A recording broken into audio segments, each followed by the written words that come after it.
15 seconds.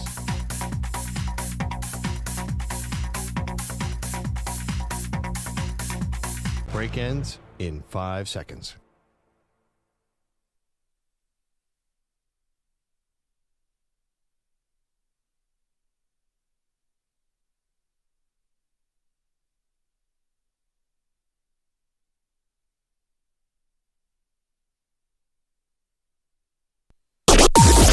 Maggie and Perloff on the Infinity Sports Network. Third down, 3, Hurts under center, Barkley the back. 2 tight ends, 4 in the defensive line. Hurts gets the snap, fakes the handoff, rolls to the near side, short pass, Barkley 10, then he dropped the ball. Dropped the ball as he was turning his head on the near sideline at the 7. Turning his head, took his eye off the ball. It's 4th and 3, and the Eagles are going to send their field goal unit out there to try to make it a 6-point game. What are we doing here? What are we doing? Welcome to the Maggie and Perloff show. That was a terrible play for Philadelphia Eagles fans, a great play for Atlanta Falcons fans. Saquon Barkley drops a key pass on 3rd down. Eagles leave plenty of time on the clock for Kirk Cousins. Atlanta Falcons win. Maggie, you tell me. You tell me as a lifelong Philadelphia. No, you tell me. How am I supposed to react to that? Who am I supposed to blame? Tell me who you blame. Well, last night, in the moment, I blamed the entire thing on Saquon Barkley. I thought that whole L goes on his forehead, and I wonder if that's the kind of player he is. But since then, because I've had a lot of time to reflect. Yeah, have you been up all night? I was worried about you. I didn't text you or call you or anything, but I was worried. Since then, I've decided Saquon Barkley is definitely to blame, but there's a lot of people to blame. Obviously, everyone's going to go to Nick Sirianni, the head coach. What do you do around here, Nick Sirianni? But I actually had the thought, Howie Roseman was on a heater about 4 years ago. He has made every single wrong decision possible as a GM on this team. They are a disaster. I said this, they are the same team that blew the end, lost 5 of their last 6. It's all bad, Maggie. Like, the blame should go everywhere. This is one loss in the standings, but to me it feels like the beginning of the downfall of the current version of the Philadelphia Eagles. Amazing. All right, let it out. Because, normally you stonewall all the time. You don't let your real feelings be known. You'll be like, oh, it's just a loss. I'm glad that you're feeling this whole thing because you're right. How did you allow the Atlanta Falcons to snatch victory from the hands of defeat? And if you're the Eagles, you had that game. Yeah. You've got to be crushed by this. Now, if you're talking about specifically, though, who lost this game for you, it was the combination of Kellen Moore and Nick Sirianni. That play call was the single dumbest thing I've heard and seen, because here's why. You're right about your defense. You got some problems. You had no pass rush, and you have no run defense. Now, those things are serious problems. You hate tackling. And you hate you hate tackling. That's a big problem. But here's the thing. You know what kind of defense you have. Yep. And so... Right. That's why they ran that pass play. No, see, I think that's where the downside of... They didn't even think the pass could become incomplete because Saquon Barkley is pretty sure-handed. Yeah, caught every other target that night. But they didn't... In that moment... Right. You have 2 downs if you want to. So you're on 3rd down and 3. Right. And if they had handed that ball to Saquon Barkley, that was a minus 2-yard play. The entire Falcons team was lined up to stuff him. Okay, but at least you would have taken another 40 seconds off the clock. So what? They scored and they were in the red zone in 11 seconds. Okay, but you would have still had a 4th down. If you ran either another play or you kicked the field goal on that play, you're still taking some time off of the clock here. And you have now given it to Kirk Cousins. Yeah, it took him like no time to get down the field, but put a little bit more pressure. Instead of a minute 39 left with no timeouts, now I'm giving it to you with like, I don't know, maybe 50 seconds left. Like, it's a different calculus when you take the field.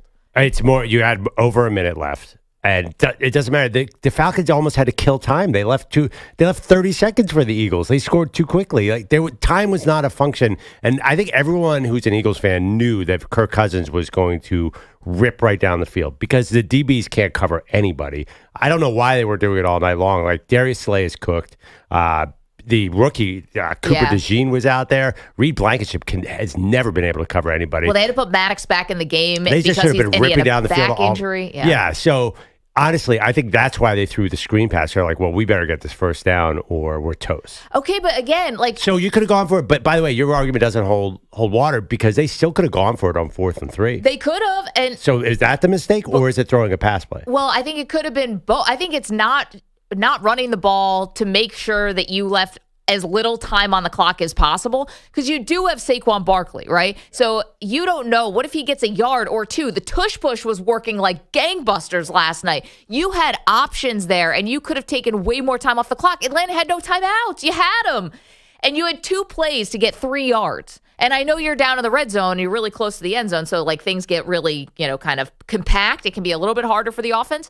But I mean, again, 2 plays to get 3 yards. If you're a winning program, you're a championship caliber team or whatever, you've got to find a way to do that. Yeah, I mean, there's one way to do it. Catch the ball. When everybody is jammed in the middle, as Nick Sirianni said afterwards, the Falcons were playing that for a run up the middle. And something, you know how the NFL is, that there are a lot of negative runs. We've seen it all over the place the first 2 weeks. If they had lost a yard or gained like 1 yard, then it's 4th and 2. They probably would have kicked the field goal anyway. Same exact result. Again, though, you're taking 40 seconds off the clock and more. So it's not a minute 39 left with no timeouts. And Kirk Cousins, to his credit, engineered an amazing drive. Which they had plenty of time. He was not touched. This is a guy who's coming off an Achilles. You think you might want to pressure this dude, and all of a sudden that offensive line, or maybe it was just your defensive pass rush was so tired or whatever it was, they turned into the 90s Cowboys offensive line. Tired from what? They weren't on the field. They didn't do a single thing all night. Eagles paid for this guy, Bryce Huff, send him back to New York along with Saquon Barkley. What are we doing here?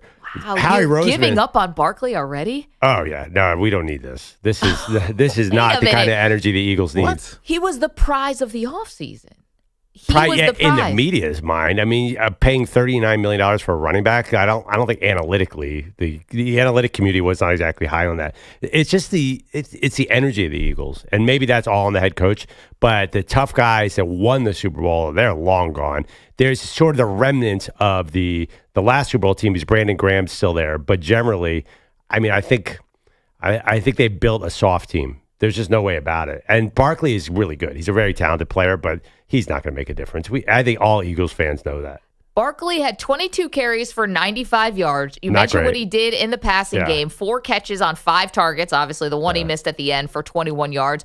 I mean, he was a lot of the offense last night. Is that in a good way or a bad way? I'm just saying what it is. You had no A.J. Brown, and eventually you got Devontae Smith going, and there was one big catch to Goddard, but that was all I basically remember of the entire game. I honestly, if I could look back at him, Jalen Hurts got sacked 1 time the entire game. Like, he should be dropping. There was no pressure on him. He should have been carving up that team. I understand the receiver, A.J. Brown was out, but still, and he actually had to do it with his legs because for a lot of reasons. Which was impressive. I know you hate that because he was taking a lot of contact. Yeah. He was lowering the shoulder. I mean, Jalen Hurts in the second half was a different quarterback. To his credit, he did start running. He was getting some dirty yards for you. He was actually the offense with Barkley. He finally got out of his stupor from last year where he would run. And there was a play earlier where he had a 3rd and 3 in the red zone, and he had the first down right in front of him and instead threw it out of bounds. That was last year's Jalen Hurts. Now he's taking on contact. But then again, this is one loss. But doesn't it feel like you can write this team off? I mean, I was not coming in here today with that opinion. You watch this team a lot more closely than I do. You live and die with them, being from Philadelphia. But I'm just curious, what about it? It was the vibe, the defense? It's the lack of tackling. It is. My favorite team was the 90s Philadelphia Eagles with Buddy Ryan. Like, they were not super organized. They weren't great offensively, but they would hit you. There is nobody on this defense who looks like he's interested in doling out any punishment. Maybe Josh Sweat is the slight exception, but they're just so soft. I mean, they're just hang back, and eventually teams are going to beat you. Okay, so that's also like Vic Fangio, who you brought in because you got rid of both coordinators last year, but you kept the head coach. Again, I mean, and he gave up the play calling because he's the guy who's supposed to be like the mastermind of the game plan while everyone's in this super soft coverage at the end of the game. I get because you don't want to let someone get behind you. But again, Kirk Cousins is like on 1 foot out there, and he can't even step into his throws until miraculously at the last drive. Well, actually, no. It's funny because he started off looking like he was on one foot, but Kirk Cousins actually looked kind of like Kirk Cousins for most of the night. He was fairly efficient. I think that was you guys. I think you helped him out. Because well, wait till you see the Eagles play Derek Carr and the Saints next week, and Derek Carr on a bad team can torch that kind of defense. So Vic Fangio hasn't been their defensive coordinator, but his acolytes have been. They've been running Vic Fangio's soft defense, bend don't break. Carr is going to absolutely eviscerate this Eagles defense. Unless they change something in the next week, it's just scheme. Like, that's it. They won't ever deviate from the scheme, no matter who they're playing. You're welcoming in a team that scored 91 points over the first 2 weeks next week. Well, you saw it at the end of last year, and nothing has changed. Whatever happened in 2023 is still there. And I don't know why we thought it would change, getting new coordinators, Kellen Moore and Vic Fangio. But it's still there. You came into the season. I'm going to give you credit. You said Nick Sirianni would be the first coach fired. Now there's a real. If they lose the next 2 games, which they might not. I mean, they definitely have talent to beat the Saints and the Bucs. But if they lose the next 2 games, go to 1-3, then the seat is hot. I mean, I would think so. That you had the game. I mean, you can't lose those games. I know I'm telling you something you already know, but Kirk Cousins is not Joe Montana. He's not Tom Brady. But for him to engineer a drive like that, where I thought you made him look good. That is such a typical Eagles defensive drive under this new regime. Their DBs are, even C.J. Gardner-Johnson, who they got back, was a free agent, left last year, came back this year. There was a play where he got beat, and all he had to do was tackle the guy, and he had no chance. Once you get in the secondary against the Eagles, I keep saying this, just do a screen pass. You're home free. They do not want to tackle. One thing, and we're going to unpack this game a lot of different ways. You're welcome to weigh in at 855-212-4227. I mean, I think the poll question pretty obvious today. Are the Eagles done? I mean, Perloff's already writing them off. It's week 2. I think let's talk about Atlanta for 1 second. Yeah, let's do it. I was not impressed by them either. It feels like they are just middle of the pack in every way possible. Like, I picked them to win the NFC South. Now I feel like all those teams are going to be bunched together. I don't know is this a different Atlanta team than the one that we've seen? It's gone 7-10 3 straight seasons. Yeah, they're a little better, but is there an upside that's higher than 9-8, 10-7? Well, I'll give you this. That was a big moment for them. I don't know if they can use it as like a real galvanizing, like we use this as a launch pad because you're facing the Chiefs next week. So that's kind of tough to build momentum when you're going up against Kansas City. But I thought that was really gutsy. That was a amazing final drive. I mean, especially when the Eagles go on a 9-minute, 17-play drive in the fourth quarter, and the game was lost. Yeah. You've got to be wondering, like, all right, how are we going to pack it up? We're 0-2, calls for Michael Penix. Like, they avoided a lot of potential drama. So I don't know what their ceiling is, but I like watching Drake London catch a pass in the end zone. He walked in. I like Bijan Robinson for the most part. So, and I thought Cousins, on that final drive really looked sharp. Honestly, yes, that's all true. I just look around the NFC South. The Bucs just beat the Lions. The Saints are the best team in the NFL. I know. And all of a sudden, we're getting 2 teams from the NFC South. It's the entire complexion of the division looks different than it did coming into the season. It felt like it was the Falcons division and everybody else would be fighting for it. Now it feels like they are going to have to scrap and fight to get to the playoffs. Yeah, well, I think I thought the Bucs were going to be going to be heard from but they had that first place schedule. I'm like, oh, this is brutal for them. Yeah. But they go on the road and you beat the Lions and no one was expecting to. In the chat, youtube.com/InfinitySportsNet. Good morning, Weedos and coffee drinkers, with our own Andrew Kaplan saying Drake London, all-time dumb penalty. He's right. So he scores the touchdown and then he gets the unsportsmanlike. Did they show it on the broadcast? Yeah, I watched it twice. It was a machine gun. It did. It was a machine gun. That was a soft penalty. Those referees did they wear Eagles pajamas when they go to sleep? I mean, come on. Was there a single play the Eagles ran where there wasn't a penalty? What do you mean Eagles pajamas? Lots of holds. C.J. Gardner-Johnson almost threw his helmet in the stands, and they were like, he clearly didn't throw his helmet. Come on. That one I'll give you. But, the Eagles couldn't get a playoff without a flag. There was the entire second half was yellow flag. Drake London was on the sidelines when he's doing his little celebration. It wasn't even that crazy. And you're going to throw a 15-yard flag when you know this is basically a game-winning extra point? Good thing they've got Younghoe Koo. So 9 penalties for the Eagles. Only 3 for the Falcons. I know. Yeah, Eagles pajamas. Get out of here. A lot of ineligible man downfield for Philadelphia, but the unsportsmanlike was I guess bad for London for sure. But by the way, the C.J. Gardner-Johnson, the Eagles would have kept the ball, I believe, right? Right, but they were able to take field position, but right, they would have actually it it kind of hurt them because they needed to run out the clock. It might have moved it back 50 yards. And the funny thing, I saw a big debate on social media, and I feel ignorant that I don't know this. The Eagles did not have a choice about when to implement that 15-yard penalty, did they? So it was a personal foul, and it's always on the point after, isn't it? Is it always? They can't do it on the kickoff? Because that would have been helpful. Yeah, they said that there's a new rule that you can't take that on the kickoff. Yeah. Oh, okay. That was something I saw someone tweet last night. Yeah, because a lot of Eagles writers were like, hey, do we have a choice here? No one seemed to know. Yeah, I mean, that would be an easy choice. Well, not really, because it was a long field goal for. No, that's what I'm saying. You would want it on the kickoff. No one would want it on the extra point, right? I don't know, because it became a 48-yard field goal, and he barely got it over I the know. cross. That's what I think I'm a lot saying. of people would want it over on the extra point, because that would have been a tie game. No, I get that. I'm saying if that would be it'd just be so much more helpful, Right. for the Eagles if you could do it on the kickoff as especially opposed when to you only need a field goal to win. Yeah, exactly. I don't know. I see both ways. I agree 30 with Carl. seconds I left? agree. I agree with Carl. I think I would take it on the extra point, but 50-yard field goal. I mean, I know. Well, nowadays, Yeah. No, in their sleep, these guys are hitting 50-yarders. I'm getting mixed messages. Would you have, if you were given a choice and you were the Eagles, would you have pushed the extra point attempt back, or would you have taken the 15 yards on the kickoff? Pushing the extra point attempt back. Oh, okay. Yeah. So, right. Because a lot of Definitely. people would have taken the 15 yards on the kickoff. Really? See, I don't feel like that does as much. I want to push back the extra point. You could have a bad snap, a bad hold. It could get pushed. You're outside. Who knows? But if and I don't even know with the new kickoff rules, the Eagles had plenty of time to get in field goal position. They were almost there. They had Jalen another Hurts chance threw a to pick. win the game until Hurts got hit and threw that pick. Man, I hate football and I love football. I think that about sums it up. Curious to hear from, you're hearing from one Eagle fan. Brandon Graham said, this one stings and we deserve it. We deserve for it to sting. For Atlanta, though, season's off life support. You're 1-1. And even Kirk looks good. Here we go. We did say one thing about Atlanta. They could even go 0-3. They are a tale of two schedules. The first half, brutal. The second half could not be easier. So if you're Atlanta, just let the team gel, let Kirk get healthier. You're going to be better.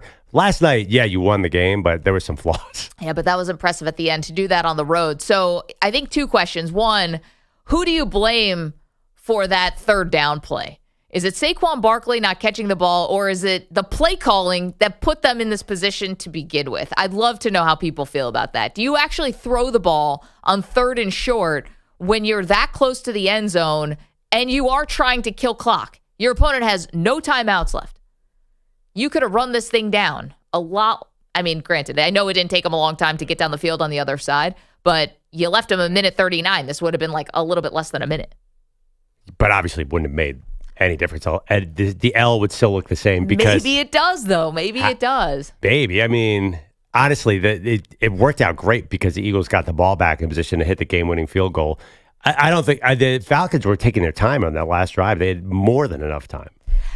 I think that it would have created this other sense of urgency, right? Like, it's just very different when you get the ball back with under a minute as opposed to a minute 39. The Falcons receivers were wide open on all of those catches. Yeah, they definitely were. 855-212-4227. Also, is the season over for the Eagles? Perloff seeing the same bad mojo, same bad vibes, bad coaching, bad tackling, bad. I mean, maybe you sneak into a wild card and lose that, but this is the Super Bowl expectation. I don't know what the odds are. I assume they dropped.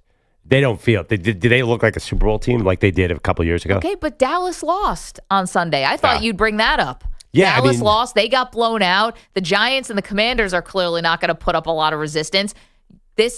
You could win this division just because maybe Dallas is not good. Right. And you get a shirt of a playoff game. Right. I think the Eagles could make the playoffs, but they're not a dangerous team like they were. Got it. 855-212-4227. Last year they made the playoffs, and last year was a hot mess. Well, they limped into the playoffs. Yeah, that's what's going to happen this year. Well, I don't think they're going to be staked to a 10-1 lead in the season this year. I think 10 wins you this division, so it's going to be a race with the Eagles and Cowboys. All right. What do you think about last night's game? Again, 855-212-4227. See you guys on the phones. Keep those calls coming because that was a thrilling finish. For someone who had no dog in the fight, I was shocked. Fun game. Yeah. It actually wasn't a fun game for like the first 45 minutes, and then all of a sudden it got real fun. Second half was good. Yeah. Tough game artistically, I would say. It really was the Jalen Hurts show for most of the first second half. was the no one show. Yeah. Like Bill Belichick on the Manning cast was by far the most entertaining thing that happened in the first half of that game. Bijan Robinson looked good, and Saquon looked good in the first half, but it didn't feel like there's a new thing in the NFL where everybody's allowed to get yards and nobody's allowed to score. It's like the thing. Yeah. That's early season stuff. All right, we're back with your calls. Again, good morning. If you were watching Monday Night Football last night, that was a doozy. 855-212-4227. Let's hit it.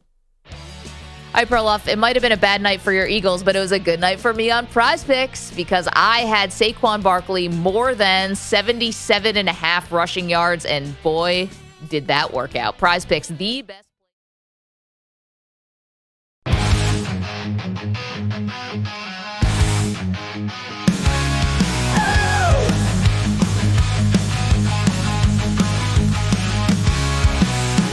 Won the game, Alec Willis led the way, throwing downs and running fast, made defenders pay. But we all know the real story ain't the win or play. It's Bellotti Steak, Black Day, dodge another day. Where's the meat? We're all stopping here. Promised us summer advice, but you always disappear. Stakes on the line, but you're off the grid. Bellotti's MIA, many always hit.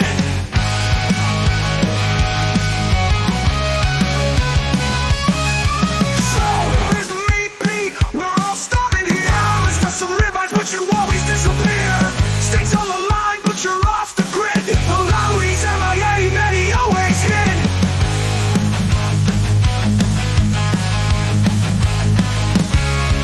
Showing up to work, no, that's not his style. He's out on a vacation, gonna take a while. He bet us stakes, but we'll never get our share. Cause Bellotti's at home in his favorite chair. Where's the meat?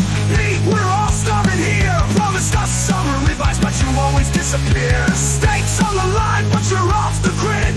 Bellotti's MIA, many always hit. Where's the meat, Pete? We're all starving here. Promised us some advice, but you always disappear. Stakes on the line, but you're off the grid. Bellotti's MIA, many always hit.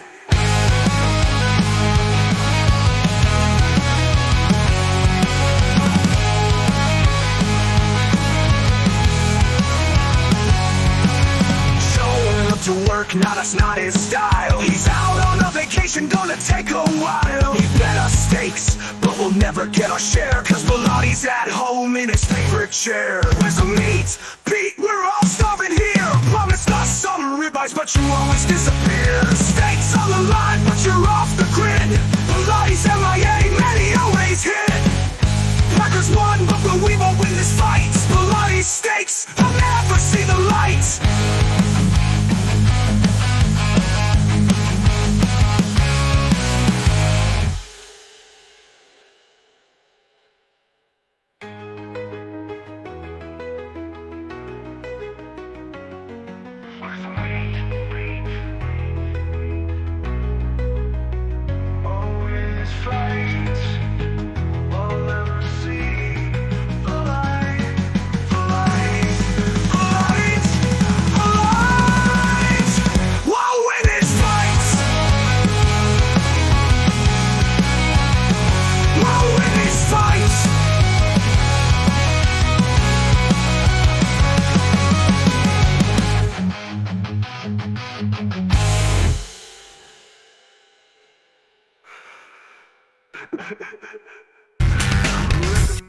Two minutes remaining.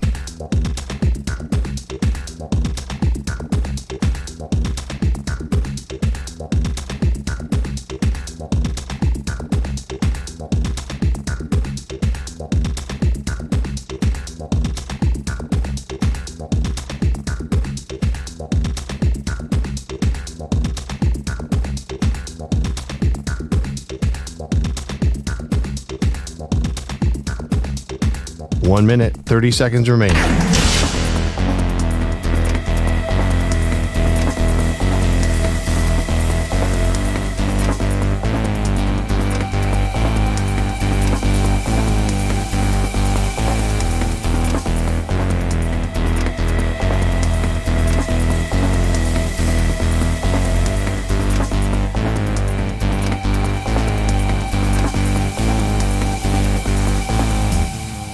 1 minute remaining.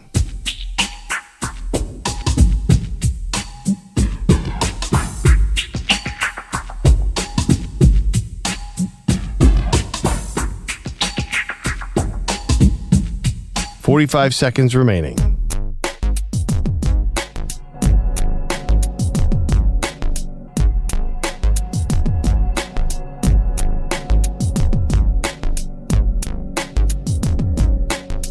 $30 seconds remaining.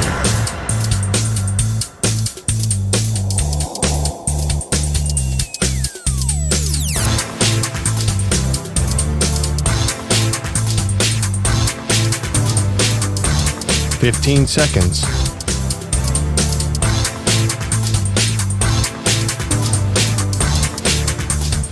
Break ends in 5 seconds.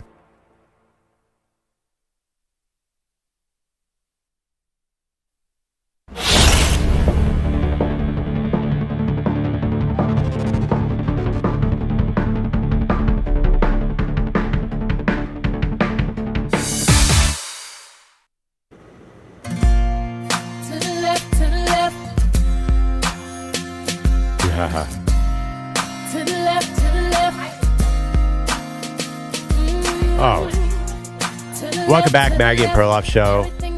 Okay, it's bad enough to lose as an Eagles fan last night to the Falcons in dramatic fashion. Now I have my co-host talking trash about the one person who will not be trash talked on. No. The one family that will not be trash talked on the show. I will not stand for it. What did you just say? I didn't. What did you just say? I said that off the air. But I'm going to put together a top 5 things I'm already done with 2 weeks into the season. Okay. And I'm just going to do a little spoiler alert.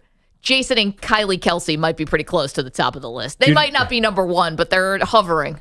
Do you understand how close this is to me? Kylie Kelsey, not only did she go to my alma mater, Lower Merion High School, she is the field hockey coach at Lower Merion High School. She is royalty in our household. She's like... I don't want to say things because I'm afraid she's going to kick my butt.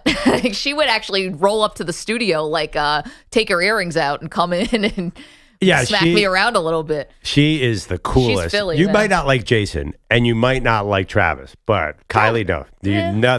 Nothing will be said ill of her. Okay, just Jason All right, I will concede one thing. Maybe it was a bit too much Jason Kelsey last night. Maybe just a tad. I mean, it's like he's running state TV in the Monday Night Football booth. When they changed the ESPN logo to a green image of Jason Kelsey permanently. Yeah, talk about Eagles pajamas, EJ. It wasn't the refs, it was the producers. Classic ESPN, get a hold of something funny and just milk it to death where all of America's like, this isn't funny anymore. Well, we were expecting that Belichick was going to be oversaturated because he's working everywhere. And he was on the Manning cast. He was really good on it last night. I said this whole thing is backwards. He should be in the booth calling games and Brady should be in the studio. But anyway, I'll be right about this forever. But the thing about it is, I don't see nearly as much Belichick as I do Kelsey because of the commercials. Belichick's not in any commercials and Kelsey's in a million. So good for them. No. Every commercial has got some version of the Mannings or some version of the Kelseys. The Mannings is like Stockholm Syndrome. They've just been around so long. That's like I don't even see them anymore. That's not Stockholm Syndrome. It's almost like white noise. Like I don't even see Peyton Manning anymore. Yeah, or Eli just pops up in random commercials that don't even have anything to do with him. It's like Sky Rizzy, then Eli is throwing a football through a tire. No, it's bizarre. What did you think of their approach last night to make it a celebration of Jason Kelsey? Were you annoyed? Was everybody who wasn't an Eagles fan annoyed? I'm imagining so. Yes. And the other part is when we did our top 5 most impactful non-quarterbacks, and I put Cam Jurgens number 5. Had I only done that after last night's game, all of America would have been behind me because it was basically a highlight tape of him. Yeah, except that he totally screwed up week 1. I didn't think he was so bad this week. And he actually can do the tush push. That was a huge relief. Yeah, that is relief. He actually couldn't week 1. They fumbled the snap. Yep. This is all bad. I will not, like I did with the Phillies, I'm not going to claim to be a fan of another team. I mean, I do like the Dodger blue. It looks good with my eyes. Yeah, what are you talking about? Yeah. What? You do claim that. Yeah, but no, in NFL, I won't claim a second team. Oh, he's not going to jump on a bandwagon. Gotcha, no, wow. okay. I mean, how long is that going to last? I give it a week. Andy Reid is kind of our coach. Took him 10 seconds. He's already doing it. Yeah, they beat you in the Super Bowl. You can't. We cannot. I don't know. When you say they, I think of it as more of a we. Wait. You're a Phillies and a Dodgers fan? Nico just got here, and he's like, I'm sorry. Let's move on. Back up the truck. What? Yeah, Nico, it's not right. Let's go to Kevin. He's in Oregon. He's got a thought on what he saw last night. What's up, Kevin? Good morning. Listen, after watching the first 2 weeks, it seems to me that there are like 4 or 5 really good quarterbacks in the league, and then there's a bunch of overpaid guys that have no offensive line help because the numbers are down. It's like the running backs and the defense are the ones that are making their money right now. And I think running backs would have been better off. Well, yeah, I mean, there's a lot of running backs who are getting 90, 100 yards a game, and I thought you said making money. I was like, what? No. I said they're earning their money. Got it. Yeah, okay. yeah. I know what you mean. Okay, yeah. Sorry, continue. But I think they would have been better off to spend money on their offensive lines. The other thing is the season's too long because none of these guys want to play in preseason, and so what we're watching right now is the kinks getting worked out, which normally would have been worked out in the preseason. That's what I think anyway. Yeah, Kevin, it's a great call. The no preseason. I'm crafting my list of things I'm already over 2 weeks into the NFL season, and I just put number 5, no preseason impacting the regular season. I'm over it. Sign me up on that one. Yeah. I mean, obviously, A.J. Brown already got paid. Otherwise, he would have been out there last night. That was a big deal. Wait, Wow. what? He got hurt in practice on Friday. How is he going to play on Monday? Got hurt. What? Let me show you see video of that injury. I mean, geez. You don't think he wants to play on a Monday night? If he was a big contract coming up, then A.J. Brown would have been out there. Well, we got T. Higgins, who doesn't have a contract, and he's also, if I'm a Bengals fan, I'm burning my T. Higgins jersey. I mean, come on. Or you could have just paid him. Or you'll be a T. Higgins fan by Thursday, so just wait and buy a jersey by like hour the 2. Bengals, and burn it. Bengals fans are generally nice people, but they're Cincinnati, but they cannot be happy with T. Higgins. I think there's a lot of fans who are not happy right now. I think 49er fans are not happy with Brandon Ayuk, and they got more bad news yesterday, which I don't know if Bogusch has this one in his update. We'll do that next hour. I mean, it's pure science. You saved it for us, actually, didn't you? Yeah. And if you pay a quarterback, get ready for that quarterback to stink. I mean, that is now a rule in the NFL, right? Wow. I mean, have you seen Trevor Lawrence's $55 million contract? The guy's completing 52% of his passes. I know. That is brutal. We'll get more into that in a minute. Generally, though, I do notice that the contract status does affect the way people play. I do think it's a major concern. How do you react after you get the big deal? Definitely. I mean, my old co-host Bart Scott always said the money just makes you more of what you already were. Bogusch has headlines. What's up, dude? Good morning, guys. Your headlines are sponsored by Progressive Insurance. Protect your home and auto. Save when you bundle. Get a quote at Progressive.com. We'll see if he's actually worth $45 million a year, but Kirk Cousins earned his game check last night in Philly. Here's Cousins. Waving London to the far side. Takes a snap. Kirk looks, sails it. Drake there. Caught! Touchdown Atlanta! Drake London! For the first time in 14 games, he stands in the end zone. Good time to get back there. West Durham on the call. Falcons radio Cousins and Drake London finishing off a 6-play, 70-yard, 65-second game-winning drive on Monday Night Football with that 7-yard connection with about 30 seconds to go. Cousins was 5 for 6, accounting for all those 70 yards on that drive for an important win. When we can find those inches, it can really change the tail of the season. So we're going to have more of those up ahead, and we're going to have to keep, as a whole team, finding ways to make the plays to get it done. Now, the game-winning score bookended by that Saquon Barkley drop and an interception from Jalen Hurts. Both these teams are now 1-1. Philly moves on from the loss, not knowing when A.J. Brown will play again. The receiver telling ESPN yesterday he will miss multiple weeks with the hamstring injury he suffered in practice last week. Rams receiver Cooper Kupp's an IR candidate thanks to a sprained left ankle from Sunday's loss in Arizona. And yes, now the Niners will live without DeeboSamuel for a while because of a calf strain suffered in the final minutes of their loss in Minnesota. And U.S. Open tennis superfan Andy Dalton is now the Panthers starting quarterback. It's a big day for Perloff. I mean, bad day because the Eagles lost and you said the season's over, but then good day because your guy Andy Dalton back into the spotlight. Yeah, It's an okay day. I'm not sure that's the best spotlight to be in. Behind a crappy old line with a terrible situation. Yeah, this is not exactly set up for total success for Andy Dalton. I was happy to see him starting again, but I am nervous for this team, obviously. Shows that an Adam Thielen temper tantrum can get you. I mean, but imagine being worse than Bryce Young. No, that's hard to imagine. That won't happen. You're right. The bar is low. If he can win a couple games, he's going to look buried. Yeah. The bar is underground. Yeah. There is no bar. You say that, but this is the Panthers. I really hope this goes okay. That's the ceiling here. If it goes okay, they'll build him a statue. Can you would be can like you make Christmas. a statue with red hair? Can you get is it Oh, bronze? that'd be cool. I mean, he looks like he should have been on Game of Thrones. He should have been fighting for some. It's the whole thing. It's the color of his hair. Yeah. It's always styled, helmet or not. He's got like this kind of, he's a handsome guy. He's got this like scowl. He looks like he should be in the Kingsguard or something. He looks like Robin Hood. But early in his career, none of that was going on. He was just a very normal looking guy, and all of a sudden, somebody got to his hair, and now you're right, he's a Viking. It's definitely a glow up. I'm actually kind of impressed. How old is Andy? 35? When do guys start getting a little gray in the beard? Like 40? I have gray now. I'm 33. Yeah. I don't know. When they get it's married. like it's person to. Yeah. But I mean, the red hair genes at him are strong. I mean, that guy is a real redhead. I was thinking, do you think his parents are both redheads? Because you're right. Like, this is coming through big. I don't know. And I don't know about the what's recessive his gene and nationality? the dominant. He's not a. He's your friend.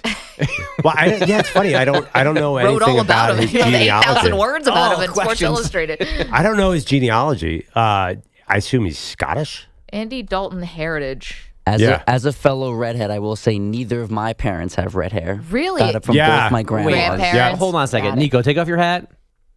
Nico's super. Yeah, it's red. You're like Evan Roberts. Is it Andy Dalton red, though? No. That's a different color Andy Dalton's got. Do you going think on. Dalton's dyeing it a little bit to make it super red? I'd say enhancing, not dying. What do you guys think of his chances, by the way? Is he going to do anything? What, a magic spell? How else did you do this on air dye? What are his chances of what? Of like being good at resurrecting his career? I am not having much hope here that it's going to all go great. There's Like some footage of like receivers running open. Yeah.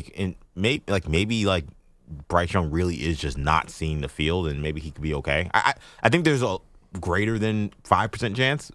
Should I buy my Dalton 14 Panthers jersey? I wouldn't do that. That might be a little early for that.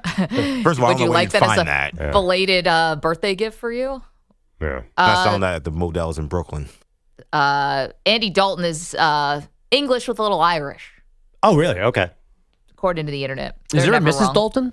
Oh, yeah. Definitely. Very, very close. She's always at his side. Is she responsible for the glow up? You think? Yes, very much so. I mean, she's the one who probably got him the front row of the U.S. Open. And they were there when Djokovic lost. People were blaming Andy. People or you? No. It was a me. I would never blame Andy for anything.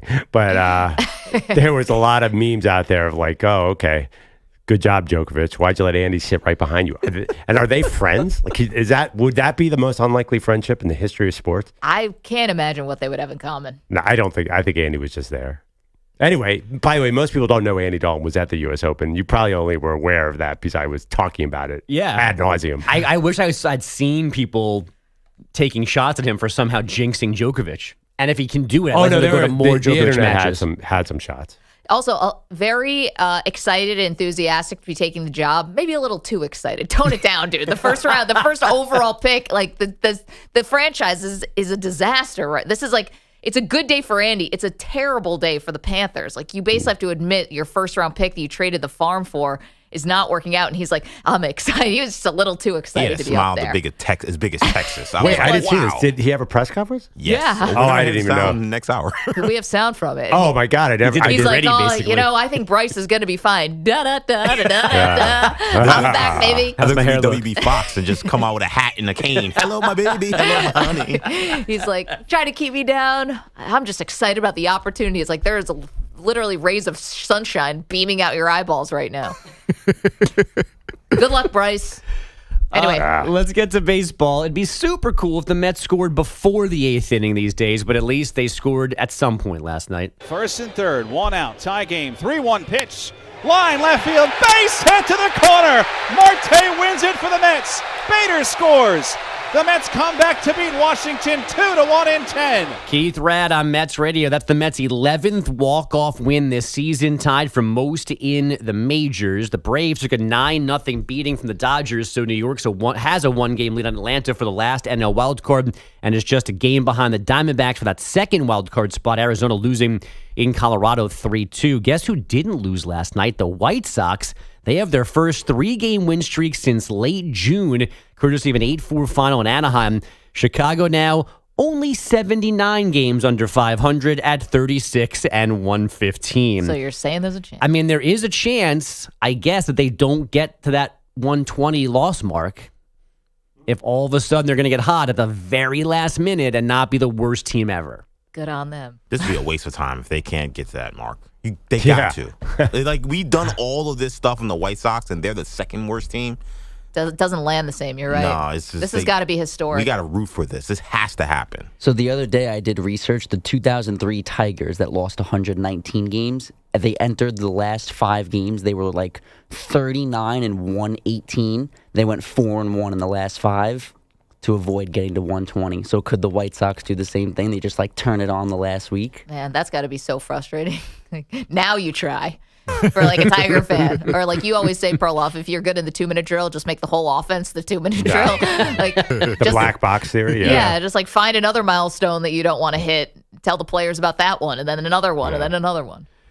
Michigan is starting Alex Orji at QB Saturday against USC, and the Pittsburgh Penguins finalized an extension with Sidney Crosby yesterday. It's a 2-year deal, an annual average value of $8.7 million, which matches Crosby's jersey, number 87. Guys, back to you. That's nice. Thank you, Bogish. I have completed my top 5 things I'm already over 2 weeks into the NFL season. We'll save it. There's a tie for number 2. I got to figure out how I'm going to break the tie. Taylor Swift and Taylor Swift? Nope. Coin flip. She's earlier. 855-212-2227. Okay, see you guys on the phones. We'll get to that. Also, the latest with the 49ers. Oh, man, another injury. Bogish mentioned it. DeeboSamuel, now the latest. Going to miss a couple weeks. We unpack it all next. You're in a 5-minute break.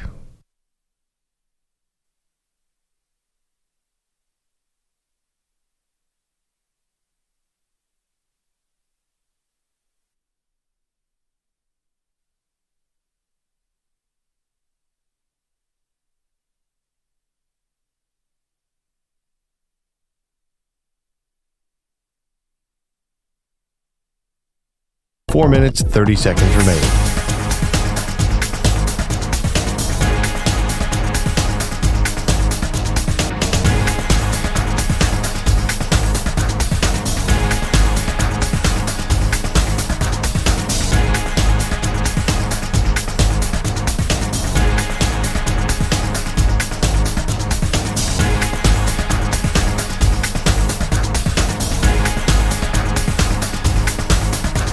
Four minutes remaining.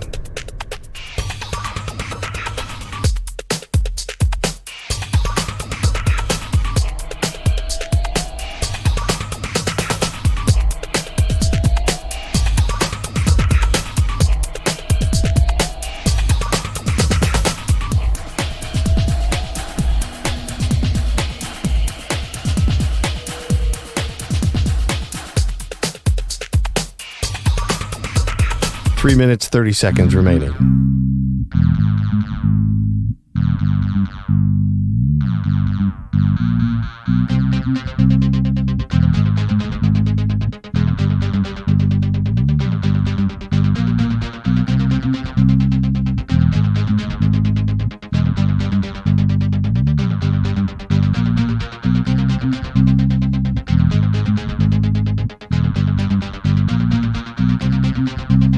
Three minutes remaining.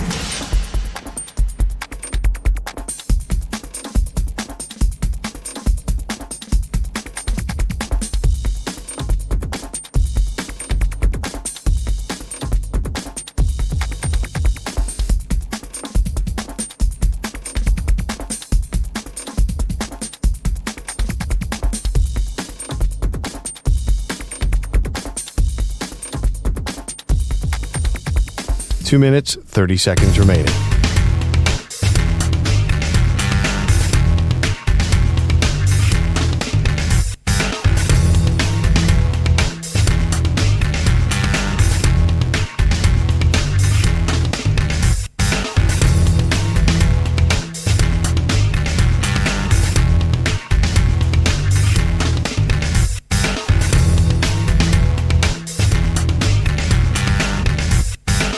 2 minutes remaining.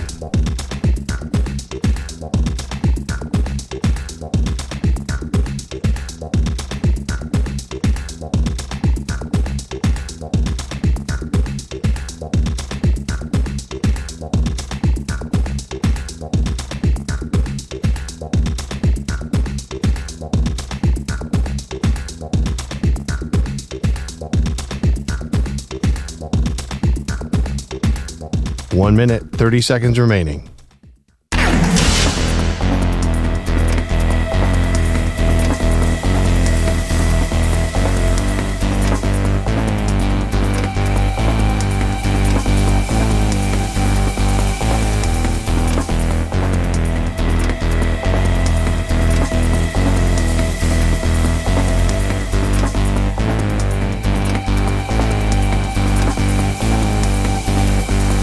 One minute remaining.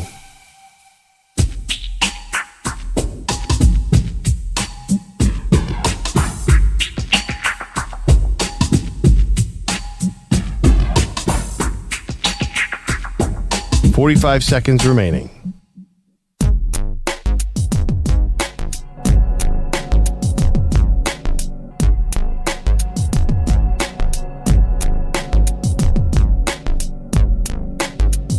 $30 seconds remaining.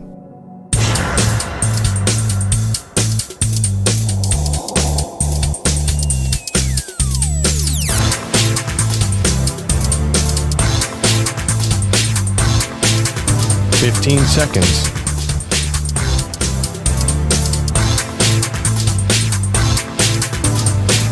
Break ends in 5 seconds.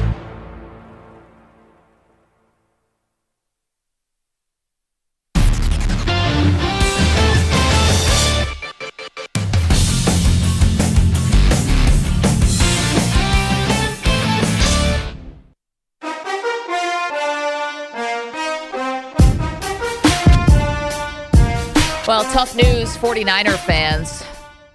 Not that it's that surprising because he misses time basically every season, but DeeboSamuel now going to be out for a couple weeks with a calf strain. So, Perloff, you add that on top of Christian McCaffrey, who's on IR with Achilles tendonitis. You add that on top of Ricky Pearsall, who's still working his way back, obviously, from that horrific gunshot incident where thankfully he's okay.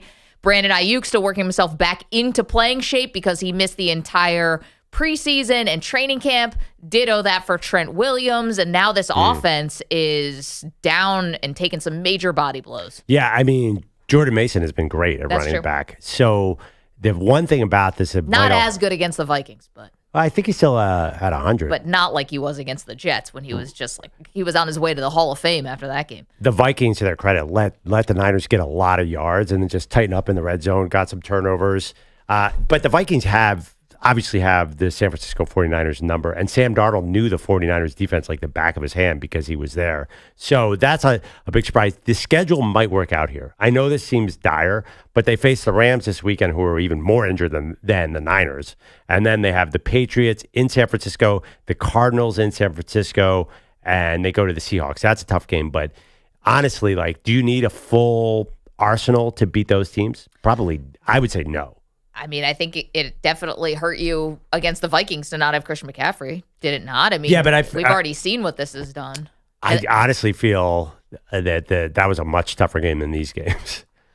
Yeah, I mean, the Vikings sort of have their number. You're right. That could have been a perfect storm. But the other part of this is we saw this last year when Deebo and Trent Williams were both out. They lost games. And it was the only time all season. Yeah. One was to the Vikings. Another, I think, was to the Browns, right? In a and bad the Bengals. game. So they lost to Jake Browning, I believe. And, this is really where Ayuk's going to have to step up. And I don't know if he's had enough preseason snaps or reps or whatever you want to say, during the season to make up for the lack of preseason.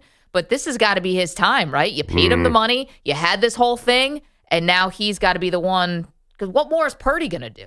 Well, you say he's got to be, but is he good enough to carry a team? To me, he's never really shown that. He's getting paid like a guy who should be good. One thing about Minnesota was coming off a short week, and it was in Minnesota, and it was 1 o'clock Eastern.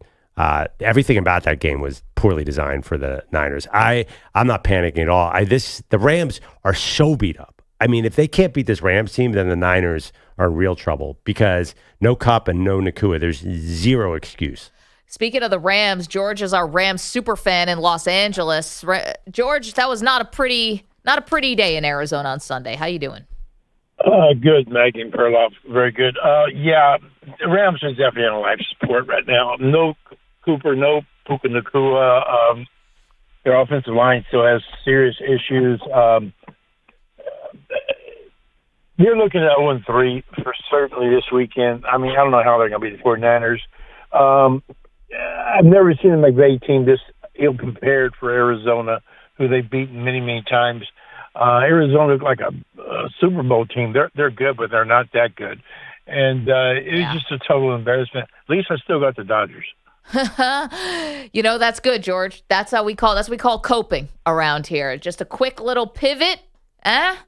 Who cares about football anyway? I got baseball for the next couple weeks, and that's how it's done. I mean, this is real decision time for the Rams. Like, who are they as a franchise now? And we know they went all in to win that Super Bowl. Felt like they would quickly come back and become a contender. Now, because of the injuries, they don't feel like they're there. Yeah, so are you advocating for what I think you're advocating for? Full tank? The T word. You have Sean McVay and you have Matthew Stafford. George brought up a good point. Their O-line is decimated. But honestly, as bad as the offense was, the defense is worse. They could not tackle James Conner on Sunday.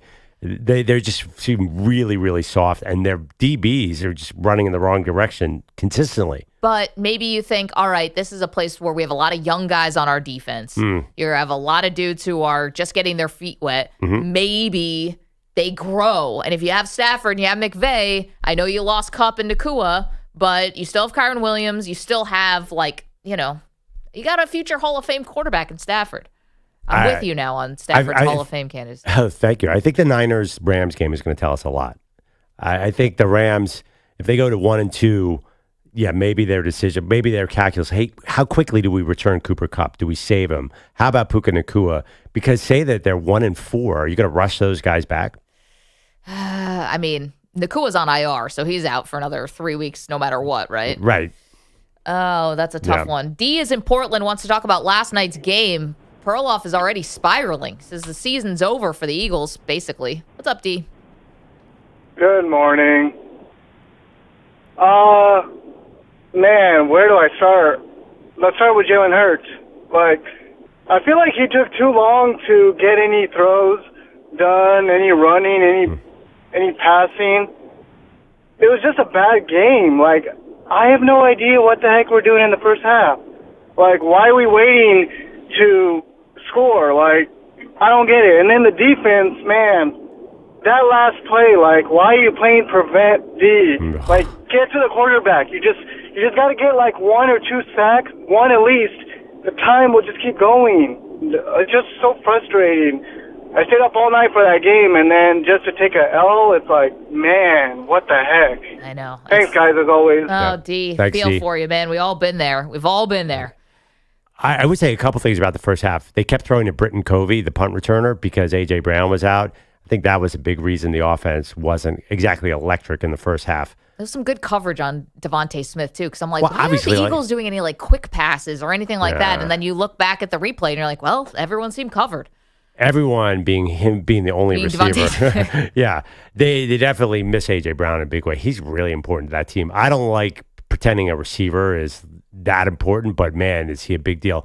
I do think that the Eagles were way too conservative on offense in the first half, because did you see the Falcons get to Hurts once? They were stonewalling them up front, and vice versa. The Eagles didn't even sniff Kirk Cousins. Wait, but didn't they go for it on a 4th down and not get it at the end zone? Right. But they were running. I'm saying they were chipping down the field and getting into the red zone and slowing down, which is, by the way, you're doing a list of things you're over in the NFL. Yeah, top 5 things I'm already over, and it's week 2. I don't want to. You want your own list? No, the one thing is moving the ball between the 20s and not scoring. It's really annoying. Yeah, I'm with you. This is why you have to bet unders. Is if there's one thing you take away from today's show. Yeah, but I assume eventually the people who set the over-unders will adjust. Early in the season, Early in the season, you bet unders. Everyone knows that. And you did a nice job. That's silver lining for you. You had the under in that game. Which, by the way, I did have the under in that game. Came really close to a miraculous over. Everything about the end of that game was miraculous / heartbreaking, depending on what side you were on. Yeah, no, it's crazy betting. They know what they're doing there. They're very close to the line often, Maggie. Question for you. Is Saquon Barkley a winning player? Dropped a crucial third down last night. Was it his fault, though? Get to all that next.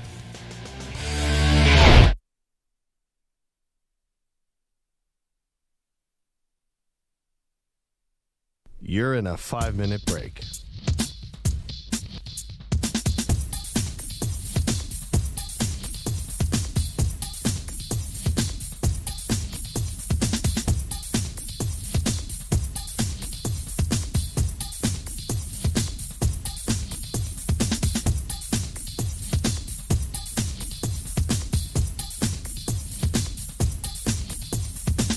Four minutes, 30 seconds remaining.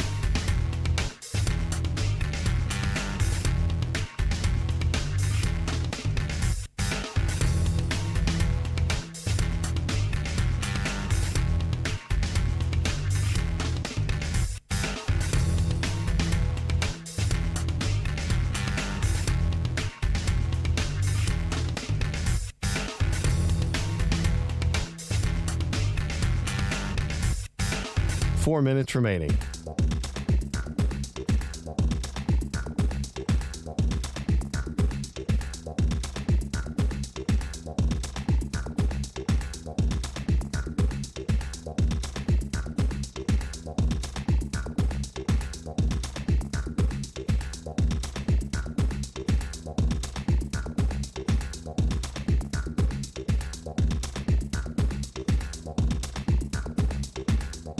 Three minutes, 30 seconds remaining.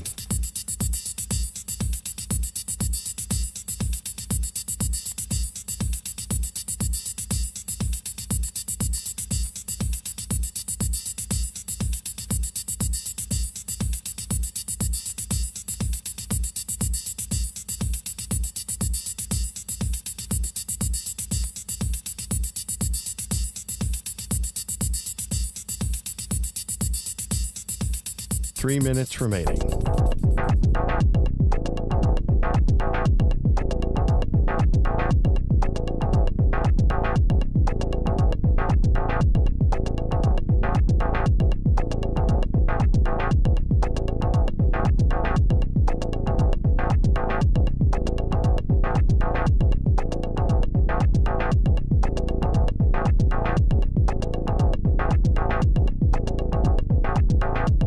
Two minutes, 30 seconds remaining.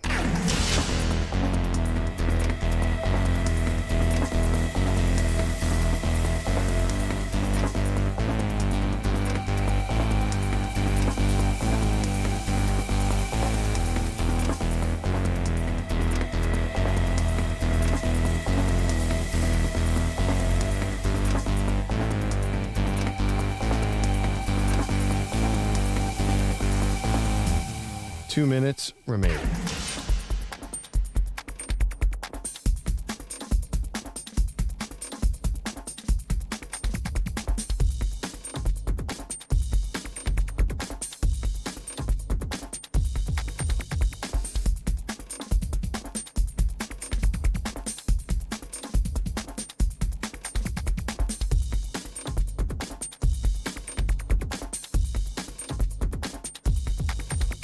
One minute, 30 seconds remaining.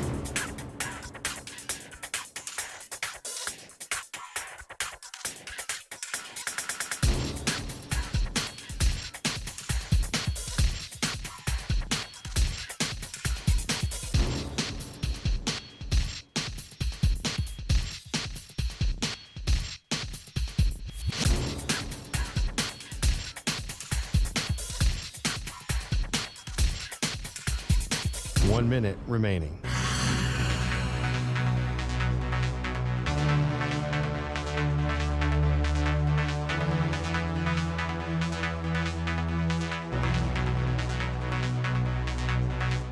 Forty-five seconds remaining.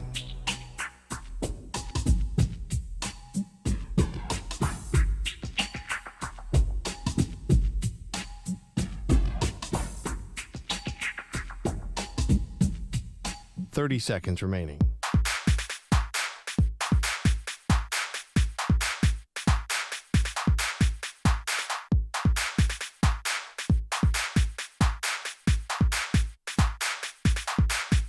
15 seconds.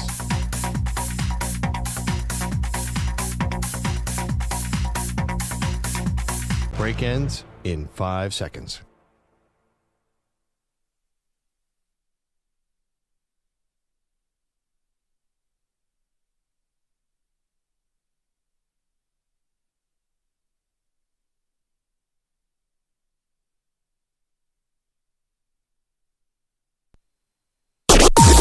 Maggie and Perloff on the Infinity Sports Network.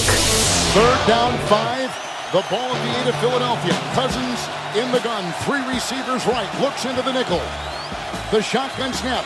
The center block. The line drive throw. Far side. Caught. Touchdown at the pylon. London caught it chest high. Touchdown Atlanta. 34 seconds to go. Kevin Harlan on Westwood 1. Terrible result, but great call. They're all Even good. I was in it. I'm like, yeah, you go, Drake London. Tough morning for Perloff. Welcome to the show, Maggie Gray, Andrew Perloff, the noted Eagles fan here. Still sort of absorbing, digesting, processing, grieving, all the things that happened last night where the Eagles were leading, had this game won until they didn't. Left Kirk Cousins with 1:39, no timeouts. They needed a touchdown, and they got it. Yeah, I've had a little time. So the game ended at 11-something Eastern. That game went fast, by the way. I've calmed down a little bit. Somebody should have taken my phone after the game. That was a gigantic mistake. I said some things on the old socials that I regret. Well, let's go find them. You deleted them? Oh, yeah. Oh, Perloff, you coward. I hate that. Me too. Wow, Nico booed you. There's one tweet. I'm like, I don't want to call for a man's job.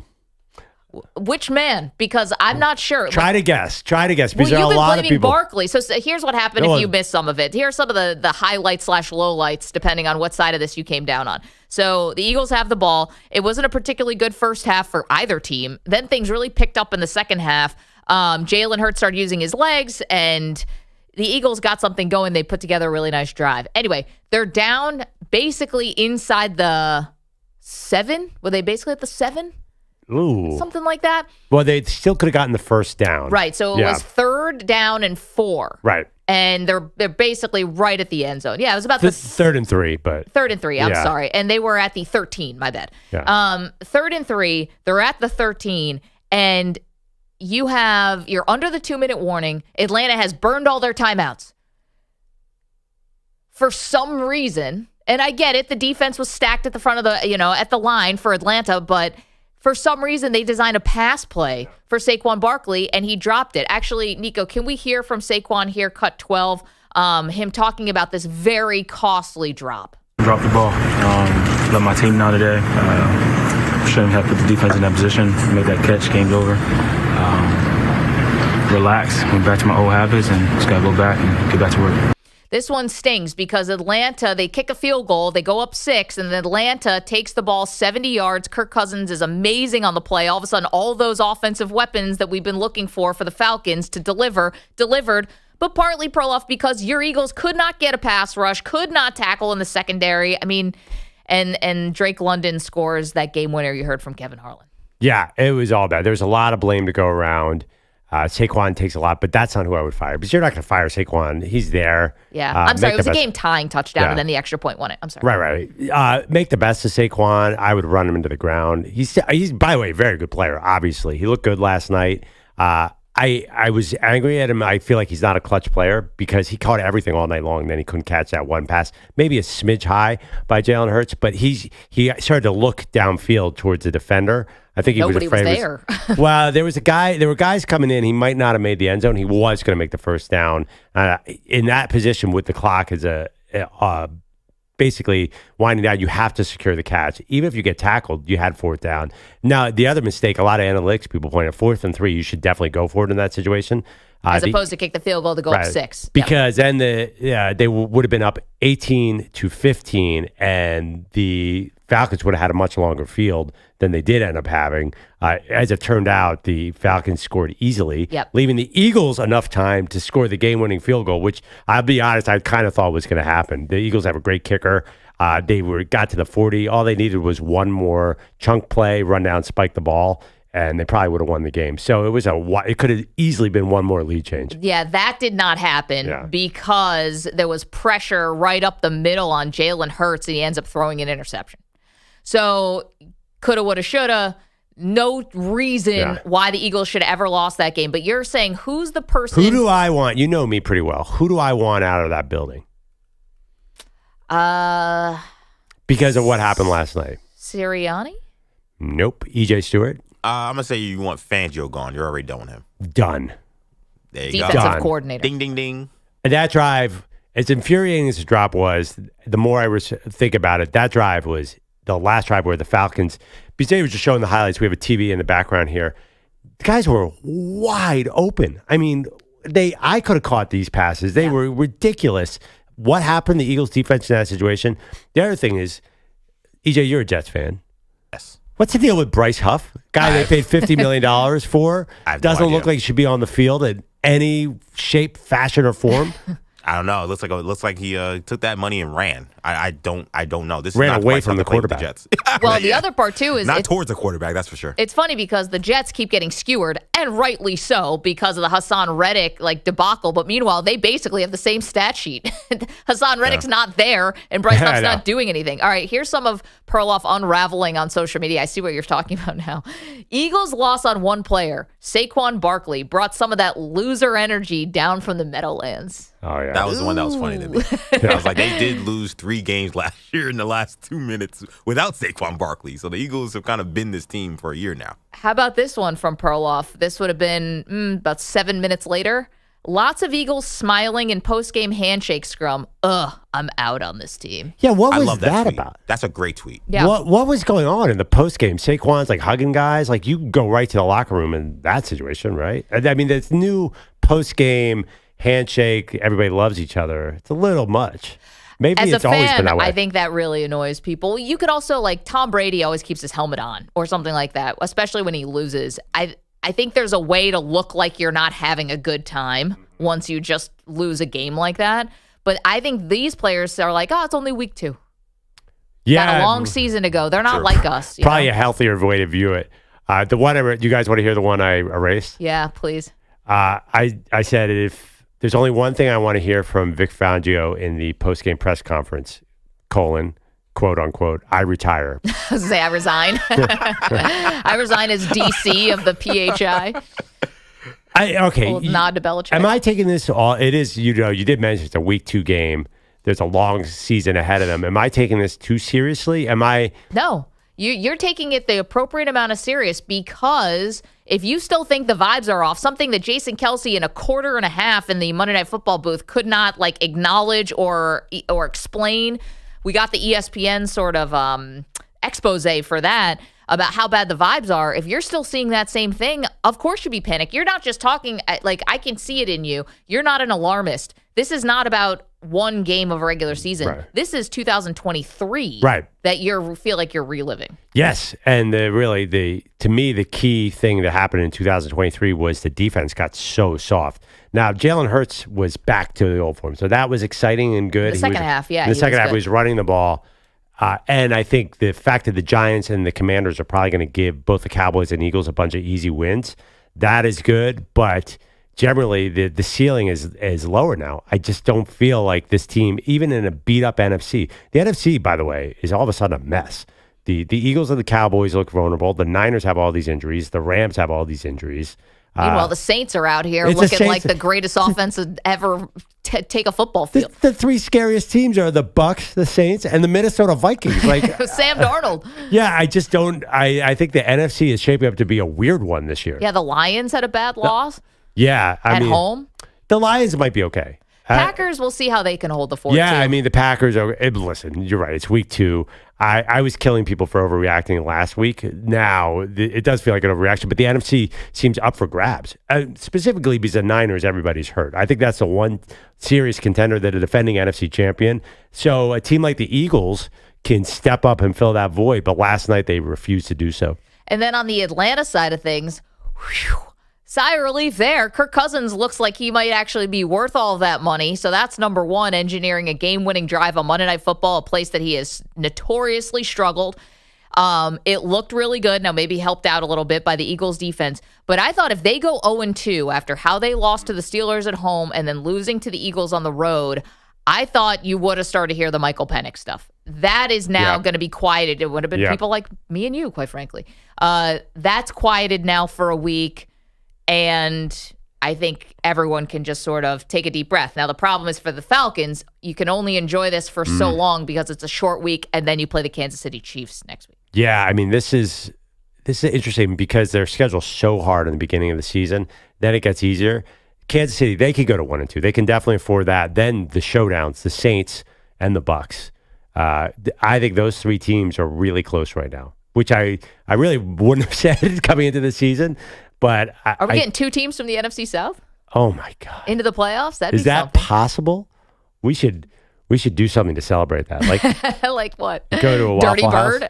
Oh, you brought that up. I mean, NFC South, Waffle House, that would fit.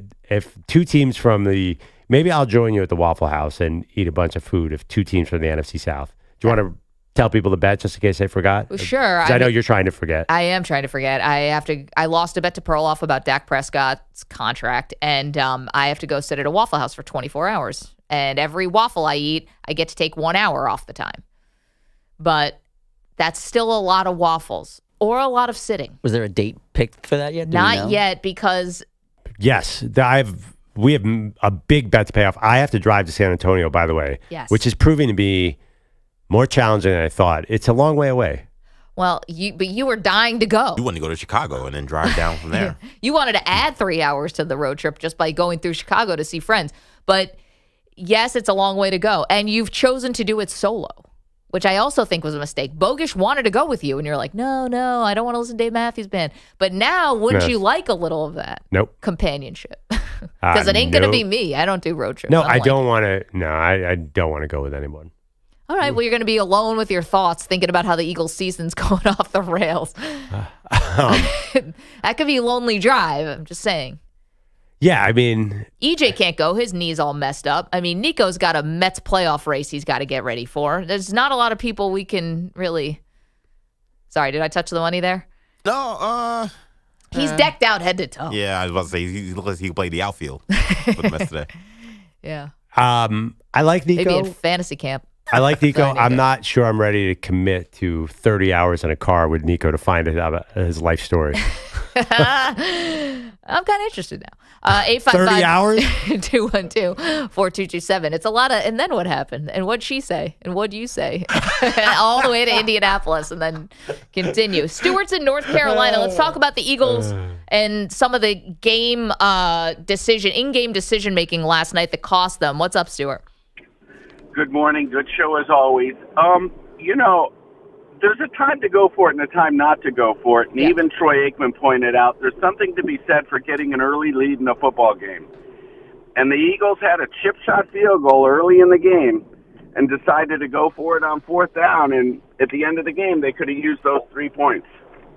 Stewart, I know. I generally, though, when you have a quarterback like Jalen Hurts, I'm not opposed to it. I've kind of changed my stance on this. I think that sometimes you can't. Early in the game is actually when you can afford to be more aggressive because you got so many more possessions to try to make up for it. But I get your point.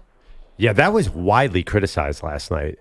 The San Diego coach coached himself out of a job going for it on fourth down all the time throughout all parts of the game. Brandon Staley. Well, his defense stunk too, and he was supposed to be a defensive guy.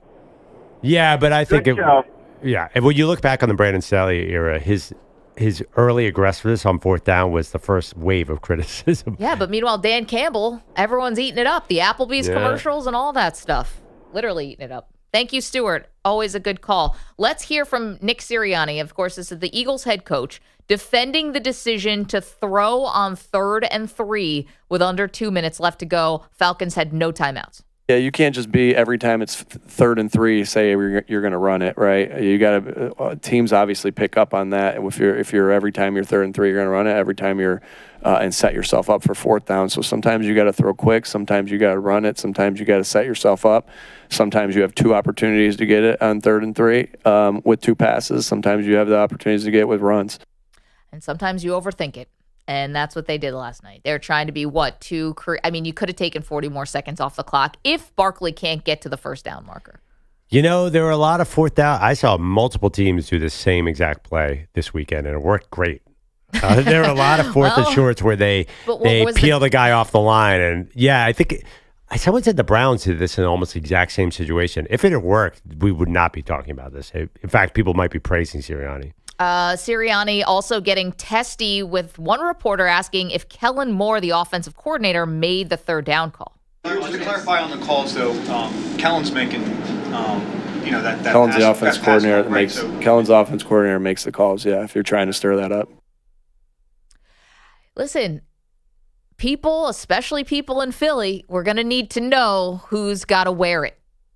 And listen, the thing is about Sirianni is the buck stops with him, right? You're an offensive-minded head coach who gave up play calling responsibilities because you wanted to be more about the game plan. He could have changed that play at any time, and he didn't. Is that why he gave him up? I thought it was because everyone in the building knew Shane Steichen was a better play caller. Well, then they should have moved out Sirianni and hired Shane Steichen, but they couldn't because they made it to the Super Bowl. But and now how's Shane Steichen doing this year? But Shane Steichen's a people guy. He's a relationship guy. He's supposed to inspire his team. I thought that's what Sirianni's supposed to be. Oh, I'm sorry. You're right. I meant Sirianni. Sirianni's a relationship guy. He's not an X's and O's guy. We have failed to name the one person who I think is actually to blame for this loss last night. Can we hold that? Yeah. Well, you got another person that we haven't mentioned? Yeah. He's the number one person for why the Eagles lost. What? Not Saquon Barkley? We've named pretty much everybody out there. I know. I'm shocked. I was waiting for it. Wow. Waiting an hour and 16 minutes. I don't think I've heard his name mentioned. Maybe it was mentioned. I'm not sure. We blamed a lot of dudes. I know. I'm ready. I went after Bryce Huff, Vic Fangio, Kellen Moore, Nick Sirianni, Saquon Barkley, Big Dom? AJ Brown. Mm-hmm. Did we mention Big Dom? Did we talk about Jason Kelsey too? Because Jason Kelsey? I think we're gonna hold it. Yeah, let's hold it. Let's hold it. All right. We waited an hour and 16 minutes. We have to just wait a tiny bit more. EJ has the person who was really to blame for last night's Eagles loss. All right, we'll get to that. Also, we've got an update to our rookie power rankings. This is a weekly thing we do. Top 5 rookies in the NFL after week 2. We'll get to all of that next. You're in a 5-minute break.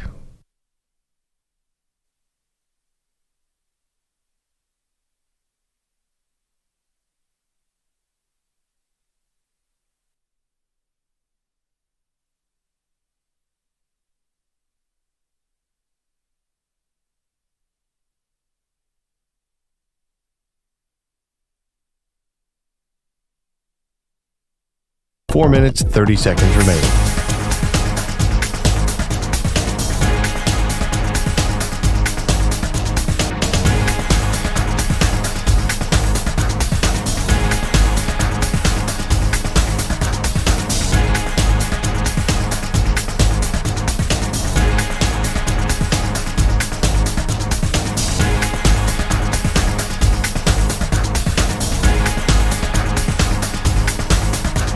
Four minutes remaining.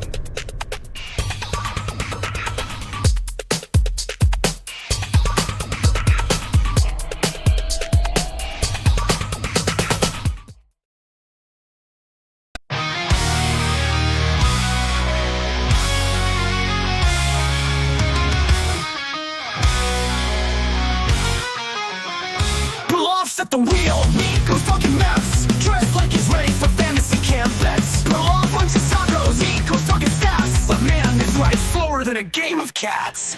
Dave Matthews? No, I just can't stand the sound. Perloff's taco talk, Nico barely looks around. They're headed to San Antonio, but who really cares when Peter Belotti's nowhere? Just up in thin air. Boring as it gets on the road to San Antonio. But where's Peter Belotti? He's always on his own. Tacos next and Dave Matthews hate. But Peter Belotti's the real no-show debate. Hey, we could chat tacos, we could diss the tunes.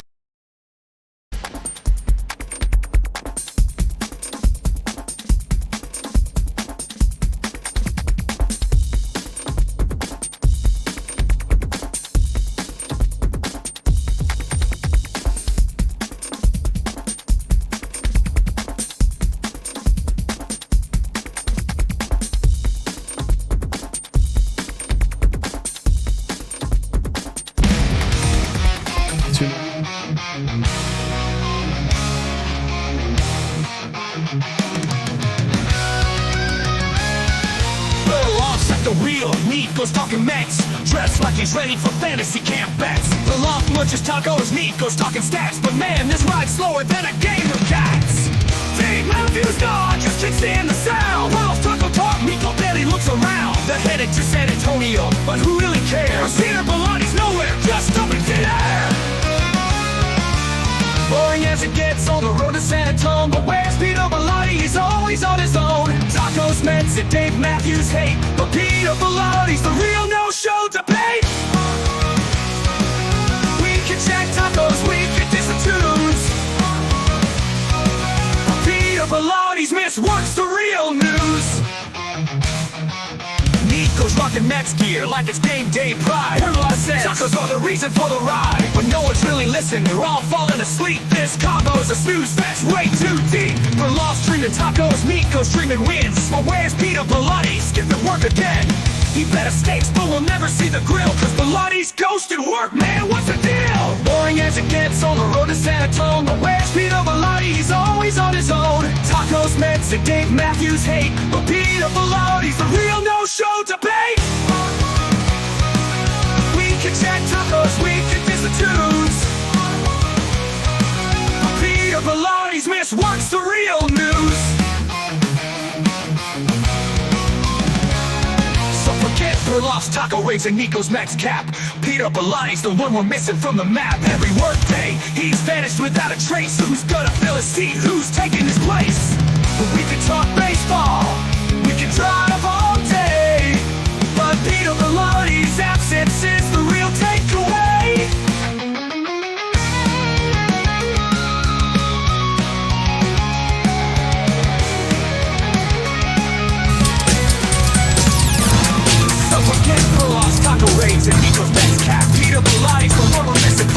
15 seconds. He's vanished without a trace. Who's gonna fill his seat? Who's taking his place? Break ends in 5 seconds.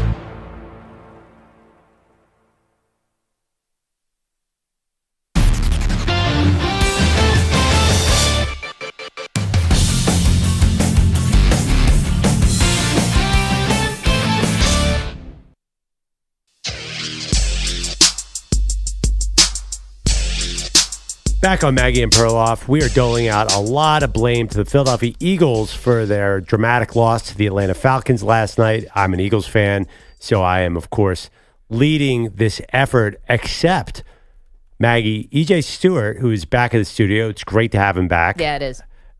Says that he has someone we haven't thought of. I feel like we blamed half the roster. So, I have no idea who this could be. Before we get to who EJ's blaming, who are you number one blaming? Because last night in the game, it felt like you were number one blaming Saquon Barkley for not catching the ball on 3rd and 3. That loss is on Saquon. That'll be the Saquon game. Okay. I'm going to blame offensive coordinator Kellen Moore and Nick Sirianni for calling that pass play when you had to burn way more clock and should have run the ball. That's who we're blaming.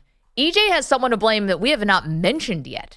So we've talked about Vic Fangio and that terrible drive at the end and the lack of tackling, all the issues the Eagles had defensively. We talked about Kellen Moore and his decision to throw the ball, which Sirianni, he acted like he wasn't throwing one under the bus, but then actually did throw one under the bus in that quote.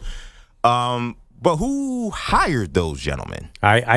I shredded Howie Roseman in the first segment. Well, yeah, but we didn't say that he was Jeff the Lurie. guy that actually brought him in. You didn't blame Howie Roseman for that loss. You blamed Saquon Barkley. You did. You did mention Howie Roseman, but he got a little bit of a drive-by. Yeah, it was a drive-by, and we moved on from him. He is to blame for last night's loss. He brought in those coordinators who Kellen Moore threw that ridiculous pass on 3rd down, which gave them 40 seconds, and he hired Vic Fangio, whose defense bend don't break and gave up the touchdown. It's all on Howie Roseman. He's the one who to blame last night. I don't think there's any question. Also, do you blame him for the vibes? Right. He brought in Saquon Barkley. If you want to go down the road of whether or not Saquon's a winning or losing player, he brought him in too and paid him all that money. So I think it's pretty easy. What do you think about Howie Roseman, Pearl? I said in the first segment that Howie Roseman has obviously lost all his magic from 2020. Okay, but you didn't blame him number one. EJ's blaming him number one. 5 minutes ago, and you did not. You said I didn't mention him. Take that away from it. Bogus gets mad when I don't listen to him. I feel like EJ missed something there. Do you blame Howie Roseman not first bring me and into foremost? Of course. He signed Bryce Huff for $50 million. He's made nothing but bad decisions over the last 2 years. Bad decision after bad decision. The coordinators, whatever. It's the roster moves that have been driving me nuts. But if you're going to say Fangio should be fired, then the guy who hired him is well, right, but he's hired some version of Vic Fangio for the last 5 years. Like, Fangio was just a logical extension of Sean Desai and Jonathan Gannon. But, yeah, I understand what you're saying. It's just the moves have been bad. Nolan Smith is a first-round pick. Where's he? Bryce Huff, where's he? There's just so many little decisions that have not worked out. The Jalen Carter, Jordan Davis combo up front sure sounds good. I mean, those guys are huffing and puffing by the end of the game. I thought you loved the fact that they took the 2 DBs in the draft until you actually had to see one of them out there last night, I guess. Well, no, yeah, I didn't. In the preseason, I could tell Cooper DeJean's not ready to go. The Iowa cornerback. Yeah, and he got put in a tough spot, and Mitchell's he actually okay. got lucky.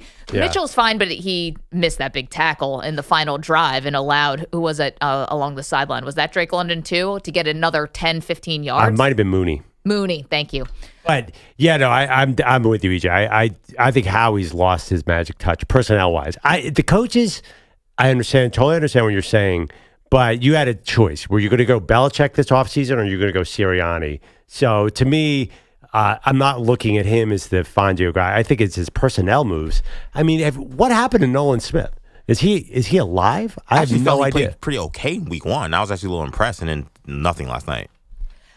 You are welcome to weigh in, 855-212-4227 if you're watching Monday Night Football. By the way, congrats to the Falcons. Like, we do a lot of the Eagles side because Perloff is here and also because that was a brutal loss. So, and also because ESPN made it seem like they were the only team that mattered last night. You have to admit that. I mean, a lot of Kelsey. They're lucky that there are not a lot of Falcons fans, as Perloff mentions a lot in the show. Cause it's mostly Georgia Bulldogs more than Falcons. Because that was any other NFL team.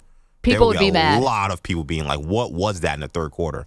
That was a close game. It wasn't like it was a blowout. Like, the game's in the balance. I think I speak for a lot of America. I think people do not like that. Like, do not make it about one team when it's a nationally broadcasted game. And I'm a Knicks fan, and I know that they do that with Stephen A. and the Knicks, and people don't like that either, and they're right. Knicks fans don't like it. We don't even like it either. Yeah. Like, do not make it about one team when it's a nationally broadcasted game. A lot of people just don't care enough about that individual team. They care about the NFL. They want to see what's going to happen. They care about their bets. They care about everything else. To make it about the Eagles last night so much was a bad move. Well, also, it's not like the Falcons aren't interesting. Right. I mean, they might not have, like, this fan base that's foaming at the mouth to fire everybody after a week 2 loss like the Eagles, but they still are interesting because they lose that game and they were an eyelash from losing it. Do we get Michael Penix in week 3? Do we get him in week 5? What happens? There was a lot there. Okay. By the way, I don't think they're anywhere near benching Cousins. I don't know. I mean, it just, you would have heard it. It's just the Falcons are a little boring. There was just like a lot of Bijan runs, a lot of screen pass. Like Drake London and Kyle Pitts are still, for the most part, a rumor. They're not the most exciting team right now. And honestly, you thought got rid of Arthur Smith, they would sort of jazz it up a little offensively. They're still slightly boring. The Eagles are too. Yeah, that first half was a snooze. Yeah, it was not exciting. Okay, we'll get to our rookie power rankings in just a moment. Let's get to Bogus's headlines, though, and we'll do that. What's up, Bogus? These headlines are sponsored by Prize Picks. Football season's here, and Prize Picks is the best place to get real money sports action. Download Prize Picks and use code MNP to get a $50 credit instantly when you play $5. Must be present in certain states. Visit prizepicks.com for restrictions and details. As we play the blame game, I'm surprised we have not mentioned the jet lag or the after effects of South American humidity for the Eagles after their season opener in Brazil. Maybe was missing their best receiver. Plenty of excuses to go around after this 22-21 home loss to those Falcons. Let's see what Nick Sirianni went with. We made some plays. They made more. That's on all of us. That starts with coaching and goes to the players. We're all responsible for the loss. His team led in the fourth quarter, but then came that debatable decision to throw on third down. Saquon Barkley dropped the easy pass, stopping the clock before a Philly field goal. So Atlanta got the ball back with roughly 90 seconds left. drove 70 yards for a Drake London TD catch, and then played a little defense. Atlanta will rush 5. Hurts back to throw. And as he throws, far side pass intercepted. It's intercepted on a slide at the 30-yard line of Atlanta. They're going to win it. Jesse Bates the pick after Kirk Cousins went 5 for 6 on that game-winning drive, threw for a pair of scores overall, while his offense ran for 152, and that's how they got win number 1 under Raheem Morris. I'm pretty easygoing, pretty steady, and I didn't come here to beat the Philadelphia Eagles. You know, I was brought here to go out here and try to put ourselves in position to win championships, and that's what we want to do. Both these teams are 1-1 this morning. The Panthers, as you've heard, are benching Bryce Young for Andy Dalton, and the Dolphins are not yet putting Tua on IR following his latest concussion, but they are signing Tyler Huntley off the Ravens practice squad. Long story short, in terms of roster rules, this basically guarantees Tua will miss at least 3 games. Skylar Thompson starts this weekend against Seattle. SEC football now does injury reports. Texas head coach Steve Sarkisian yesterday gave us a preview when it comes to Quinn Ewers. When you guys get your injury report, he would be listed as questionable. Okay, so it's really we're going to monitor him day to day and see what this looks like. But he would be questionable for Saturday on the report. All because of last weekend's oblique strain. Arch Manning expected to start this weekend against Louisiana Monroe. Yeah, it's about time. We need these college injury reports. Yeah, that's true. You don't have to I thought you meant it was about time on Arch. Oh, no, but you guys all know, I think, Yeah. Arch, it's Arch time. But I think you don't have to give detailed medical information about people who might be like 18 and 19 years old. I get that. Maybe feels a little weird, but questionable? We can do that. We can do what hockey does, lower body injury, upper body injury. And they're doing it for all of their sports. Like soccer and baseball teams need to file these things too before games. Because you can bet on it. Yeah. And if you can bet on a sport, You can gotta bet have on college. Yeah, I guess you I can. mean, that's what the Alabama baseball coach got in trouble for. He knew he wasn't going to start somebody, so he gave a dude a heads up. Yeah. And in my mind, with that scandal, which he got promptly fired for, he's calling from a payphone. It just in my brain, he's calling from a payphone outside the stadium. I haven't seen a payphone in 10 years. Was he wearing a trench coat and a top hat? With a cigarette in his mouth? Nico's probably never seen a payphone. He's confused right now. I've seen one on TV. In movies, I right? know. On TV. Yeah, like Sopranos. Sopranos, they love that payphone. Oh, yeah. Obviously, that's the only way to properly execute a hit. I remember I forgot my phone at home once. I actually had to go to a payphone to call my mom. Where'd you find college? One? Oh, in college. This is college, but still, this was like 2008 maybe.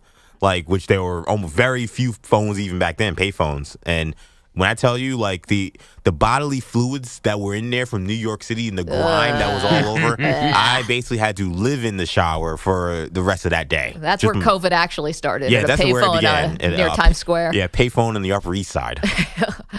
Upper East is not so bad. That's a little more expensive area code, but you get some bad By payphone. college campus, it's a little different here. You're comparing a payphone to the wet market? Yes, I am.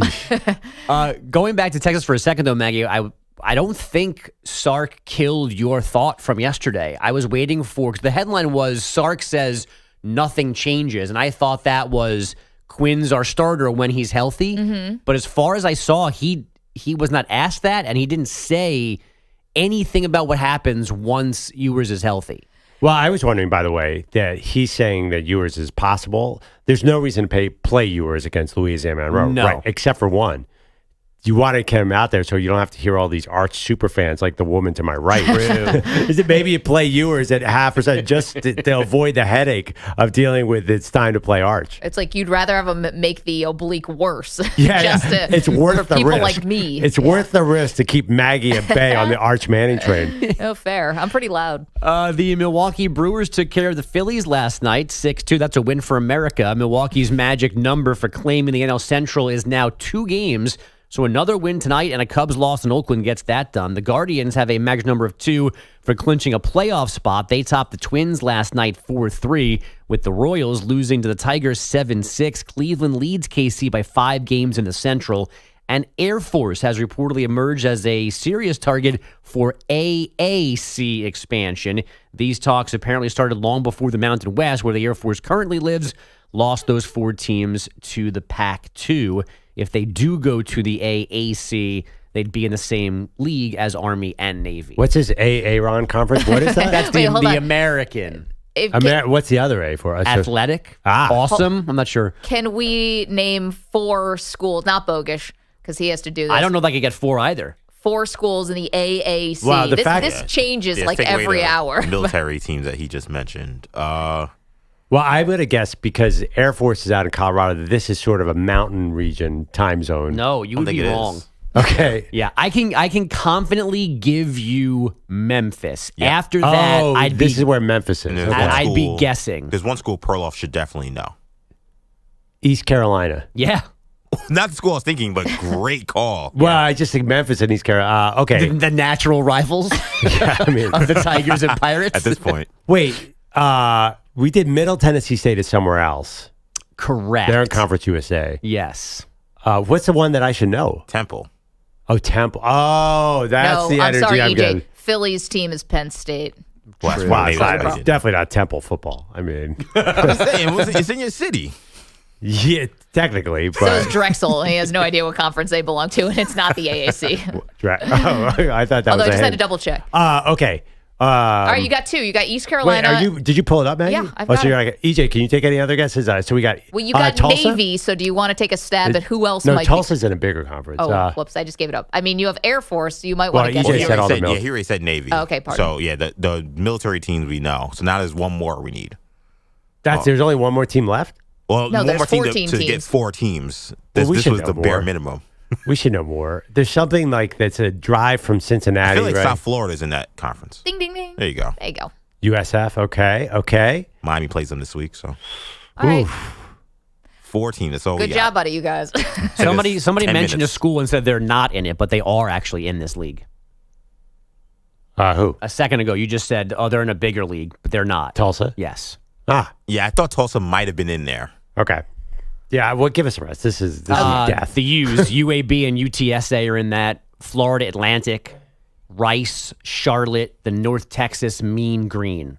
I think all the ones we haven't mentioned yet. That conference actually makes some sense. Like those teams probably all belong. Yeah, because Army same playing thing. North Texas in basketball makes a lot of sense. That West Point. From West Point to El Paso. But East Carolina the sun playing never Tulsa. sets on the AAC. Well, as long as you have East Carolina versus Memphis, you're fine. Yeah, the rest is just filler. That's fine. Have you ever seen, by the way, and I only know this because my brother's a huge Memphis fan, so I've watched some conference tournament games. The empty arena that is there for their conference tournament games, it's like, it looks like a high school gym in like a college gym. And I think it's because they're playing just in a random city where you have all these schools from West Point to Texas, and you're playing in like Iowa. And they're not traveling to see Army versus UTEP in basketball in the first round of the AAC conference tournament. It is like, I'm like, this, they should be just like relegated at this point. Don't even show this on TV. EJ, the fact that you would bring up the gate and the crowd is hilarious. You've been working in sports long enough. It's only about getting your games on TV. I know, but it's bad. It's like these are technically playoff games. These are postseason games, and there's 10 people in the crowd. Somehow we've all managed to power on. They played in the Dickies Arena in Fort Worth. I don't know what's there normally, but that's where they played last spring. There weren't many Temple fans at that game. Can I make an editorial Good pants, suggestion though. here?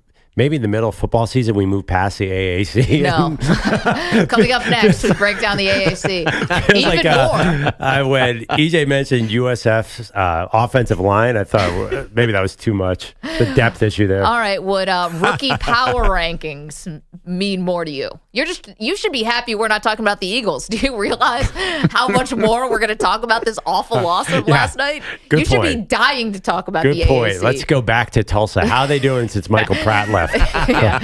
You should be begging us to talk about the AAC. Dickies Arena in Fort Worth is the home of the Fort Worth Stock Show and Rodeo. Of course it is. And I bet they sell out. Oh, yeah. Oh, facts. You know who's from Texas? Fort Worth?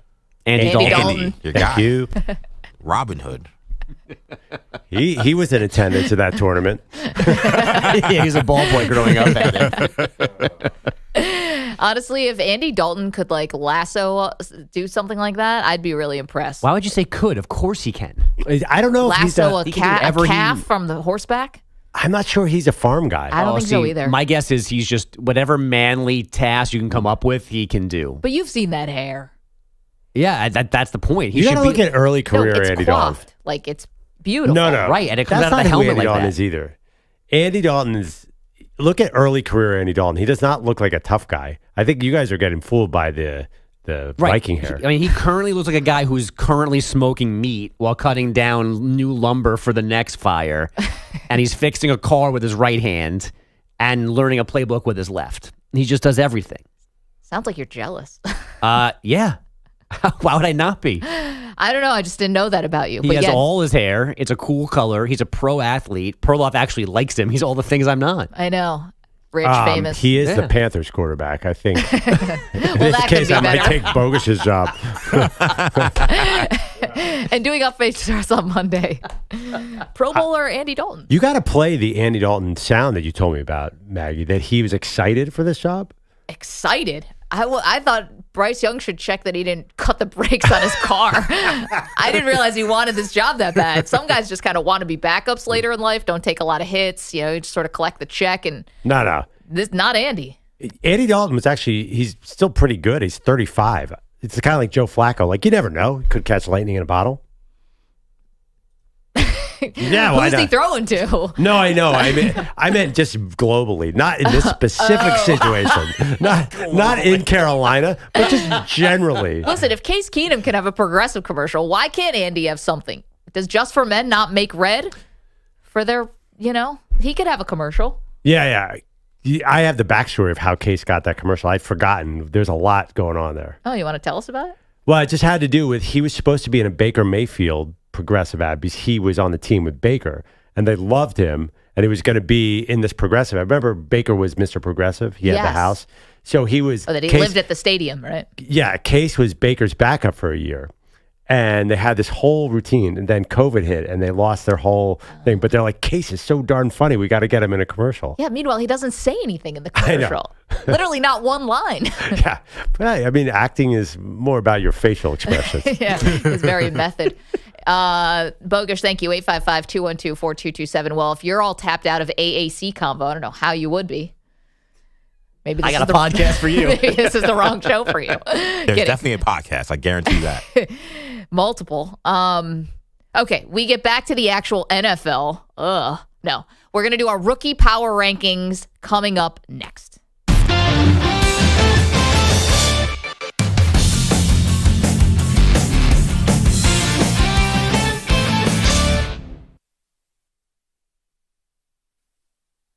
You're in a 5-minute break.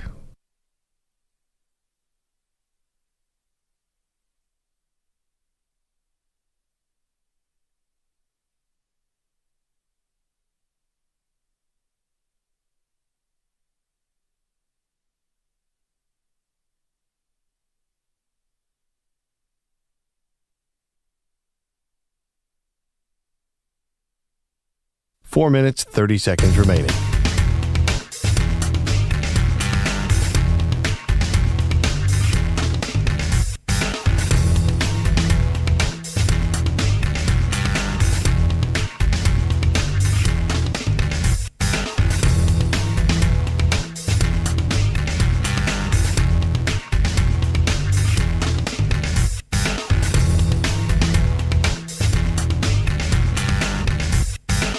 Four minutes remaining.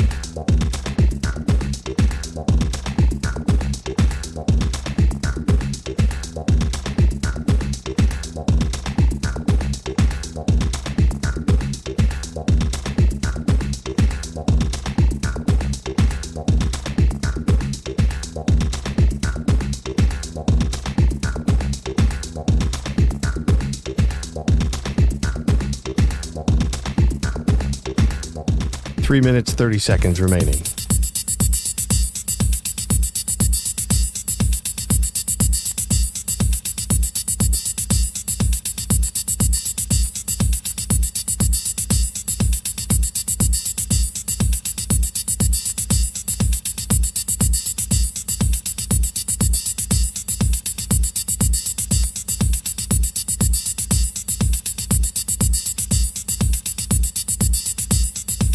Three minutes remaining.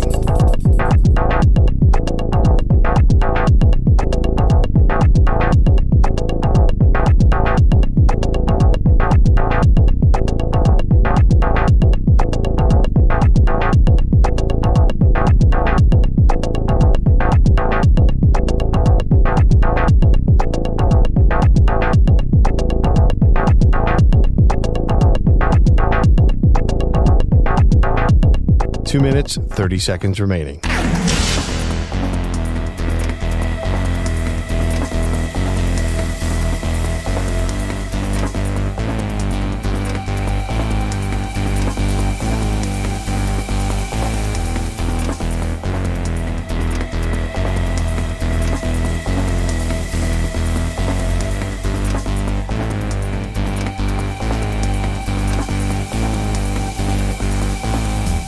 Two minutes remaining.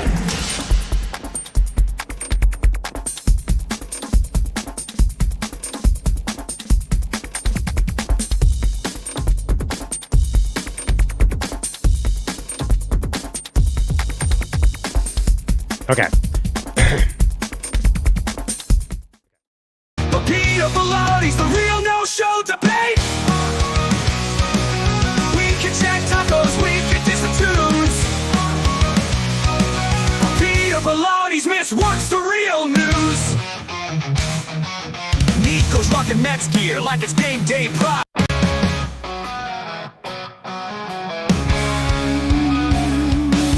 Maggie Gray's cruising and her EV's so sleek, but the battery is low, man, it's starting to squeak.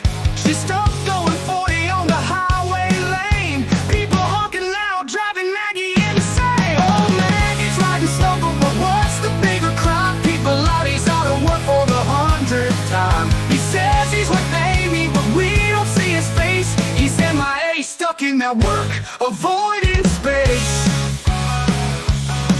Oh, Maggie's riding slow, but what's the bigger crime? People out, he's out of work for the 100th time. He says he's with Amy, but we don't see his face. He's MIA, stuck in that work, avoiding space.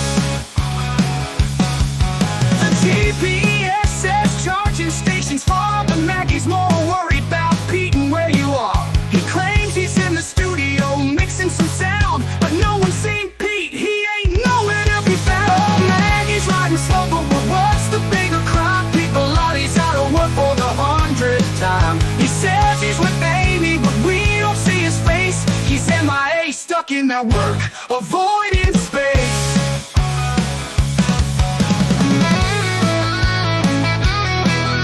Andrew Bogusch, man, he's starting to steam. Maggie and Perloff said Dave's songs are a meme. All sound the same? Oh, that's just insane. But Bogusch knows deep down there's more to the pain. Cause Peter Bellotti, where'd you go? You're not at work, you're at the show. Maggie Gray, she had a craving strong for Waffle House waffles all day long. She sat down with Jessica, her waitress friend, and for 24 hours the waffles never end. But now Maggie's feeling queasy and green, regretting that last waffle supreme. Meanwhile, Peter Bellotti's got a problem of his own. He's missing work and his boss is getting unknown.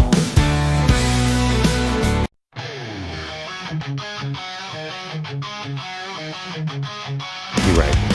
Now, obviously, it was an incredibly offense-heavy draft. I think the most offensive-heavy first round we've had. So that kind of makes sense. There were a couple linemen who were awesome, but they don't make the list this week. I'm sorry, at number 5, Cincinnati Bengals rookie Jermaine Burton had to step up because T. Higgins is out, caught a 47-yard touchdown that could have been in a winning effort. The Bengals did not win, but I want to acknowledge him because he's kind of had an up-and-down road, with the whole Georgia-Alabama thing, and that was a huge play. Excited about him. Number 4, I'm going with Brock Bowers, Raiders tight end in name only. I mean, this guy is a weapon.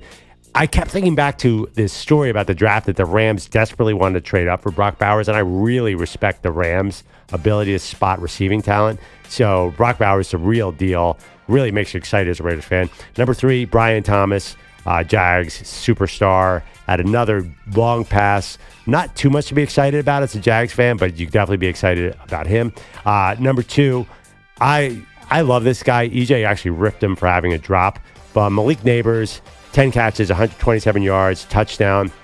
I think you grade him on a curve. He's Daniel Jones as his quarterback. He's so strong. He's like a strong Odell Beckham Jr. And number 1, Maserati Marv. Marvin Harrison, 4 catches, 130 yards, 2 TDs. Okay, nice list. We have a couple overlaps, but not too many. Yep. For the second week in a row, Talise Fuaga makes my list. Saints offensive lineman. Listen, the Saints offense, everything is going great for them. And he's out there in a really big spot. Derek Carr's got all the time in the world. Again, second week in a row. Derek Carr gets rid of the ball so fast. I don't exactly know, but let's see if he gets tested. He deserves to be on this list through 2 weeks. So Fuaga, the offensive lineman for the Saints, 5 on my rookie power rankings. Number 4, I'm going to go with Braylon Allen from EJ's New York Jets.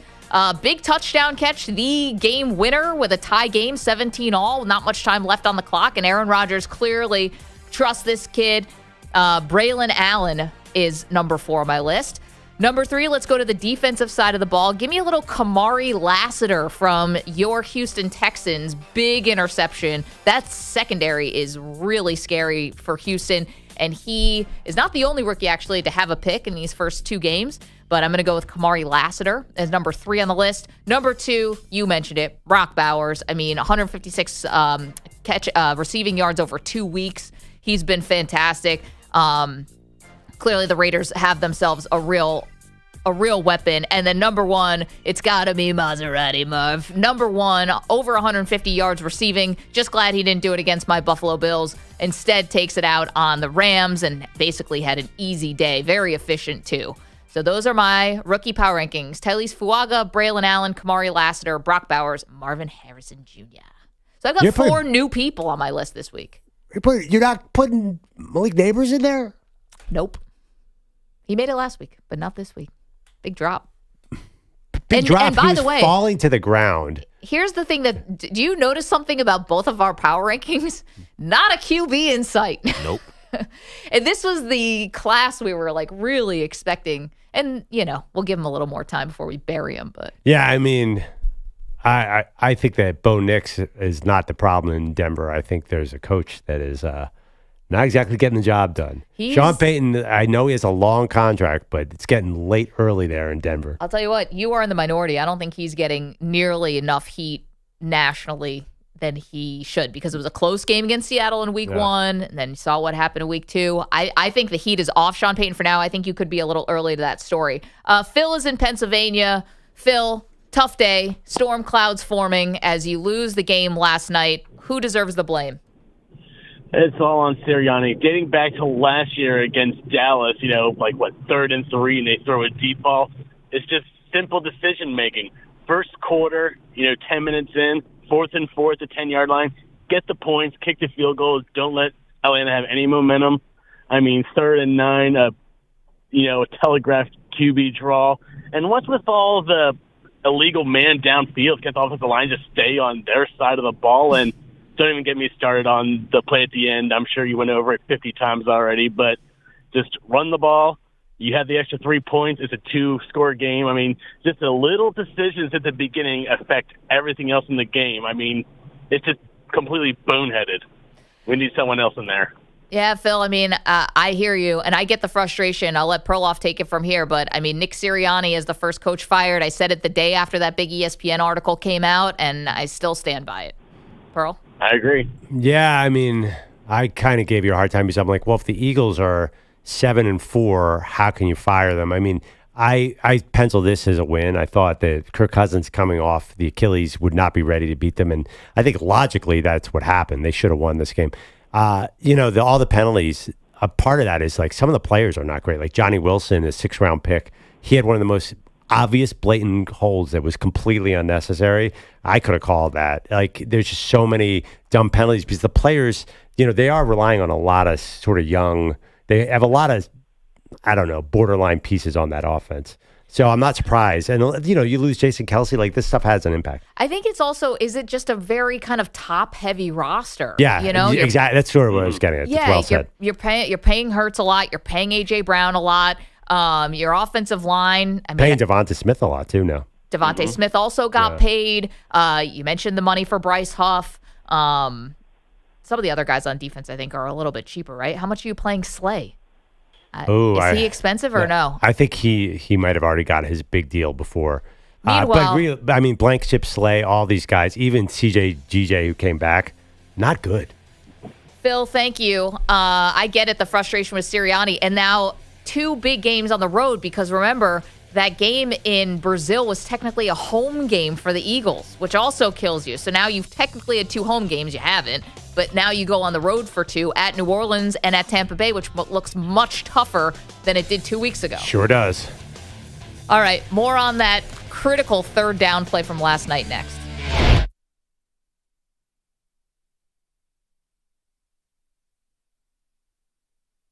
You're in a 5-minute break.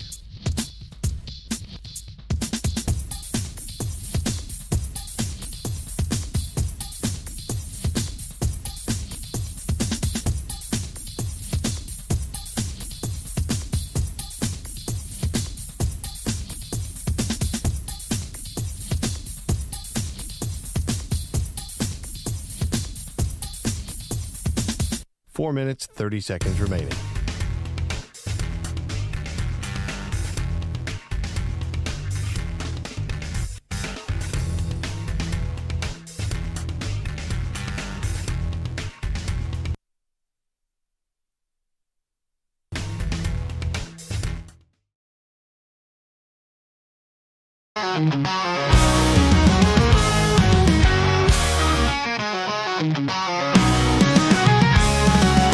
Nico's at the helm, but it's a sinking ship.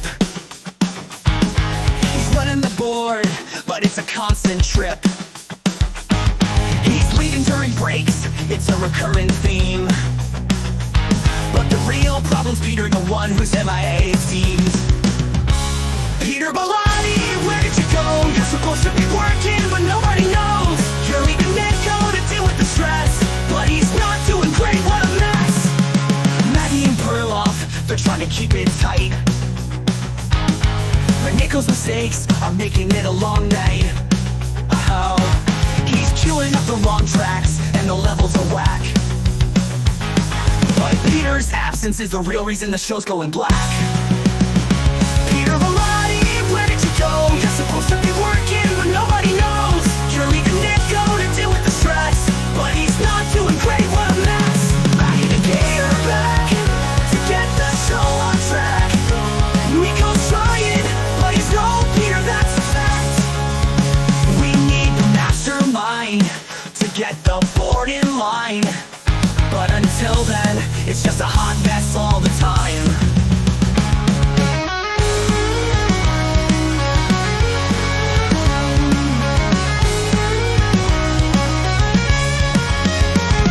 Peter Bellotti, where did you go? You're supposed to be working, but nobody knows.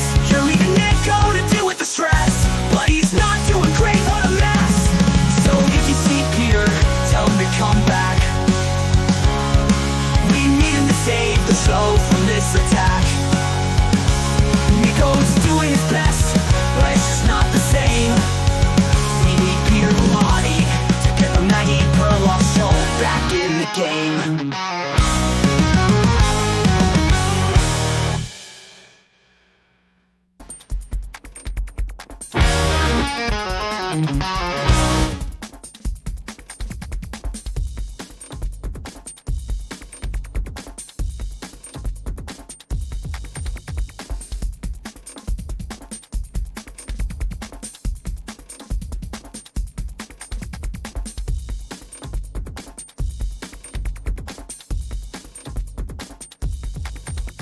One minute, 30 seconds remaining.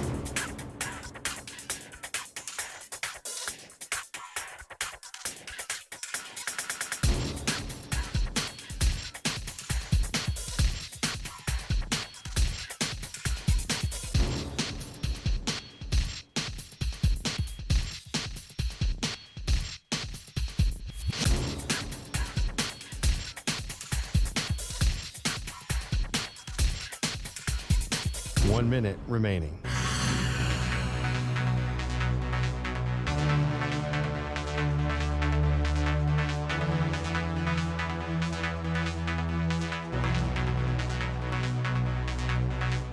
Forty-five seconds remaining.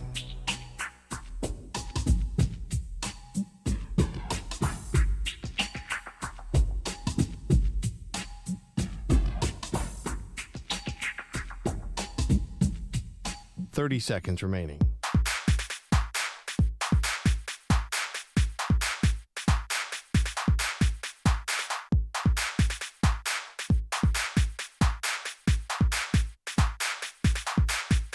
15 seconds.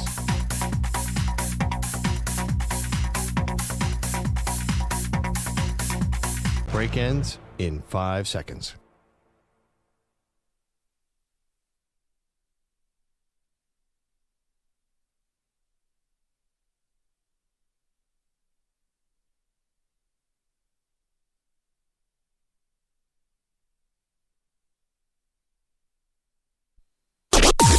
Maggie and Perloff on the Infinity Sports Network.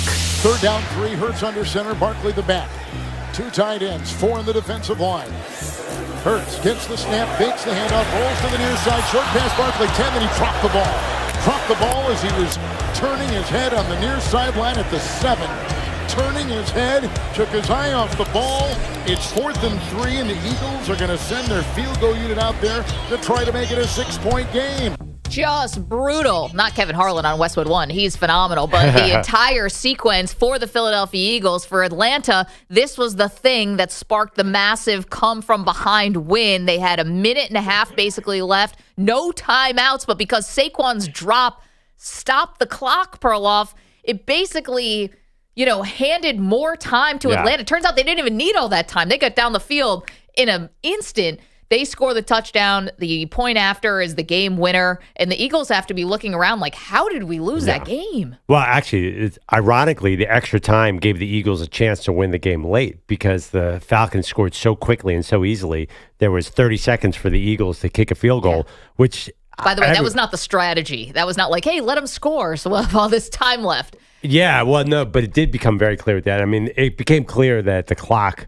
was the Eagles. Actually, Buck did mention, hey, maybe the Eagles call timeout here to try and give themselves a chance. It was bad.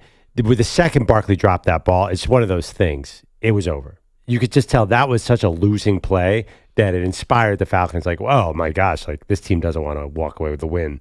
I mean, that was such a choke job. It was unbelievable. It was. I mean, I'll give you that. I didn't think the game was necessarily over at that moment. It was a dumb play, and it was either you blame Saquon Barkley because he dropped a easy pass, or you blame the coaching staff for not taking 40 more seconds off the clock and maybe more to run the ball on third down. Again, Atlanta has no timeouts. You could take another 40 seconds off the clock, then you could kick the field goal if you wanted to, or you could go for it on fourth down and see what you have going on there and see if you can really try to win the game. Instead, they settled. Right. And they gave Atlanta and Kirk Cousins, who's not known to be great on primetime, he looked amazing in that final drive. I think he's won a bunch now in a row. Recently, yeah. 4 or 5. So you understand this 40 seconds made no difference. It could have been a minute left. They stormed down the field so easily that it had absolutely no impact. Well, here's the thing about that. So I think that they had a minute 30 left and no timeouts. I think your mentality is a little different than if you have 50 seconds left and no timeouts. Like, do you rush the ball? Are people making mistakes? Is it harder even just to get up to the line of scrimmage to run the next play because you're taking this big chunk yardage? You're getting 11 yards on the first play, 26 yards on the next one, 20 yards on the next one.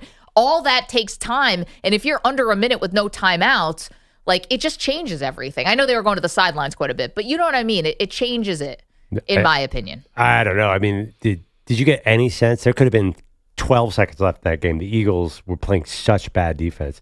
And honestly, I think that Atlanta's actually going to look back at this game and kick themselves like, ooh, we should have been throwing on these guys all game long. Because I really, really do not like the Eagles' back 7 or back 4 especially. Like, they're really weak at defensive back. And if you don't pressure the quarterback at all, you can't even get within 5 yards of Kirk Cousins.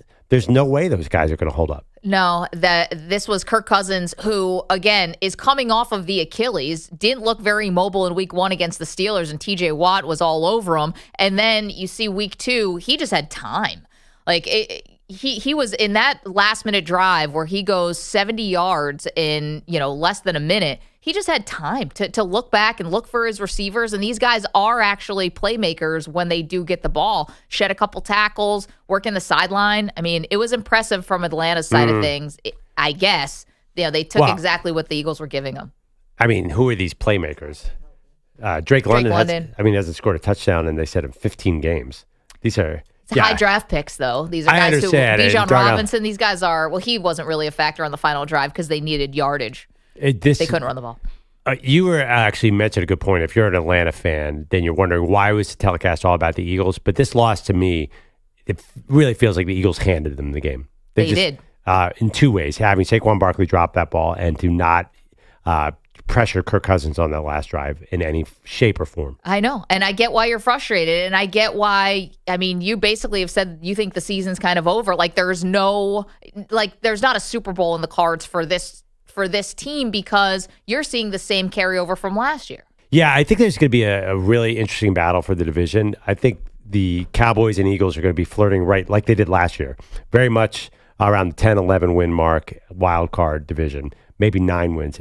Remember, the NFC East for a long time, you could win that division with 9 wins. You did not need to have 12 wins like the Cowboys. No, I think the Commanders won it one year. At 8-8, did they? Something like that. They almost beat Tom Brady. Oh, wait, the Taylor Heineke year. Or did they have a losing record? I think they were 7-9. Yes. So you don't have to win 13 games to get out of this division. This was a tough loss. You know how they say sometimes one loss is so bad that it means 2 losses?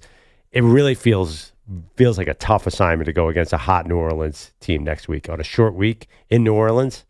That's going to be rough. I don't know how the Eagles stop the Saints. Suddenly looks a lot different to have to go to New Orleans and then have to go to Tampa and then go to Cleveland. And who knows if maybe they figured a few things out by the time you face them. Yeah.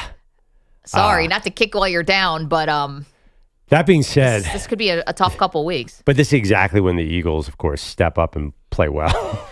So that's a question, though, because does this team has shown that ability, but that was when different coordinators were in the building, and maybe you had a little bit more faith in Nick Sirianni. I mean, I don't have any faith in him as an outsider. Yeah. And I know that he took you guys to a Super Bowl, so he's going to have maybe some built-in credit with the fan base, but that team is not the same. The coordinators are not the same. The pressure's not the same.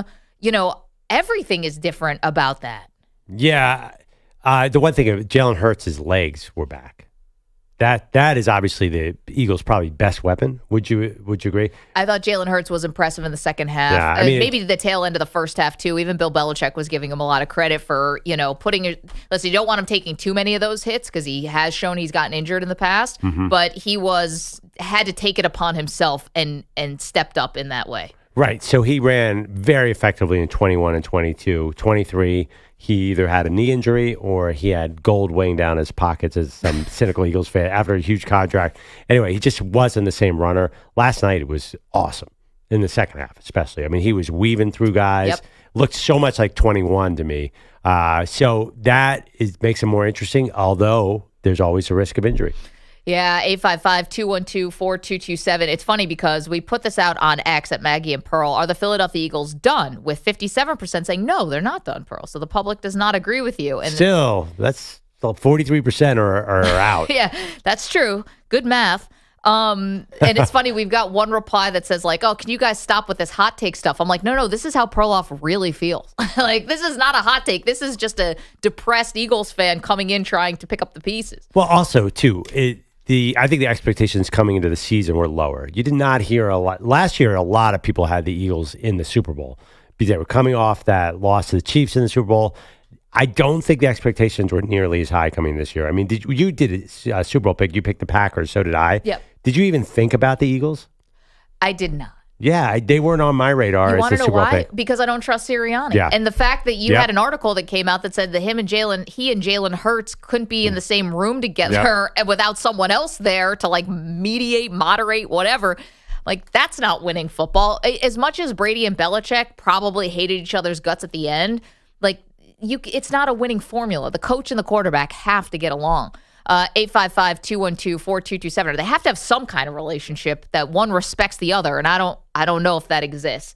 Bergie is in Florida, has a point about last night's game. Good morning, Bergie. Maggie, Perloff. Maggie, I got your back on this issue of the time. Less time does make a difference regardless of how fast it went down the field. And my analogy is the worst thing in baseball. The thing I hate the most is when they don't run fast to first because it's a ground ball in the infield. You don't run hard in case they make a mistake. You run hard to force more mistakes. If they know you're running hard, it's more pressure. And that's exactly what I feel about the situation you were talking about. Yeah, we're talking about, so the 3rd and 3 call. This is basically when the game turned, right? So it's at the 13-yard line. The Eagles are driving 3rd and 3 with just under 2 minutes left. They decide to go pass play to Saquon Barkley. He drops the ball. And my point was, run Saquon Barkley, because even if you don't pick up the first down, another 40 seconds comes off the clock. Then you could kick the field goal. Then you're up 6. And giving the ball to Kirk Cousins with less than a minute left, to me, feels different than a minute 30 and no timeouts. Like, Kirk's been in this situation before. He can do that. He could have done the minute, too. He just could have. Potential for false starts. You have all kind of things that could go wrong in that situation. Nothing. You had all that. They had to go the whole length of the field with no timeouts anyway, and did it easily. I mean, the Eagles were, how you are defending the sideline, how you're not. I don't know. You're laying off guys, and then you can't tackle them after they catch it. Like, what are you doing here? I know, letting Mooney get by, that was Mitchell, the rookie, so you don't want to, like, kill a guy because he's a rookie, but at the same time, make the tackle, man. Push him out of bounds, anything. Eagles hate tackling. It's not their thing, which is a problem in NFL football. You only get that kind of analysis right here. Bergie, thank you so much for weighing in. Kevin's in San Antonio. What's up, Kev? Yes, I'm on the phone. I'm sorry. I have 2 things to say. 2 things. The Eagles with Perloff, I know that you upset and so forth. It was a bonehead play and so forth. And then what you think about is that you look at the Eagles real close. Are they living on life support? Because that it's the head coach. It starts with the organization. And they also start with let's look at Carolina. Carolina need a clean house. They need to get people know about football. Wait, Kevin, they can't clean house. They just cleaned house. Carolina literally just cleaned house. They got a new coach. They got a new general manager. You're never going to clear out the owner. Kev, thanks so much for the call. Good morning. Love hearing from you. I believe the general manager was in the building. That was Dan Morgan was the assistant general manager, I believe. And he was a player. All right. But can you do that? The guy, Dave Canales, is coached 2 games. And he just made a massive decision, which is to bench Bryce Young in favor of Perloff's guy, Andy Dalton. I mean, you're right.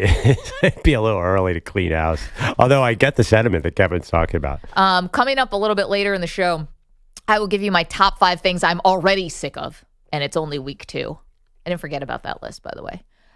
Adrian is in Maryland, wants everyone to take a page from Aaron Rodgers' book and RELAX. Good morning, Adrian.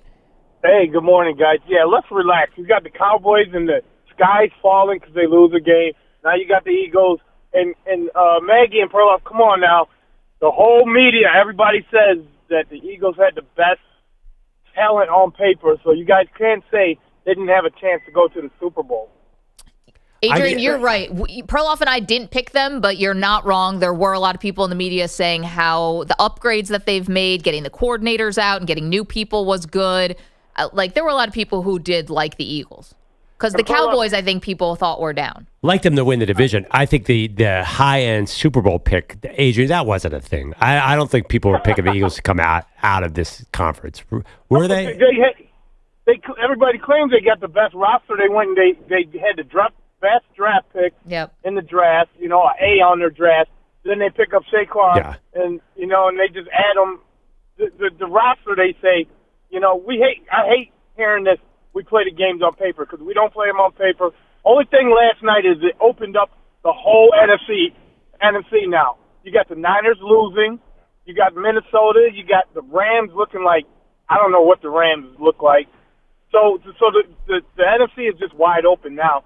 So it's for the taking now. All right, Perloff, did that make you feel any better? Adrian, thank you so much. No. Have yourself a great day. No, of course not.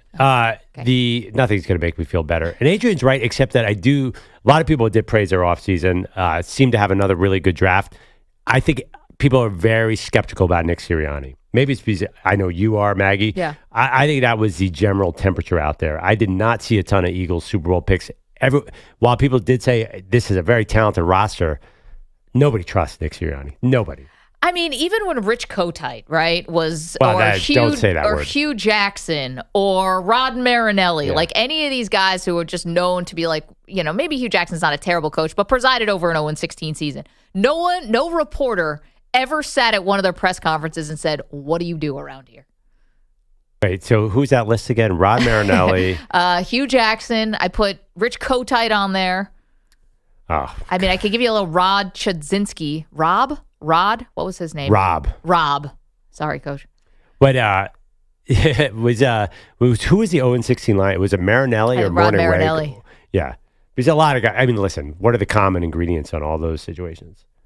What? I mean, the Browns are the worst run organization in the history of the world. You could have named 4 different Browns coach. That's the true. Lions are the second worst until recently. For many years, yeah. So, because the fact that we weren't sure who Morningweg was just as bad as Marinelli. Anyway, the Eagles seem to have a good ownership group and seem to have, everyone's like, oh, don't trade with Howie Roseman. He's so brilliant. Again, and EJ mentions that the brilliance went poof this offseason because Bryce Huff, the broadcast was circling him a lot. They're like, well, it's about time they hear from Bryce Huff, and you just see him get stonewalled. Yeah, Agent Zero, right? He's so small. Did he shrink in the offseason? He's just so unimposing. He's always been little, but. Well, he's not supposed to be like the standout piece there. He's supposed to be. He's getting paid like the standout piece. Well, I mean, maybe that was a little bit of a mistake, but that's also because you have a lot of cheap guys along your your defensive line because they're so young. I think that they've been watching Micah Parsons, who's quite small and quite fast, and said, well, we want that. And the truth is there are no other Micah Parsons. That's true. We did talk about the Falcons side of this, and we will continue to talk about the Falcons side of this because this is fun for the Falcons. You get a win on the road like this. Cousins holds off Michael Penix and all of those, all that conversation, which would have likely been swirling. And, maybe there's something cooking a bit in Atlanta. Okay, we've blamed a lot of people for the Eagles' loss. However, there's still one guy out there, Pearl, and I'm curious if you're going to put any blame on this individual at all. Nico, you have the sound I'm thinking of? Okay, so this was coming back from commercial break, under 2 minutes left to go, right before that fateful 3rd down and 3 where the Eagles tried to throw the ball and Saquon Barkley dropped it, and then the madness ensued after that, and the Eagles lose. Are you going to blame Scott Van Pelt? We're going to visit with Joe and Troy, show you the key moments of this game and take you inside the winning locker room, which appears it will be the home team. We'll see you when this one is done. Go, Troy, back to you. Oh. I missed that line, but then I saw SVP after the game kept on making a point of, hey, we're actually not in the Eagles locker room, we're in the Falcons locker room. I get it. Yeah. That is Does SVP as deserve SVP some said, blame? that's a bad beat. That is a bad beat. Stanford Steve, why are you letting the SVP do that? What's up with that? I mean, yikes. I watched it. I was like, is there? No, he didn't just say that, did he? And it's funny because I feel like watching how announcers couch those things, like Mike Breen, I think, is one of the best at it, where he'll do is this going to be another heartbreaking loss for the Knicks? Or maybe they'll find a way to come back here in the end. And it's like, well, he threw them both out there, so you can't say one or the other. No wonder people like him. Yeah, Breen is a pro. And I've seen I know, and SVP is great too. And I've seen other announcers do that. They do good jobs with that.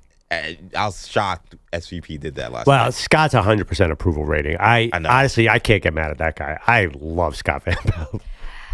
He has a hand in this loss as well. Everyone's fingerprints are on this thing. I don't know, Maggie. That's one guy you don't touch. I rarely meet a sports fan who doesn't like Scott Van Pelt. He's got a DP vibe. He definitely does. Chris is in Birmingham, Alabama. Hey, Chris, what's up? Yeah, Saints fan that called in yesterday. Yep. I want to discuss the Atlanta and the Eagles game. All the blame's been put on the offense, but yet no blame's been put on the defense. It's like, you're just going to sit here and ignore the fact that they gave up. Let's see, look at this number. It says 233 yards of passing, 20 of 29, and 7.8 yards per pass. Yeah, I mean, almost 100 of that yardage came in the final drive. Almost. And not to mention the 9 penalties, and then we're going to ignore the fact that when it was on 4th and 4, they could have just took the points on a field goal early, and then at least have them that's 3 free points off the board. So they could have still managed to win this. It was just They just did they just falconed the Falcons pretty much. Chris, hilarious. Thank you very much for that. I'm going to talk about a game from the past a lot this week. I'm just warning you in advance. In 2021, Derek Carr and the Raiders came into Philly. He was 31 of 34 in a game. I've never seen anything like it. It was Jonathan Gannon's defense, similar defense to Fangio. Like, I just don't see Derek Carr throwing an incompletion against this Eagles team. And the way Kamara played, I don't see them tackling him once. I think I do disagree because I have been talking about this defense. They're so soft. This whole bend don't break. You're doing this list of things you don't like in the NFL. Yeah, things I'm already sick of. If you didn't put bend don't break on there, then get it on there because it's ridiculous. Okay, so spoiler. Well, I'm going to do the list next, but I'm going to spoil it. Bend don't break is not on it. Okay. Because the Bills have been doing bend don't break for like 5 years. So I'm already over it. I'm sick of it. Honorable mention, maybe? Maybe honorable mention. We'll get to my list of things I'm sick of already next. You're in a 5-minute break.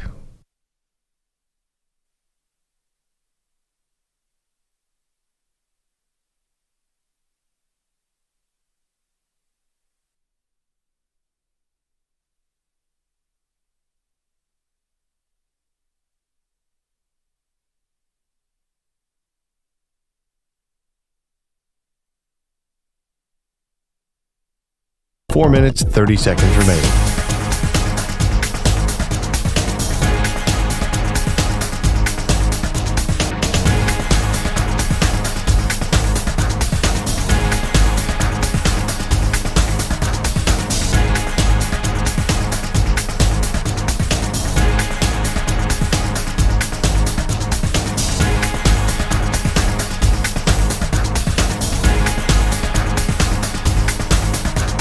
Four minutes remaining.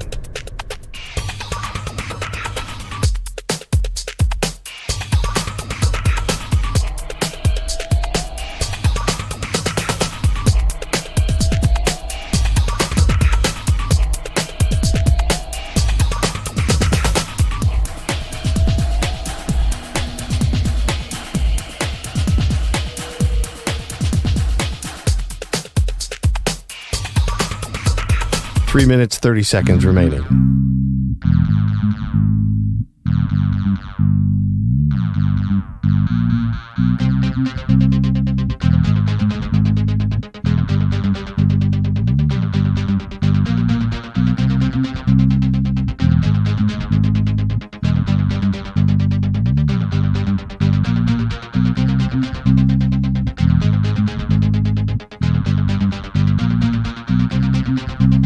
Three minutes remaining.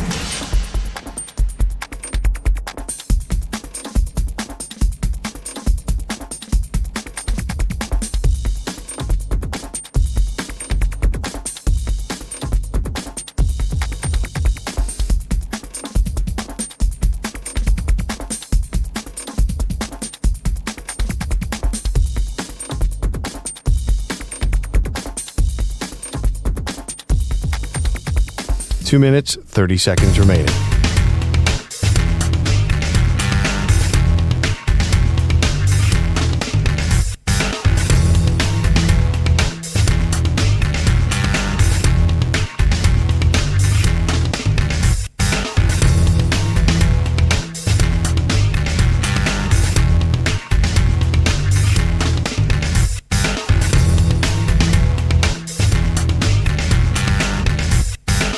Two minutes remaining.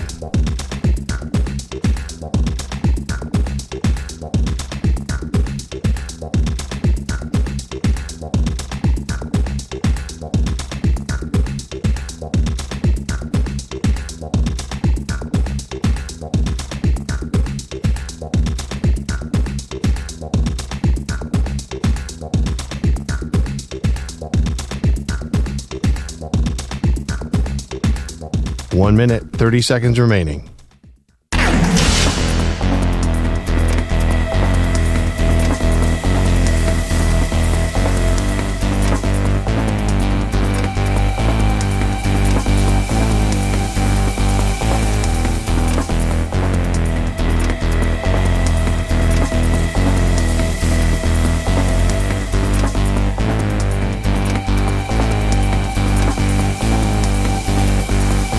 1 minute remaining.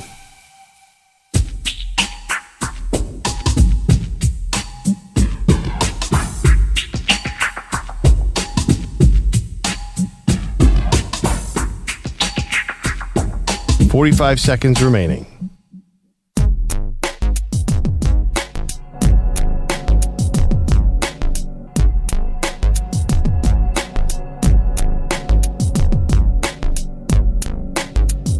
$30 seconds remaining.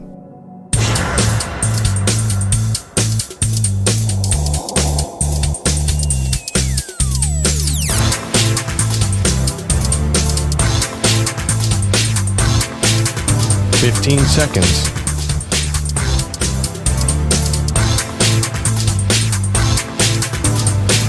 Break ends in 5 seconds.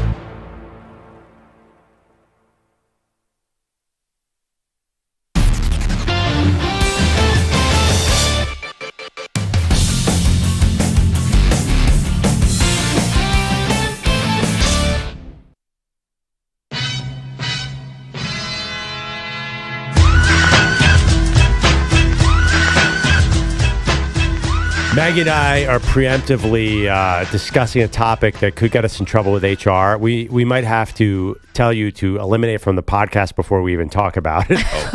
Well, Perloff is lamenting there's like, I think a lot of people have to do this. It's like sexual harassment sort of videos. Right. It's like training. A learning module so you know what to avoid. Right. And when to report and stuff. It's very serious and important. But the latest one, which takes about 7 hours, was basically the story of a guy who was asking out his coworker. And I said to Maggie, it's the rule that you can ask out your coworker once, but if he or she says no, then you can't go back to the well. Right. This guy kept asking her out. And Maggie's like, well, you weren't sure if you were even allowed to ask your coworkers out. Yeah, I'm not so sure. I can't tell. I mean, obviously, first you got to be like picking up on some kind of vibe that they might be into that kind of thing. But I don't trust a lot of people's picking up on the vibe. Like Bill was misreading the vibe the entire video. Well, he kept misreading it, which is how he ended up in the sexual harassment video. No. Well, you could obviously. Perloff goes, he's a nice guy. Oh, wait a minute. Yeah. no, I was like, oh, Bill. Yeah. Oh, he's good in time. Ooh, boy, Bill.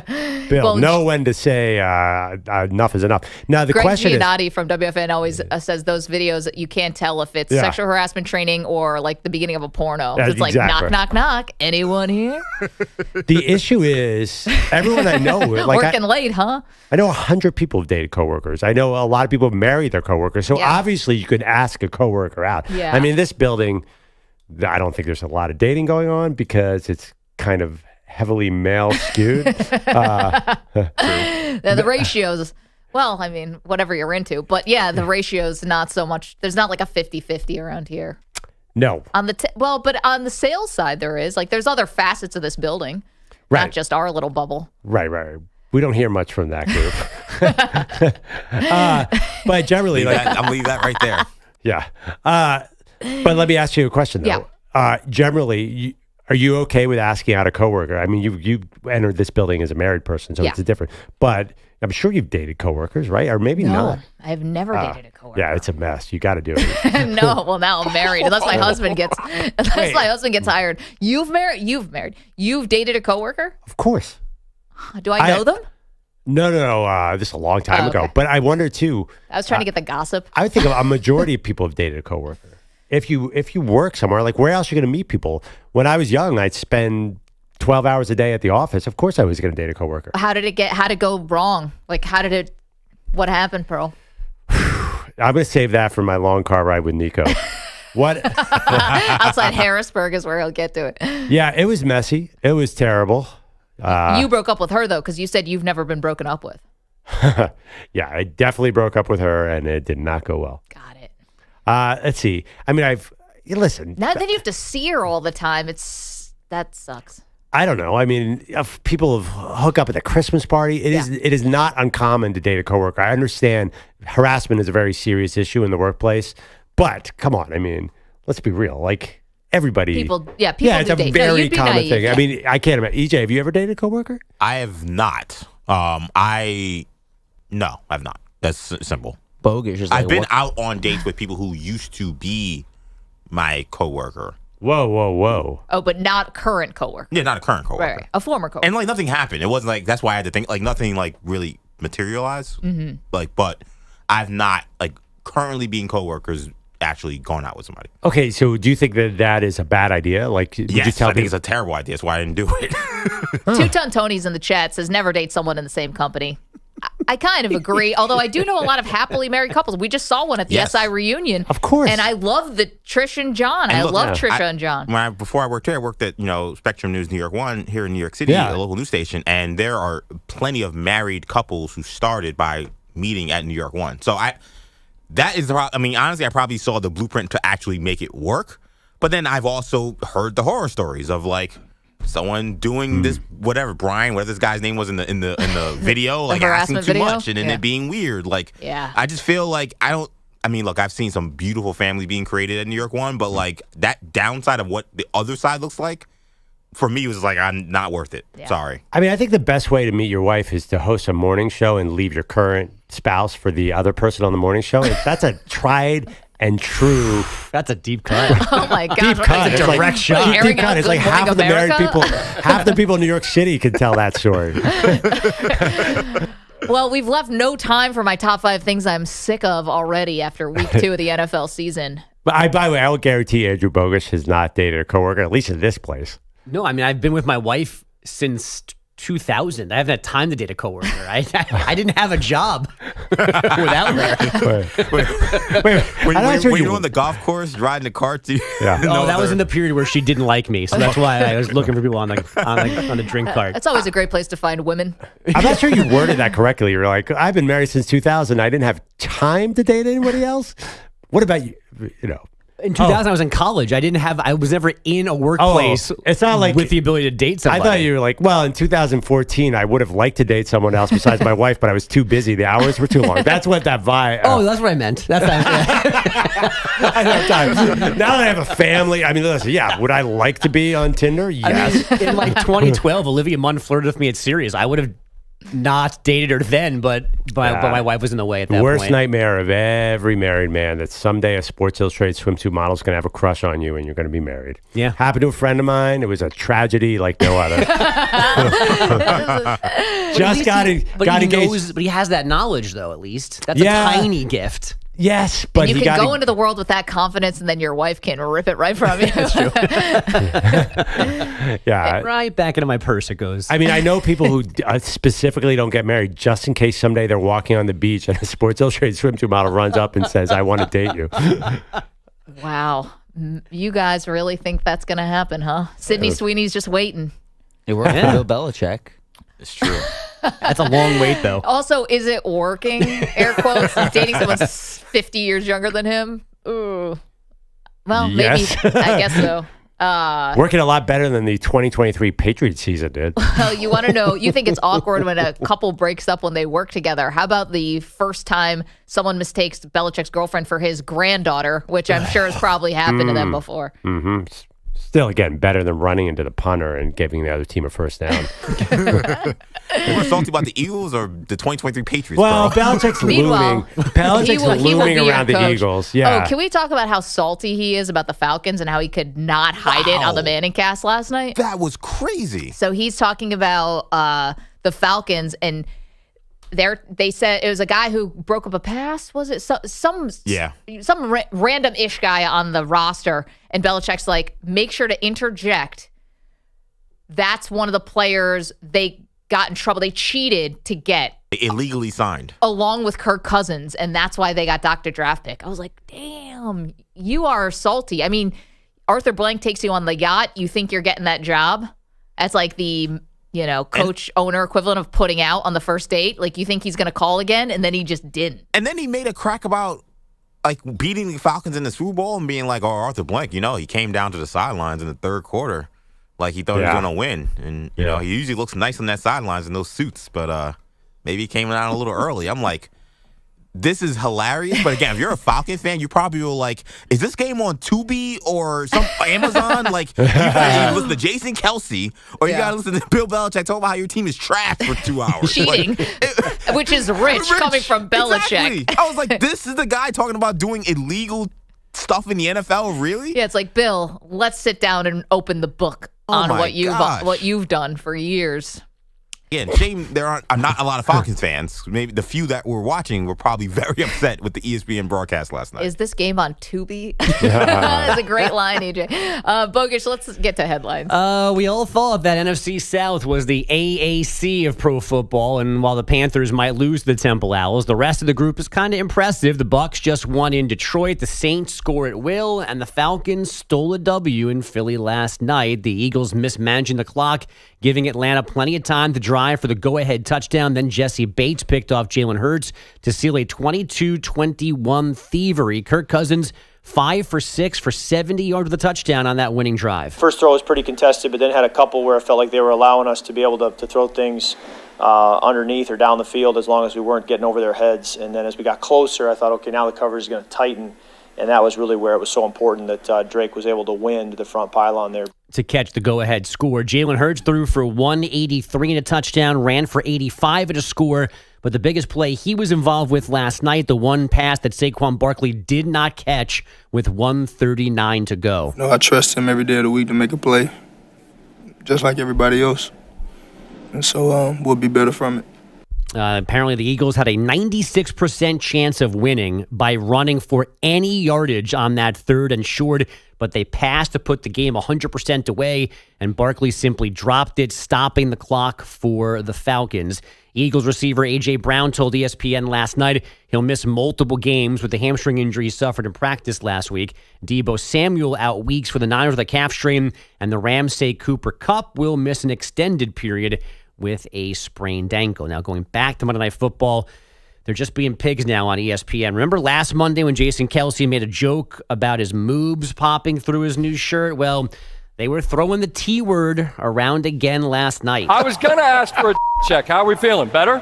Are much better today. Fantastic. Much better. Here. And Hey, then... is that real, or were you just... No, that's real. And then Ryan Clark kept it going. My friend keeps saying you're on ESPN. I had to ask. I go, yeah, I'm on ESPN. Think it's about me. Yeah. And she goes, I told you, that's Ryan. She was on stage when Jason said.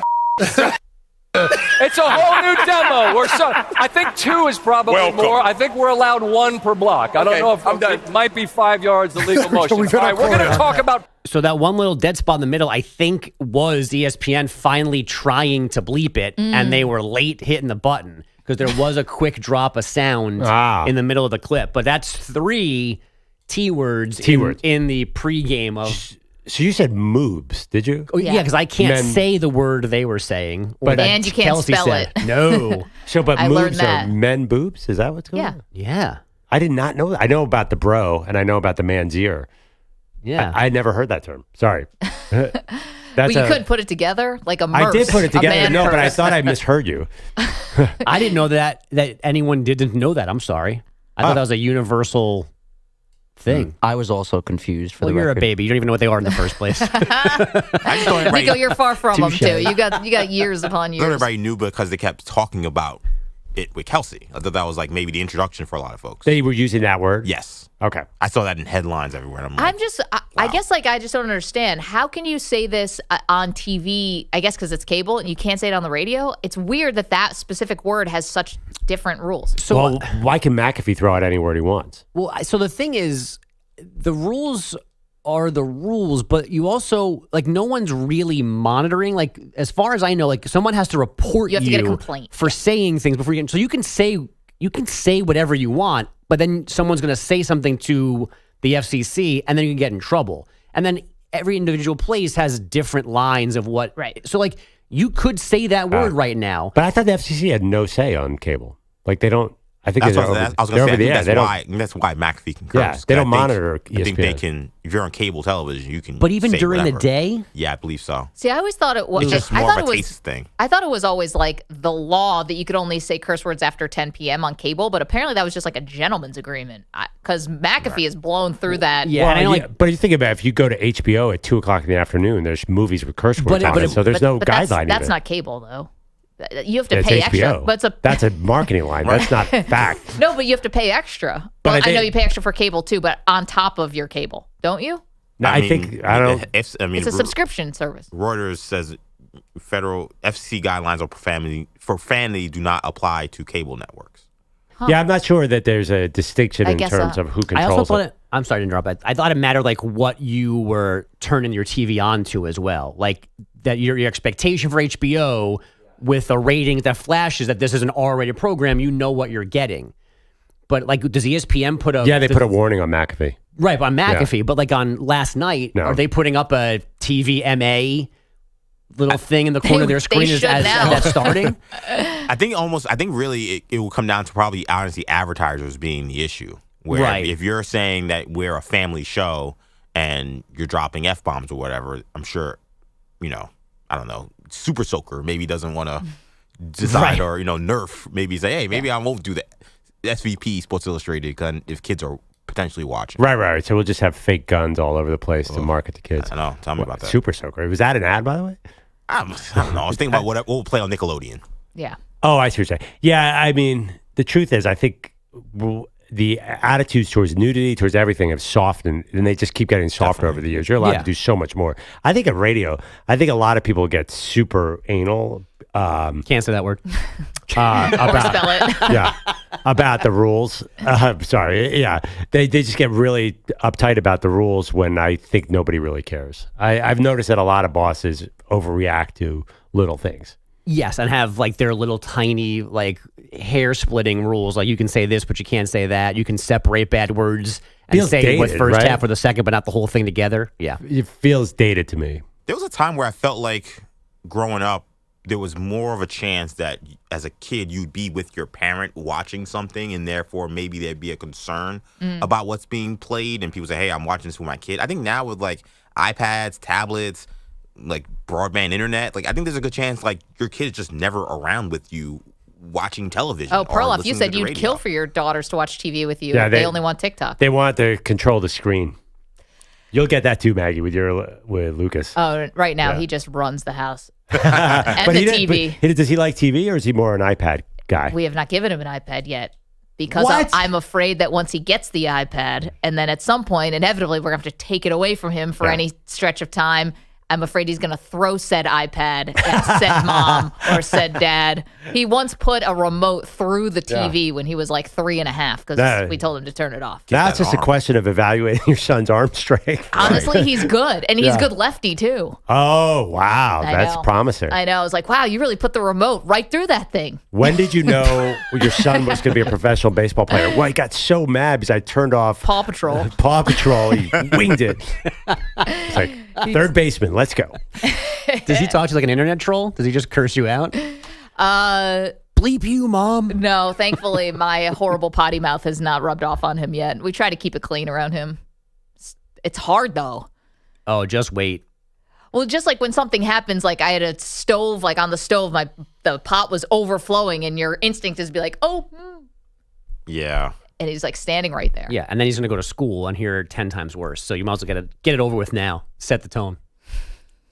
Lay the base layer in here. You control it. I know, but like I felt so bad. My one of my close friends, his nephew, hangs around. Hangs around a lot, and drop a lot of F-bombs and stuff, and it's hard to adjust. And I thought, well, it's probably not that big a deal. And then one time he just be like, "This is bull." Like when like he didn't get like a cake or something. I was like, whoa. It startles you. You're like, man, I gotta be careful. I could be influencing and getting this kid in trouble in school. It's bad. Jeez, EJ. But see, like you're the downfall of America. No, I get it. It's hard. I don't want to feel like, especially when it's not my kid, I don't want to feel like, oh, I'm contributing to. That's not your problem. Let me give you a get out of jail free card. If the kid goes to school and curses, that's not your fault. Because my kids know what the curse words are. They would never curse in school. Like the kid that goes to school and drops an F-bomb, the problems run deeper than the time you heard you say it in the backyard because you missed a jump shot or something. Or you lost a Madden game. Like that's not what the problem is. Can I say there's one exception to all these rules? A young Eagles fan cursing out an opposing fan is still the funniest thing on the internet. The double bird to Eli Manning. There's one where this little 9-year-old goes up to shake a Giants fan's hand and is about to shake his hand and just flips him the bird and runs away laughing. It's can't miss. You guys are really nailing it down there. Nice. I don't even know what you guys are talking about. I think this kids cursing is one of the cutest things out there. 855-212-4227. Okay, we've got to play a little quarterback musical chairs. We've got to get to my 5 things I'm already sick of in the NFL season. We have a Heisman update for you. Lots to do. You're in a 5-minute break.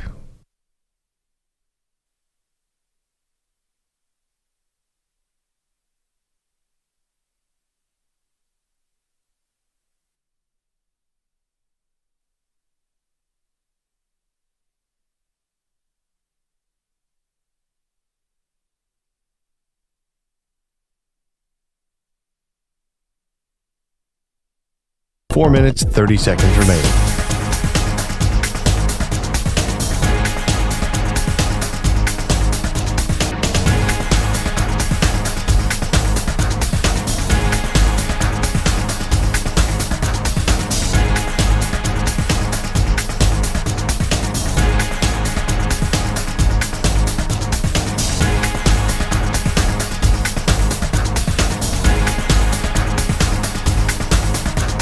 Four minutes remaining.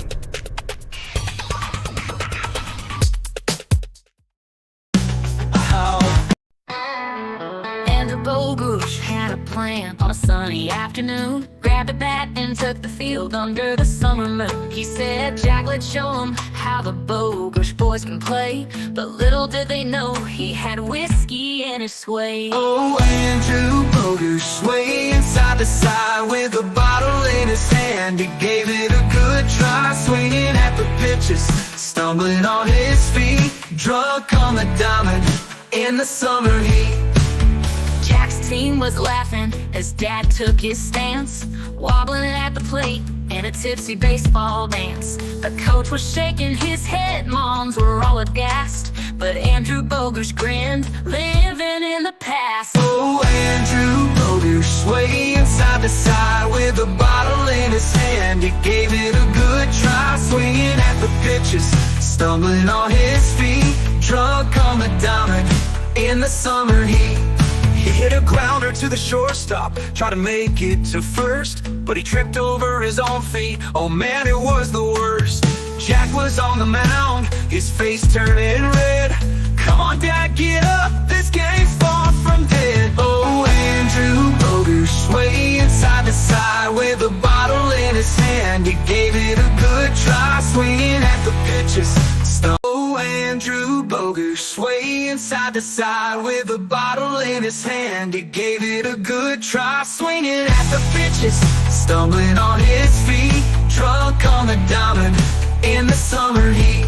So if you see a little league and laughter fills the air, look for Andrew Bogush, you might find him there. With a grin and a wink, he'll raise a drink on high, playing ball with Jack's team under the summer sky. And a Bogush had a plan on a sunny afternoon. 1 minute remaining.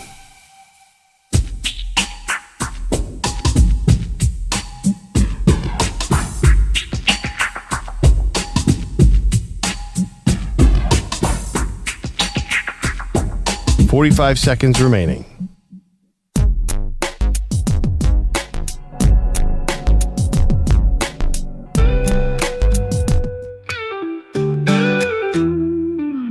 Bogush came home, kids were throwing a fit, dropping F-bombs, talking real slick. He's scratching his head, where'd they learn all this? Must be the TV, but something's amiss. He's calling the sitter, what's going on? My kids are cussing like they're in a rap song. But wait, here's the twist, here's the real deal. The story ain't about what you think or feel. It's not the kids, it's Peter Bellotti. Still missing work, got excuses that are spotty. Cursing at home, Bogush is stressed, but Pete's in the A, leaving us all a mess. Peter Bellotti, where did you go? Kids are walling out, but you still miss the show. Maggie, great. Andrew Perloff. All right, I've made a little back of the envelope. Top 5 things I'm already sick of, and we're only in week 2 of the NFL season. Perloff, you had an honorable mention for my list. Oh, I'm sick of every team letting the other team move the ball between the 20s and then toughening up in the end zone, because that means that all my favorite receivers are catching a million passes and getting hurt. And it's a great defensive strategy, but it has slowed the game down. Now, all of a sudden, quarterbacks can't throw for 200 yards, except for Gardner Minshew, and running backs are going off because of the new defensive philosophy. So it's a it's a lesser fan experience. But I think the ones you have, I'll admit, I know you pretty well. I think they are going to be more annoying than that even. All right, the top 5 things I'm already sick of, and it's only 2 weeks into the NFL season. Number 5, the no preseason impacting the regular season. I am so sick of this. It's like if you have a guy who didn't play, all of a sudden it's like he's out there with like he's looking into the sun or something. With no sunglasses on. Like you've been playing football your whole life. How does it take this much warm-up to get ready for this thing? Like, how do you not know what you need by now? I don't get it. So wait, to be clear, so you think they should play preseason, or they shouldn't need it and they shouldn't be struggling? How about this? Either be in training camp and actually train and do the joint practice thing if you don't want to actually play in a preseason game. But how about a drive or two? I'm not asking you to play the whole game. They used to play like into the third quarter when we were not kids, but a while ago. And now it's like you can't even play at all. And, weeks 1 through 3 are basically the extended preseason. It bothers me. Yeah, no, you're right. It's and also too, but now everybody's talking about it. It's driving it home. I can just see you getting frustrated. I'm so mad. Okay, number 4 on the list, things I'm already sick of, the Taylor Swift celebrations. I don't mind that she's at the games, that's fine. But this celebrating, the jumping up and down, the hysterics, like, girl, you've already been through one of these seasons. We got a long way to go, mama. Don't put the camera on me for this. Taylor Swift Nation, you're A-okay with me. Do what you want. Go to all the games. No, go to them all. Just like act like you've been there before. They're the back-to-back champs. You don't have to be jumping up and down when, So you're saying she's Rashee Rice gets a touchdown in week 2. It was against the Bengals, but you're saying she's too late to the bandwagon? I'm just saying, it's like... Every game looks like her first game. Yeah. She's like, whoa, football. No, I think that's Maggie's point. Yeah, it's very accurate. Very, it's one very thing accurate. for the Super Bowl. It's another for week 2. Okay, number 3 of things I'm already sick of. David Tepper ruining this franchise. It's an abomination what this new owner has done. And a lot of people's hands are dirty on this one, but no more than David Tepper. We'll get more into Bryce Young getting benched in just a moment. The second thing I'm already sick of this NFL season, watching the Steelers offense. I can't believe we got to keep doing this. And I don't know if it's going to be Russell Wilson. I don't know if it matters. You've said this. 2-0, baby. This is just a bomb. It's a terrible viewing experience. Well, I think the even worse viewing experience is the other offense when TJ Watt is destroying their quarterback. No, see, that's like a work of art. That's like good defense. The offense for the Steelers being bad is just like their own thing. Like, so you could be entertained by the Steelers' defense, so the other offense doesn't bother you, but the Steelers' offense bothers you. It's like, do you think you can only throw horizontally? You understand they've gone from Matt Canada to Arthur Smith. I get it. Listen, Mike Tomlin wants job security. All right, you're not getting fired for the offensive coordinator, that's for sure. Don't worry about it, dude. You've been there for 100 years. And the number one thing I'm already sick of after week 2 of the NFL season is Jason Kelce. Enough. The commercials, Monday Night Football, I mean, it's just so much Kelce. So that's my top 5 things I'm already sick of. The only argument I have against that is that there's also a lot of Eli Manning. So which little brother, even though Jason might be older, which little brother is more annoying? Jason is older. Eli has been in my life for so long. It's like wallpaper at this point. And like why Eli Manning is the number 1 spokesperson for Corona is hilarious to me. Yeah, Eli's so funny. I will agree. Jason Kelce was too much last night. I can't believe I'm saying this because I came in, I was excited to celebrate Jason Kelce. But by the end of the third quarter, I'm like, all right, this is exhausting. Well, it's also state-run TV. It's like, don't tell me it's like, wow, everyone looks great. It's like, you're in a dogfight right now with the Falcons because you guys can't score. Like, don't lie to me, Jason. If you're going to be in the booth, you got to tell me the truth. There's a lot of Didn't mean Nick. for that to rhyme. Do you notice there was a lot of Nick Foles last night, too? He got honored. He got honored. I was actually wondering, like, this NFL? Dude, why did you suit up? You're like 36 years old. Why is he retiring? There you go. What I get wrong? What I 35 miss? for Nick Foles. Sorry. That's okay. Did I miss anything? What are you already sick of 2 weeks into the NFL season? Coming up, we're going to play a little quarterback carousel.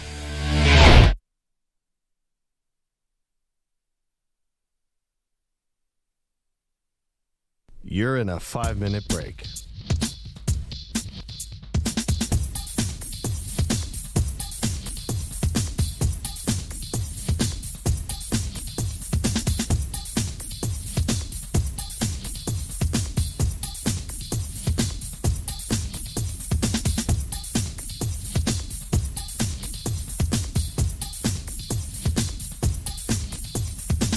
Four minutes, 30 seconds remaining.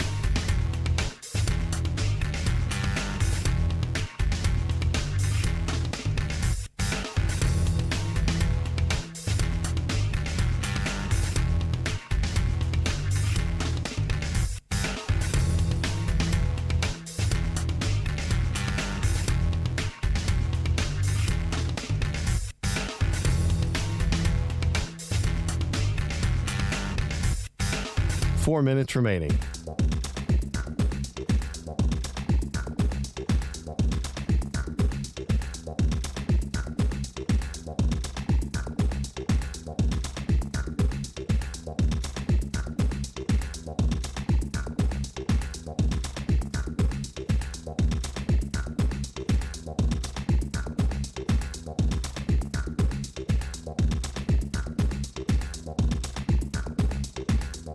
Three minutes, 30 seconds remaining.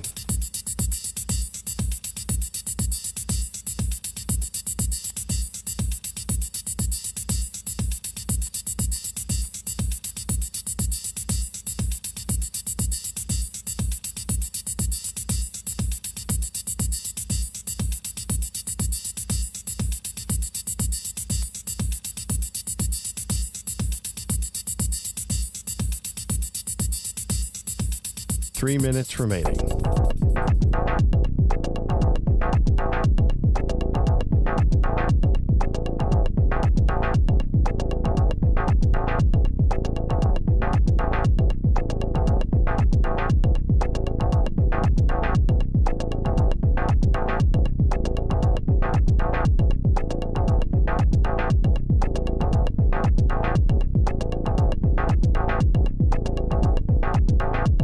Two minutes, 30 seconds remaining.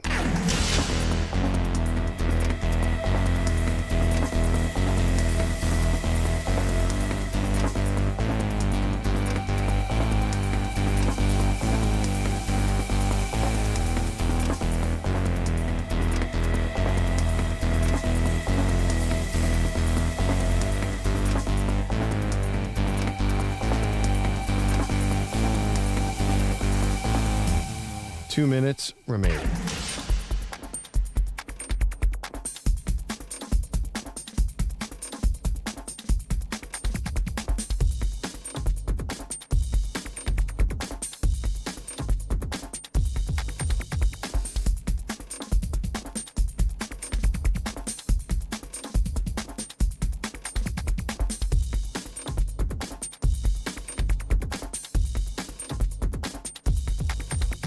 One minute, 30 seconds remaining.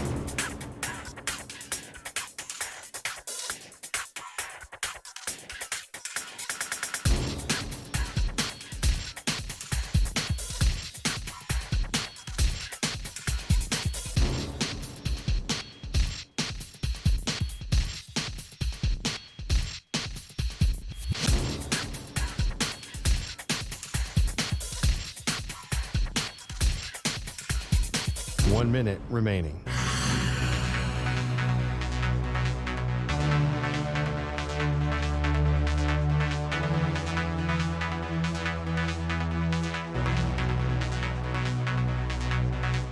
Forty-five seconds remaining.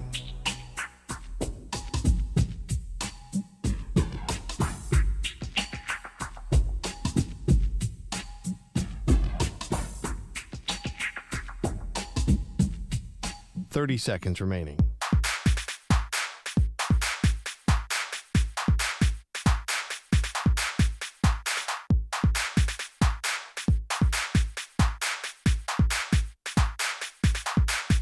Fifteen seconds.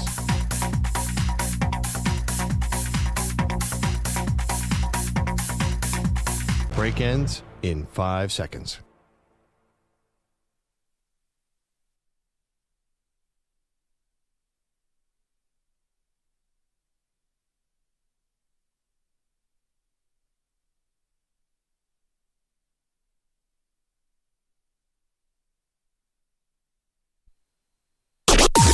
Maggie and Perloff on the Infinity Sports Network.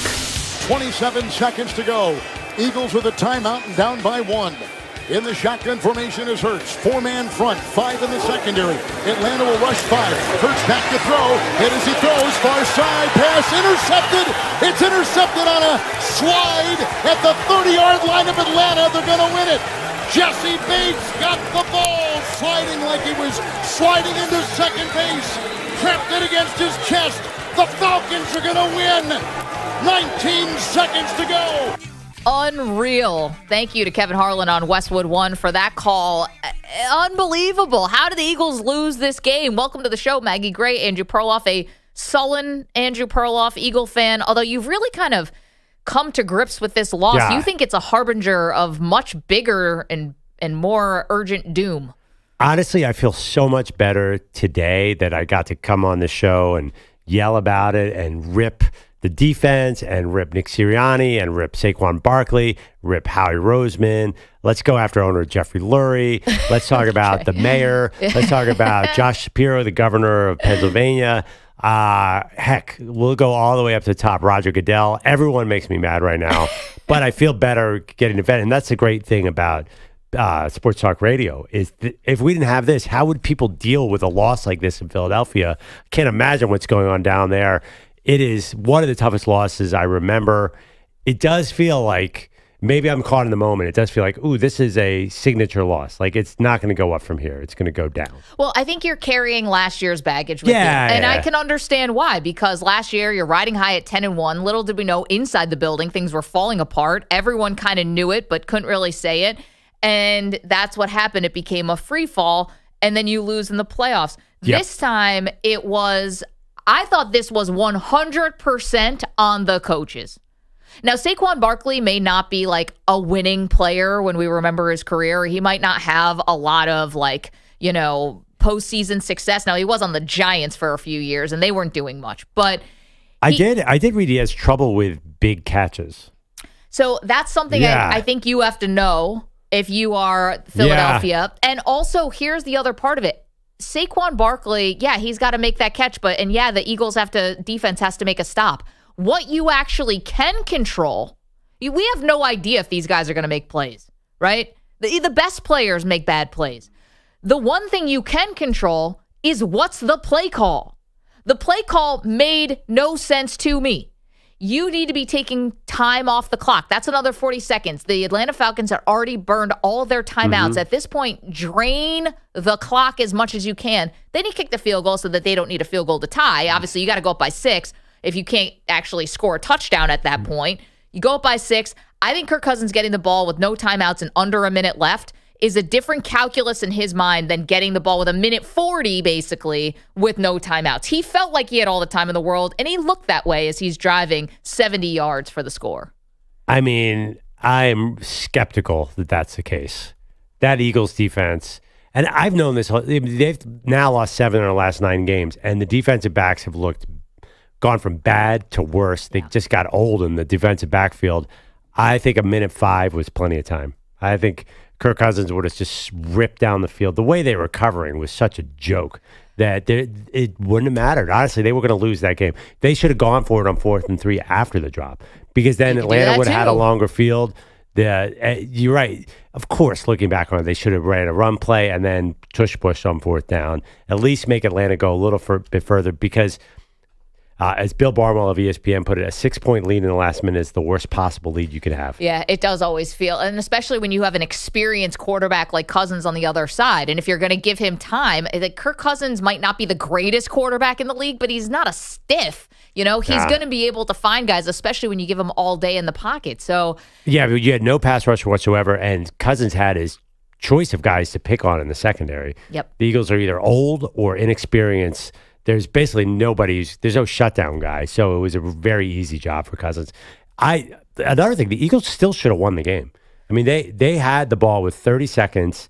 2 timeouts. Yeah, I'm not quite sure. Jalen Hurts got hit as he threw the final interception, and they have a guy with a booming leg as kicker, Jake Elliott. So they really had a good chance there. So Jake Elliott has hit a 61-yarder in his career, and I know Nico knows this because it happened against the Giants, but that was many years ago, but he did kick that 61-yarder. I believe that was like a season opener, whatever. And they only needed like 15 more yards, and they would have been, in theory, in Jake Elliott's range. Yeah, and honestly, Jalen threw the interception. I honestly thought a designed run and spike the ball. That's what I would have done, because the one guarantee play they have is Jalen Hurts design runs. Kind of Dak Prescott-ish. Maybe get down to the 40. Yeah. It would have been hard to execute, but that's what I would have done. At least give Elliott a chance. Let's hear from some of the players in this game. First, Saquon Barkley says his drop cost the team the game. Dropped the ball. Let my team down today. Shouldn't have put the defense in that position. Made that catch, game's over. Relax, went back to my old habits, and just got to go back and get back to work. More from Barkley, says the loss sucks when his drop was the costly mistake. Yeah, it definitely sucks. Any loss sucks. But, the game comes down to a few plays, and it hurts a little more when you're the one who's, making a mistake on that play. So. Yeah, I mean, listen, Saquon's always going to take accountability. He's not going to shy away from it. How about his head coach? Here's Nick Sirianni defending the decision to throw the ball on 3rd and 3. Yeah, you can't just be every time it's 3rd and 3 say you're going to run it, right? You got to teams obviously pick up on that. If you're every time you're 3rd and 3 you're going to run it. Every time you're and set yourself up for 4th down. So sometimes you got to throw quick. Sometimes you got to run it. Sometimes you got to set yourself up. Sometimes you have 2 opportunities to get it on 3rd and 3 with 2 passes. Sometimes you have the opportunities to get it with runs. That's a lot of words. Yeah, that's a lot. Not sure what he's saying there. Well, he definitely. Yeah, sometimes you screw the whole thing up, Nick. Sometimes you snatch a defeat out of the jaws of victory, is something you might say. Yeah, I mean, the funny thing is, too, you still see, I think the reason that so many people have an issue with Nick Sirianni, he's still got that cocky look on his face. Like, I'm the man. I just think that's the way he presents himself, and it's unfortunate on nights like last night. I'm telling you, this is going to sound disrespectful. I don't mean it to be this way, but he looks like a guy they plucked from the Delaware beaches to come and coach the team. Someone who just won a spike ball tournament over in Rehoboth Beach. And they're like, hey, you want to go coach the Eagles? Wait, is that a positive thing you're saying or a negative thing? Because that sounds pretty much exactly what the Eagles fans want. Here's more Nick Sirianni getting testy with a reporter asking if it was his decision or Kellen Moore's on the 3rd down call. Just to clarify on the calls, though, Kellen's making, that Kellen's pass, the offense that coordinator pass, that makes. right? Kellen's offense coordinator makes the calls. Yeah, if you're trying to stir that up. Yep. Beep, beep, beep. Just back it up right over Kellen Moore. Listen, Nick Sirianni says if you're trying to stir something up, he's obviously being sarcastic there, but he knows how Philadelphia works and how this whole thing works, which is there's going to be blame to be doled out. And Barkley's going to get some of it. The defense of Vic Fangio is going to get some of it, and he's going to get some of it. And he's the one person who can't afford it because Saquon's new around here. Fangio's new around here. Sirianni, they know. And he's the guy, in my opinion, who is on the shakiest ground. Saquon just got paid. They're not going to do anything with him. They need him. I don't know about Sirianni. Yeah, I don't know about Fangio, by the way. I'm not sure that's a long marriage. Okay. Because even though Fangio just got there, like his guys have been there, like all his mentees. But he's supposed to be like the OG version, Yeah, he's not. Okay. I think the thing about the ESPN telecast, they put it clearly on Barkley after the game. Like they kept. I think maybe a video of that. You don't have video of Nick Sirianni. Like this is going to be the Saquon Barkley drop game. No one's going to remember this as a Sirianni play call game. You know how games get labels. Yep. ESPN was very clear. They must have showed it 400 times. And Scott Van Pelt will come back and we'll talk about Saquon Barkley's drop and the Falcons win. In fact, it was the Barkley drop. I think because Barkley's got a lot of star power, obviously. And if it was Ken Gainwell who dropped that ball, we wouldn't be talking about it. But Saquon was the subject of Hard Knocks offseason. And I think there's a rivalry with the Giants going on. And it's all bad. Yeah. Well, to the victor goes the spoils. You wouldn't know it, but Atlanta was the big winners last night. Here's Kirk Cousins on how this win can elevate the season. So when we can find those inches, it can really change the tail of the season. So we're going to have more of those up ahead, and we're going to have to keep as a whole team, finding ways to make the plays to get it done. And it wasn't just, it's Koo making the long extra point. It's our defense standing up at the end too. And I've been a part of games where you go down and score, and then you walk out of here with a loss because you missed that extra point and you go to overtime, or you don't get the stop at the end. So it really does take everybody to find a way to come out of here with a win. So that's Cousins. And you know what? Listen, for a team like the Falcons, blowout wins are most likely not on the table for this team. I don't think that, quite frankly, I don't know if they're talented enough. I mean, maybe the Panthers. We'll take that off the table. Although now with Andy Dalton, maybe not. But yeah. These are going to be close games. And I think that having a little confidence that you could go on the road, Philadelphia is a very hard place to play, and win a game like that, it has to mean something, Perloff. If you can take off your Philadelphia hat for a second and put the Falcons hat on, did you think this means anything moving forward?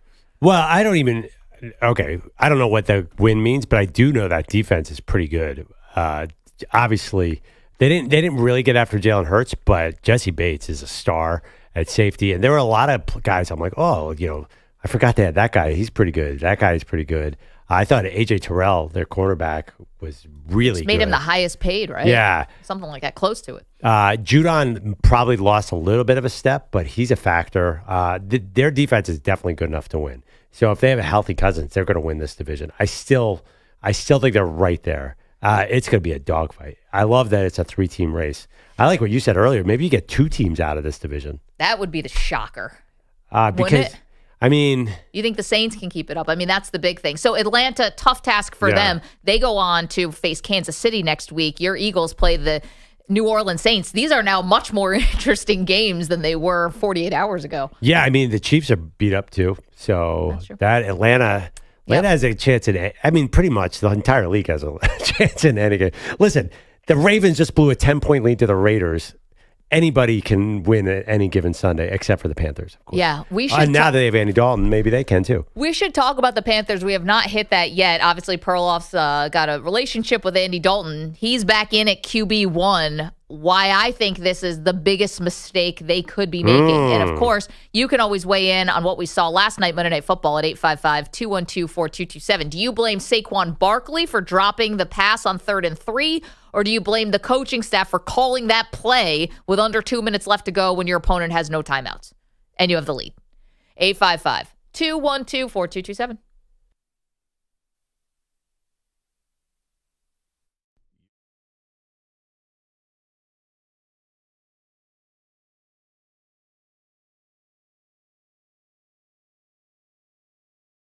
Down, they don't pick up the first down, and this was there. Oh, it was right there. He picks up the first down easy if he's able to. Down, they don't pick up the first down, and this was there. Oh, it was right there. He picks up the first down easy if he's able to. Down, they don't pick up the first down, and this was there. Oh, it was right there. He picks up the first down easy if he's able to pick up the first down, and this was there. Oh, it was right there. First down, and this was there. Oh, it was right there. Now they don't pick up the first down, and this was there. Oh, it was right there. He picks up the first down easy if he's able to. Now they don't pick up the first down, and this was there. Oh, it was right there. He picks up the first down easy if he's able to. It's late and I'm awake. Now they don't pick up the first down, and this.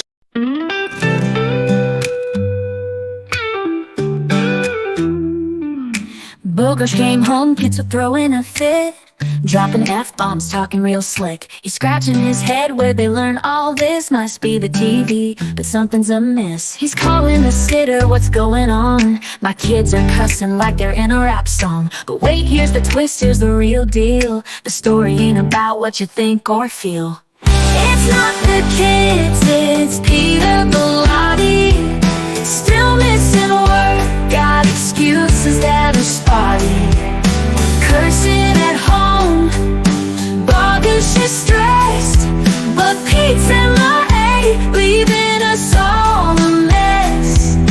Peter Bellotti, where did you go? Kids are walling out, but you still miss the show. Boger's kids are swearing up a storm, but Pete's been gone so long it's the norm. School calls up, your kids got mouths. Meanwhile, Bilatti's sitting on the couch. Forget the soap for those potty mouth youth. It's Bilatti we need, but that's the real truth. The kids are wild, but let's get real clear. We all know who's ghosting around here. It's not the kids, it's Peter Bilatti. Still missing work, got excuses that are spotty. Cursing at home, Boger's just stressed, but Pete's LA, leaving us all a mess. Peter Bilatti, where did you go? Kids are wilding out, but you still miss the show. Down, they don't pick up the first down, and this was there. Oh, it was right there. He picks up the first down easy if he's able to. Down, they don't pick up the first down, and this was there. Oh, it was right there. He picks up the first down easy if he's able to. Down, they don't pick up the first down, and this was there. Oh, it was right there. He picks up the first down easy if he's able to pick up the first down, and this was there. Oh, it was right there. First down, and this was there. Oh, it was right there. Down, they don't pick up the first down, and this was there. Oh, it was right there. He picks up the first down easy if he's able to. Down, they don't pick up the first down, and this was there. Oh, it was right there. He picks up the first down easy if he's able to. It's late and I'm awake. Down, they don't pick up the first down, and this was there. Oh.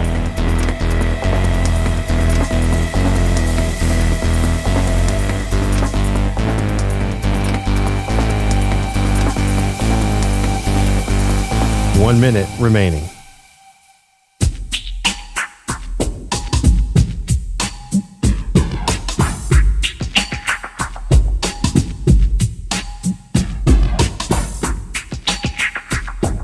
$45 seconds remaining.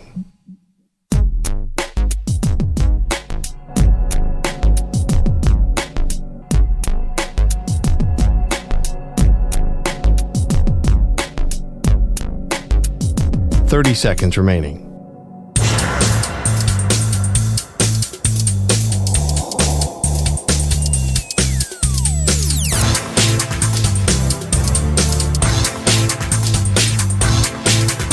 $15 seconds.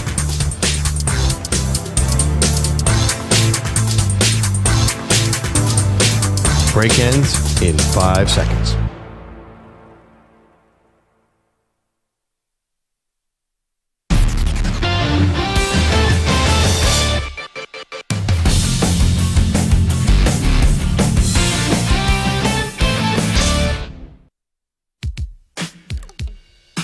Oh, boy.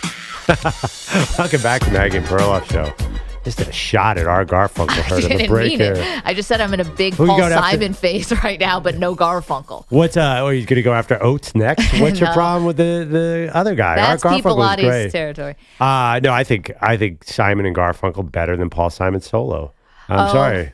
I disagree because I don't. You're like a diamonds on the soles of her shoes kind of. I'm like I want to just go to Graceland.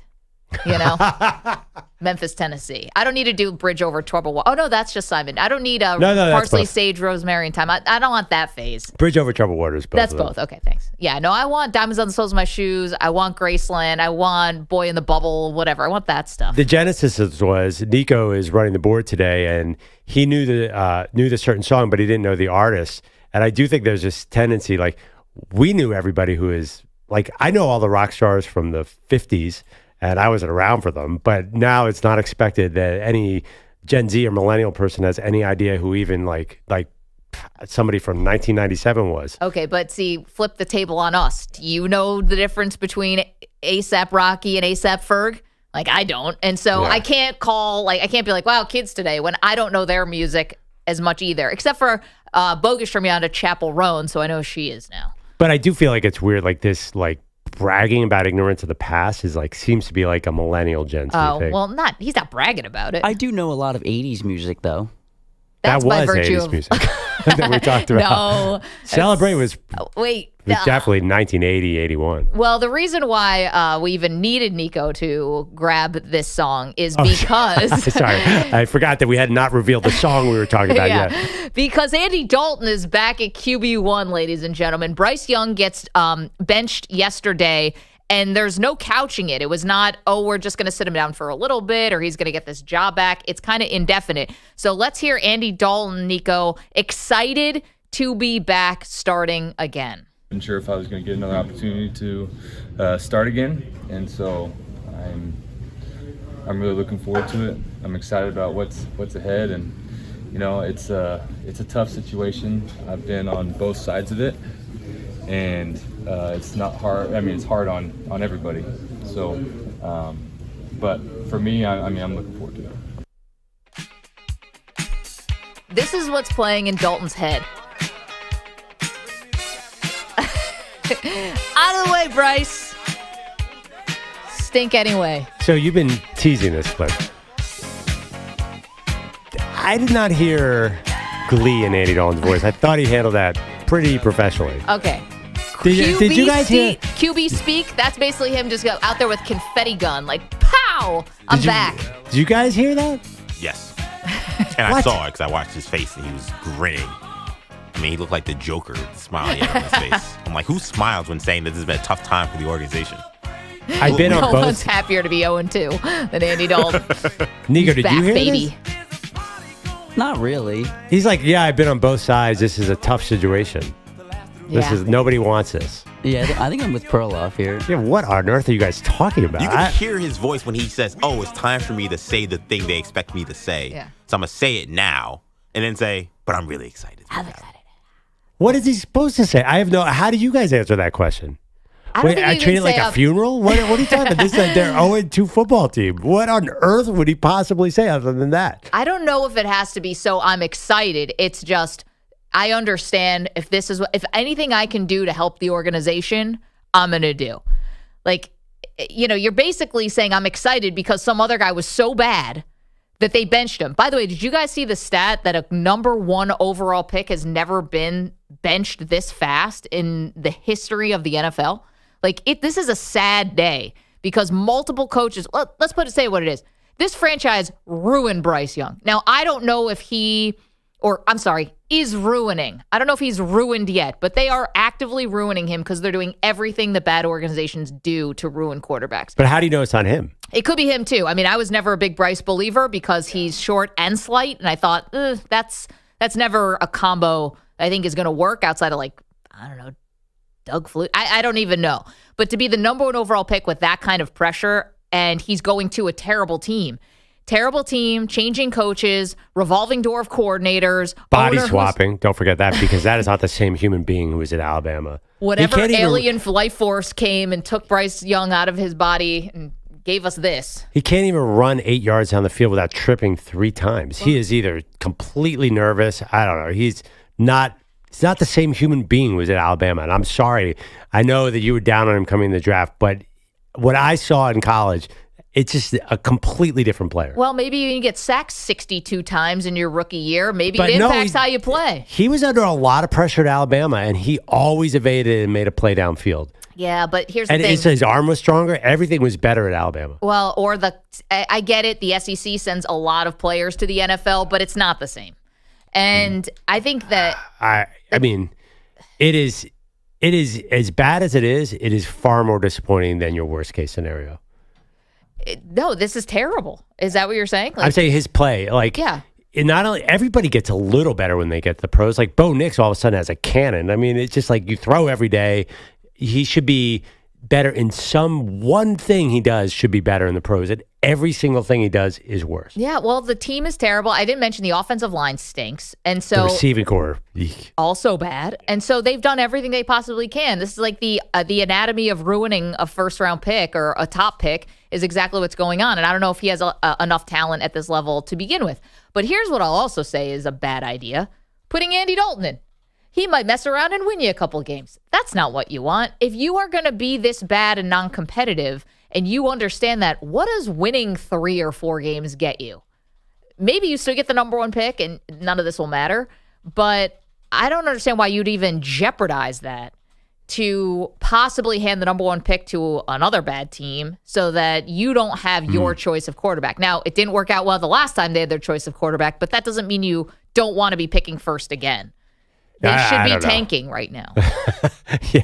Last time the Panthers got the number 1 overall, they should have been at the number 2 pick and got C.J. Stroud and gone with their original instinct. To be honest, actually, it was their own fault for trading up to 1. I mean, this could go down as one of the worst trades of all time. And the better Stroud looks and the better Caleb will eventually look, I think, the worse this is all going to be for Bryce Young and for the Panthers. If they had traded up and taken C.J. Stroud, it'd be one of the greatest trades of all time. Yeah, but you know what? They're not a good organization. So I don't think, and I think if Stroud was there, I don't know if he gets developed, maybe. Maybe not. I think it looks better than this.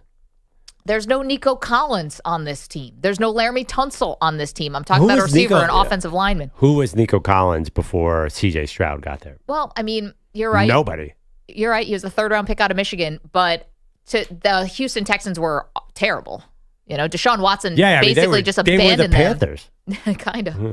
So C.J. Stroud immediately fixed everything. Do you think they should be tanking? I know you want your guy Andy Dalton on the field. Okay. I don't want to quote my frenemy Andrew Bogus too much, but the New York Giants, he said they should not tank because they've been in the top 3 in the draft and done nothing with it before. I'm not sure what difference it makes. You might as well try and win right now because there's nothing in this draft that is going to save them. It doesn't matter if they're the 1 pick, 2 pick, or 3 pick. I don't think this is a tank draft necessarily. As long as you're in the top 5, you're fine because there's a mix of quarterbacks who are all the same. Yeah, but what if this is only 3 weeks into the college football season? What if by the end Cam Ward does look like, an amazing prospect? Or what if somehow Carson Beck turns things around? I'm very confident that it's going to be hard to tell amongst the top 5 guys who's better. I think that as long as you're high up in the first round, you're going to get your guy. And there's no way, I love Andy Dalton, there's no way he's getting this team to better than number 5 in the draft. That'd be very surprising. Yeah, 855-212-4227. I think the Panthers are making a mistake here. You might as well tank and try get another bite of the apple. By the way, have you guys seen a lot of trade destinations for Bryce Young? Only in New York, and I think they're crazy. That is to go to the Giants? Yeah, that's the only one I've seen. Where is there anybody else? No, I heard Miami. Oh, depending on what happens with Tua. No, you heard from Ben Solak, Miami. I technically heard from my husband's text thread. Nothing. His friends. Nothing he in said Miami. it to me. He was like this. I was like, is Miami trying to tank? I don't know. No one in Miami wants Bryce Young. And if they do. Nobody anywhere should want him. Yeah. No, I'd be surprised. The media had a little trade. If somebody trades for Bryce Young, I'll be shocked. I mean, it might happen, but they have not been watching tape of him. Listen, I mean, the Cowboys traded for Trey Lance. He was a distressed asset. Trey Lance was Johnny Unitas compared to Bryce Young. Someone should take the flyer on him. Look, Sam Darnold looks okay. That took like 6 years. Baker Mayfield looks okay. I mean, every quarterback that is those guys were good. When was at least Sam they had Darnold good? Sam Darnold had 17 touchdowns on 13 picks, and he's that's the 4th best Jets quarterback season of all time. Sam Darnold was garbage. Okay, but Baker Mayfield won a Baker Mayfield beat the Steelers in a playoff game. Right, Bryce Young he was terrible. Awful. My point though is that when you go to that Carolina situation, it just makes any quarterback just look like he's the worst. Sorry, I see what you're saying. You're talking about their experience specifically in Charlotte. Yeah, that's true. Like those guys, like they look terrible. Whether you thought they were good or not, they look terrible in Carolina. So if I'm another team, I see the former number 1 pick, a guy who was at least a guy who's a top draft pick, and he's potentially a guy that could be out there for a 6th round pick, a 7th round. Like, he's not going to go for anything big. Like, why not take the flyer on him? What if there's a little bit of money that comes with him? The money might be a little bit of a thing, but I mean, again, at this point, you're the Giants. Like, you got Daniel Jones. Like, who cares at this point? You might as well see if Daboll can get something out of this guy before you decide to say we're going to take a quarterback at the number 1 or 2 in the draft. Here is Dave Canales. So he's the new head coach of the Carolina Panthers. Declines to say whether or not the owner, David Tepper, was consulted on the QB change. I want to keep that private. What I would like to say, though, is this is something after I watched the film, I looked at it, had a thought, started working on talking to the guys that we make decisions with. certainly a lot of parties involved there. And ultimately this comes on me, and my number one responsibility is to help the Panthers win. And so this move, I believe, puts us in the best chance to do that.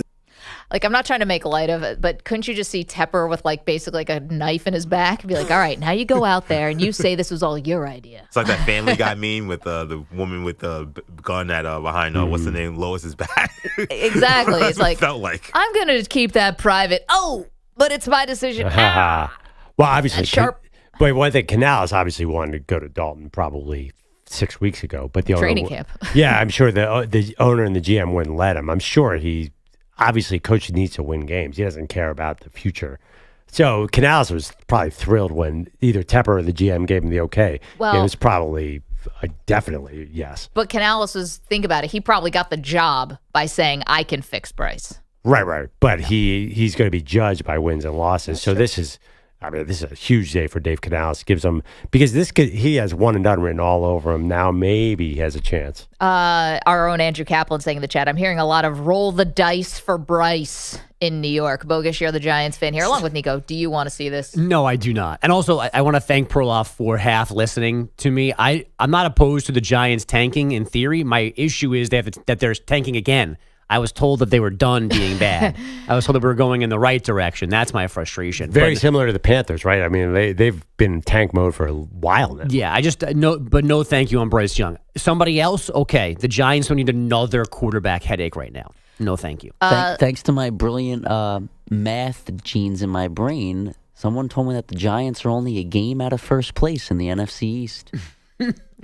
Wow. We're doing Hear that me now. out. Yeah. Wow. Well, Nico, you shouldn't be listening to the voices in your head. We all know you can't trust them. Yeah.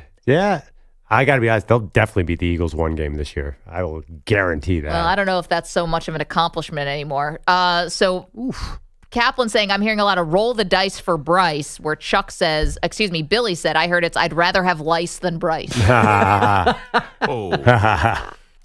By the way, they sent home a thing from my school that there's a new lice protocol. And I was like, oh, fabulous. Love those. I used to love giving those messages to my mom. Like, going in my backpack, here, Mom. Yeah. Mom's like, what the hell? The new lice protocol is you don't have to get sent home right away. I was like, Really? That seems like a bizarre one.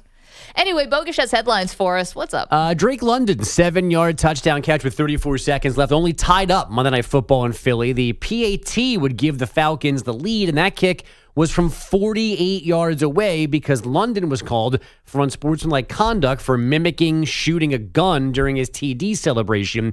Younghoe Koo made that kick, and then Jesse Bates picked off Jalen Hurts, so Kirk Cousins' team won 22-21 in Philadelphia. I've been a part of games where you go down and score, and then you walk out of here with a loss because you missed that extra point and you go to overtime, or you don't get the stop at the end. So it really does take everybody to find a way to come out of here with a win. And 1-1 is much better than 0-2. Cousins 5 for 6 on the go-ahead drive. He threw for 241 and 2 scores overall. The Eagles, again, very much in position to win this one with 100 seconds left, but that's when they threw on 3rd and short, and Saquon Barkley dropped an easy pass, stopping the clock and leaving extra time for those Falcons. Jalen Hurts couldn't throw to A.J. Brown then or at any point last night because of a hamstring injury picked up in practice last week. He's definitely missed, but it doesn't change the trust that I have in everybody else to step up. And I think we just didn't meet the moment in terms of it wasn't for us tonight. Brown told ESPN that he thinks he'll miss multiple weeks because of this injury. 5th-ranked Ole Miss went to Wake Forest last weekend and thumped the Demon Deacons 46. There was supposed to be a rematch next fall in Oxford, but the Deacs have bought their way out of that game, and Lane Kiffin ain't happy. You usually don't do that a year, in the season before. It's hard. There's not people to play. So it's why you do scheduling in advance and you make deals and you go and play there and they come back. And so, that was really not something, I would just say that's rarely ever done. I've never really heard of doing it, and it really puts us at a big disadvantage. And is what it is. Obviously wasn't appreciated very much. Cue the Jordan Last Dance meme. The problem is they need to, Ole Miss, you have to have a power conference team on your non-conference schedule by SEC rules, and now they don't because of Wake, and now it's hard to find another one. So their option is maybe finding somebody or getting a 1-year exemption since Wake did them dirty here, apparently. What about one of those weird former Pac-12 schools? They've all dispersed. They must need games on their schedule. But they all are in a league. Yeah. Nobody's floating around. Yeah. So this is but this is a pre-conference game, right? Yeah, it's Wake's out of the ACC and Ole Miss is in the SEC. But they need somebody from one of those leagues as opposed to playing like Southeast Louisiana Tech again. And the AAC that we've been spending half count. the show on doesn't count. No, that's not a power conference. That's a group of 5 conference. This is, by the way, on my list of problems, this is low. Yeah, I just like Lane being so salty. Yeah, but I was actually like, what does Lane care? Is he going to be there next year? Oh, he's going to be there next year. I wonder why. I guess Wake just didn't want to take a beating again. Yeah. I guess also, why do they let a team do this? Be like, no, you can't buy your way out of this one. I mean, I guess it's always in the contract that you can. Yeah. There is a buyout price, and Wake's willing to pay it. All right. I think it sends a terrible message to your team. Like, you just Don't dodge the smoke smoke. dodging. Come on. Anyway. The Arizona Diamondbacks, a 3-2 loss in Colorado last night. The Mets rallied for a 2-1 win in 10 over the Nats. The Braves took a 9-0 beating from the Dodgers. So the Diamondbacks still sit second in the NL wildcard standing, but just a game ahead of New York, who has a 1-game lead on Atlanta now for that last spot. Meanwhile, Mets shortstop Francisco Lindor out until the weekend, at least with back stiffness, and MRI was apparently clean. Guys, back to you. Andrew Bogish, thank you so much. Lots more to do. Do we have time to sneak in our pal? Here's Big Dave calling from Kentucky. Big Dave, how you doing after that Cowboys loss, pal? How about them Cowboys? Well, not great. Oh, come on now. Y'all listen to Jerry. It's great. Life is good. Yeah, if you're Jerry Jones, life is good. But what about the rest of us? Oh, yeah, but listen, it's addition by subtraction. I mean, it's a Jerry platitude. You have to less is more. Have you guys not heard of all this? I mean, life is good, man. Y'all listen. Jerry is applying algebra when the rest of us is just trying to add 2 and 2 together. I'm sure that hasn't grown old at all, Dave. No, let me tell you what I hope it gets so bad. By the only thing we have to say, I hope it gets so bad that Jerry comes down out of the box and puts a headset on and takes a clipboard over, or maybe even suits up, runs out of the tunnel. Wait, like Dave, to play tight end or something with those leather helmets on. That's the only thing this circus lacks. Hold on. Mike McCarthy's headset. Who do you think's talking to him in that headset? I don't know. I think he's like watching Netflix or something. Catching up on the Bear. Yeah. How terrible. But I'm just basking in the glory of it all. And, of course, my Bengals, they suck too. But actually, we played good. Refs stole the game. But anyway, what, McLevin? Kentucky Wildcats football looked pretty dangerous there for a minute. Yeah, we suck too. Almost beat Georgia. Yeah, I know, but almost is the key word in that phrase. But, I don't know what it is. We always play Georgia tough. But the week before, we looked horrendous. I don't know. I mean, we had a chance to win, played great. We'll see going forward. This week is Ohio University, which is really a nobody, but in the MAC. But we'll see. Everything's wide open right now. Texas is the class of college football, in my opinion. Arch Manning, so excited to see him this past Saturday. So a lot of wild crap going on. Dave, you got a desperate Ravens team in Dallas. I mean, Lamar's going to run 300 times. Derrick Henry, you can't stop the run. You got a game plan here? There's really not one. Yeah, there's a game plan. You load the box up and make him throw the ball. I mean, which is not that he can't throw, but they're both just I don't know. It seems like we keep wanting to prop the Ravens up, and it just seems like it's the same thing every year. But yeah, if you're the Cowboys, you got to load the box up and try to keep contain the ends, keep Lamar in the pocket, make him beat you downfield. There's your game plan. Dave, you switched your allegiance from the Dallas Cowboys to the Cincinnati Bengals, and now they're 0-2. Is this a you problem? I'm beginning to think it might be.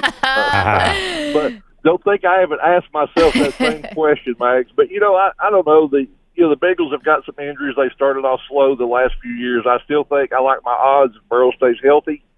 I don't know. We'll see. Dave, you're the best. Thanks for checking in. Don't be a stranger. Appreciate the warden whenever he drops by. Yeah, I mean, I don't know. You're saying the Bengals are 0-2 like it's a negative thing. That's where they want to be. Yeah, right. This is the plan, Maggie. Yeah, that sounds a little like Kirby Smart with that close win against Kentucky. He's like, this is what we do. This happened to us against Missouri a couple years ago. We won the national title. Like it's a strategy. It's like, no, your quarterback played like trash. And you guys almost lost. Like, good job, good effort to try to paint that into a positive. Same with the Bengals being 0-2, by the way. That's like the number one thing for me on coaching cliches. Is like something bad happening to you and being like, well, this is just how it goes sometimes. This we expected this. Mm-hmm. Manny Diaz used to always do that. Be like, hey, man, that's what Georgia Tech does to people. I'm like, we're Miami, dude. What do you mean that's what Georgia Tech does to people? Turn off his mic. No, now he gets to Be bask honestly, in a good Miami Hurricanes, I might have to take a sabbatical. Well, here's the thing. We're Miami. This is what. Get out of here, dude. Well, you haven't been good since Bogus met his wife in 2000. I was going to say, EJ's knee brace is also a low-key time machine. No, listen, Cam Ward is awesome, but as Big Dave said, I think Texas is the class of college football right now. But is anything but determined? It's September. Are they definitely better than Ohio State? Are they going to? Yeah, they have Georgia on October 19th. Yes, Texas looks awesome now, but it's what the heck do we? Oh my God, you and Arch. What is the deal? Just love it. Just want to see it. Because this is like the most hyped college football prospect I think we've ever had. Yeah, but I mean, we're going to see him. And he might be living up to it. Yeah, but he might be behind the number 2 pick in the NFL draft. Yeah, but that's fine. I still want to see it. 855-212-4227. I've seen a lot of Quinn Ewers. I get it. I've got it. You want more Mannings? Now that's a question. I need different Mannings. How about that? I've had enough Peyton and Eli. I need a different Manning in my life. So give me Arch. I'm not sick of Arch yet. What about a third Kelsey? Oh, God. Okay. There's not another one, is there? I don't think so. We were actually trying to power rank the Kelseys. I still think it goes Travis, Donna, Jason. I think his mom is more popular. Maybe Kylie. Yeah. That's another reason the Giants can't tank this year. They got to wait till 2026 for Arch. Another Manning coming to New York. Let's let someone else talk about that. Archie going to manipulate that one too? Might. I guess Eli. That's a solid play. Yeah, I don't mind it. Bogus just like carried the one. He's I'm not like, doing the no, math. it's cool. Like, is that really the neck? That's 2 drafts away. Oh my God, it is. Bring in Bryce Young, let him stink for a year, and then go get Arch. Bring in Bryce Young next year. You're talking about next year bringing Bryce Young. No, bring him now. Bring him now. Let him play. Let him be the quarterback next year. And then once you see that he's not the answer, then you go get Arch. Man, who's going to be the Giants coach by the time that all unfolds? Clint Kubiak? Like, I don't know. Is there a Belichick kid around? Yeah. Belichick might be fired by the time I know. he gets to that draft. Belichick's kid with the stupid haircut? Maybe he's a coach then. 855-212-4227. Stevie Belichick and Arch Manning running the What a Giants. combo. And Steve cut his hair. I've seen a lot of interviews with him this year. Oh, he did? Good for him. He actually, you're going to think, he actually sounds like a very smart person now. I know that sounds weird. I never knew what he sounded like. Well, he was always the mullet guy, and everyone thought he was a fake coach. Yeah. Well, I mean, it's Nepo, baby. I don't know if he can coach. Yeah. But if I'm good with one Nepo baby, Arch Manning, I'm good with another. By the But way, Arch actually has to prove it on the field. You had it totally wrong about the Cowboys, about Mike McCarthy getting fake things into his headphones From watching Jerry, that. yeah. I think they give Jerry they said, hey, you're talking to the coach. And it's really Debbie from accounting on their line. All right, I want you to run a pass play. Is this thing working? He just ran a run play. I said pass play. It's like what is going on Give here? your little cousin the Super Nintendo controller that's not plugged in. Yeah. They're like, oh yeah, now we're playing Madden. They do an entire simulated draft room for Jerry that they pretend is real just so Jerry can think he's making the picks. Then they make all the smart picks. I always thought There's they nothing changed going on there. They changed his calendar so he thinks Friday is Thursday. And they're like, all right, this is who we want. You're already on round 3. He thinks the Saints, the Cowboys won on Sunday. Yeah. He has no idea. Yeah, that's why he's talking. Like Dave's like, what is Jerry talking about? I'm like, well, We're 2-0. Not sure. Yeah. I feel great. They show him one like a game from like 1994 where they beat. They have it. Yeah, it is owner's box. They have an old game. They're showing him beating Drew Brees. Yeah. Or one of those like misfit non-licensed commercials where they're like it's kind of a cowboy uniform Yeah, right. and kind of a Saints uniform, no logos. They're just showing the movie that Kevin James was in playing Sean Payton. Was that a first down by Jay Novacek? No, Jerry. That was Jake Ferguson, not Jay Nova. It sounds like. So good to hear Summerall again. All right, 855-212-4227. Okay, we've got injury updates for you next. You're in a 5-minute break.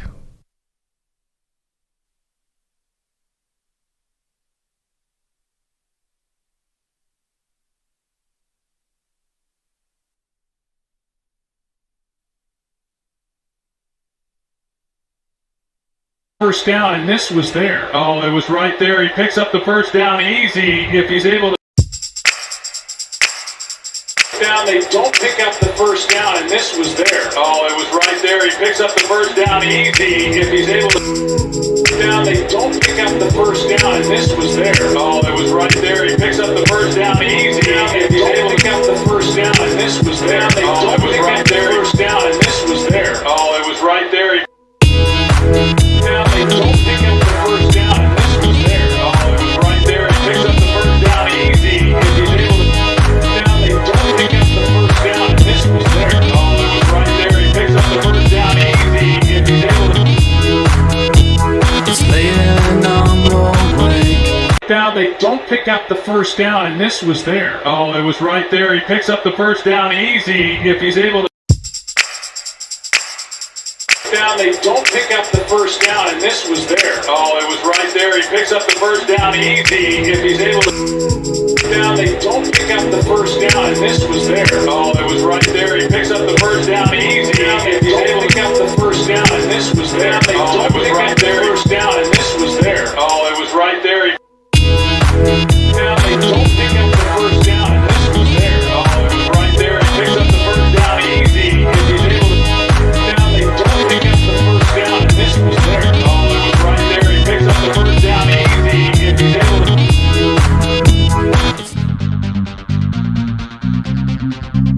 Three minutes remaining.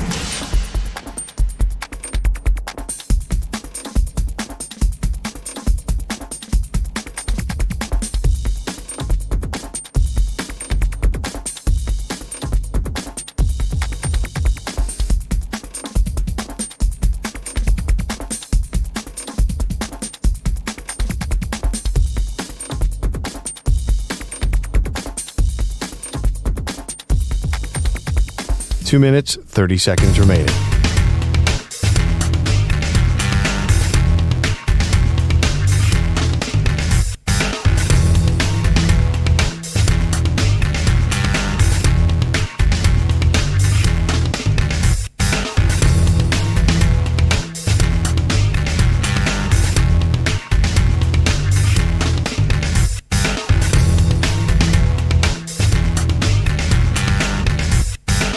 Two minutes remaining.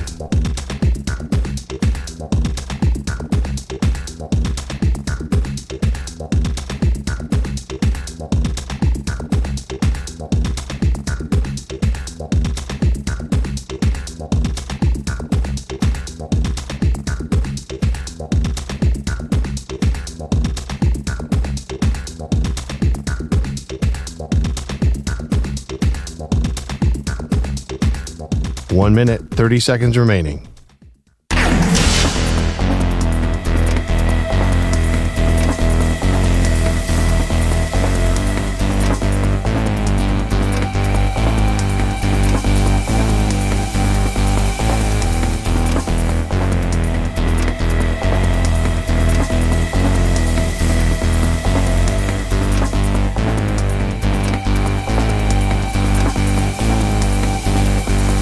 One minute remaining.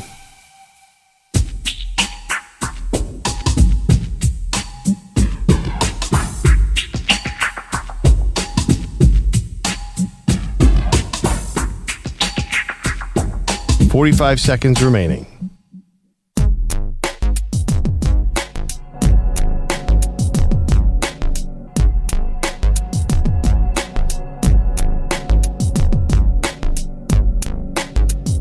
$30 seconds remaining.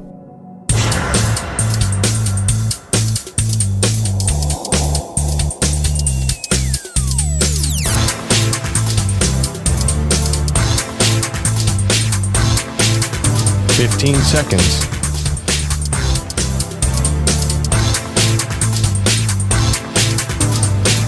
Break ends in 5 seconds.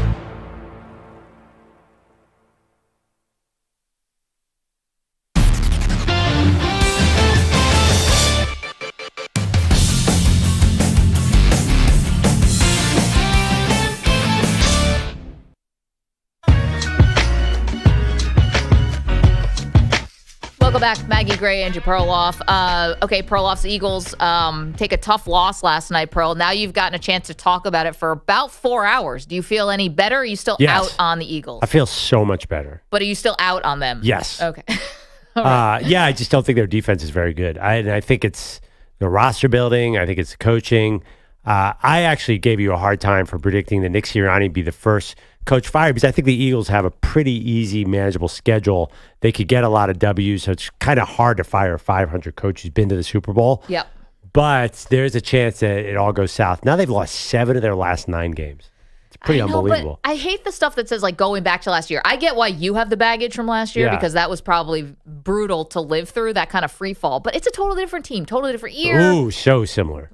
I mean, it's so similar. But different people in the building. They did not. They tried to revamp their defensive backfield, but they just couldn't do enough. I mean, listen, I think you probably made a mistake by not firing Sirianni in the offseason. You made all these changes, and then for some reason, you stopped at the head coach. Right now, we have a poll up. Are the Philadelphia Eagles done? 59% of you are saying no. 41% are saying yes. Where one person is asking, is the NFC East the worst division in football? Now, I think if you're just asking me, I think still the AFC South has probably got to. If the Jaguars really are not good at 0-2, you have the Texans. The Titans are not as good as I think you and EJ thought they were going to be.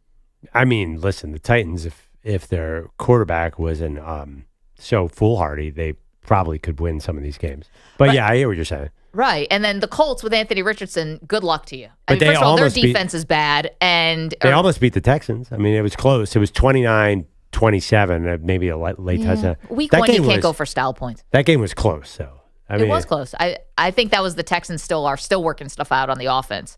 I think maybe there's a case here because the NFC South may be better than we thought. Saints are off to a historic start. Buccaneers don't look bad. Falcons were able to eke out a win last night, a gritty fashion. And obviously the Panthers just made a change to Andy Dalton. I don't know if it's going to matter, but they're doing something. Yeah, it's going to be hard to argue because I don't think there's an elite team in there. I bet you at the end of the year, though, they end up record-wise not being the worst division. I don't know what it is, the vibe. I feel like the Cowboys and the Eagles are going to get some wins. Possible. Yeah. A quick update for you. Isiah Pacheco looks like it's going to be 6 to 8 weeks with the basically broken leg. It's a fractured fibula.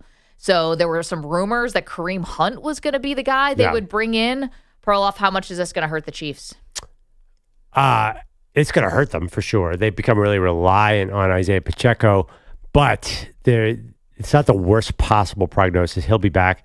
I feel like they're pretty resilient. I'm basing it on the fact that they were able to redefine themselves after Tyreek Hill left, and he was such a huge chunk of their offense, find new ways to beat you. They're going to do these things, these extended handoffs to screen pass to Rashee Rice is a big part of their offense. I think they find new ways to replace that production. Do you know what 6 to 8 weeks, where that puts you right on the Chiefs' schedule? Nowhere. If it's 8 weeks, he'd be ready to go right before Kansas City comes to Buffalo. November 17th. Wouldn't that be rich? But he'd be with them for potentially a big playoff push here. Not that the Chiefs are going to miss the playoffs, but... I have a newsflash for you. It does not really matter what happens November 17th in Buffalo. Well, that's what I'm saying. It's 6 to 8 weeks, but you still have a lot of time left in the season. Yeah. The season just never ends. Also, too, like, who is he when he gets back? The thing about Isiah Pacheco, he's a 7th-round pick who put his body out there because he was just a 7th-round pick. Like, now, do you have to start conserving Isiah Pacheco? How do you approach this? Honestly, what else hurt them? Hollywood Brown not being there for this year. Now they do feel like they're back to being the dink and dunk Chiefs. The Chiefs are also one of those teams that has the 3 games in 10 days over the holidays. Yeah. The December 15th at Cleveland, December 21st home for Houston, then Christmas Day at Pittsburgh with Christmas on a Wednesday this year. Don't care. Don't care because did they lose to the Raiders in one of those situations? Or they played the Raiders close? It did not matter come postseason. Thank you, EJ Stewart. Thank you, Nico Scarlatos. Thank you to Andrew Kaplan, Andrew Bogish. Scarlatos. Did I say that right? Yeah, of course it is. You got to go online and listen to Maggie's 5 things. She's worried there's going to be blowback. 5 things that bother her about the NFL. Check it out on Twitter.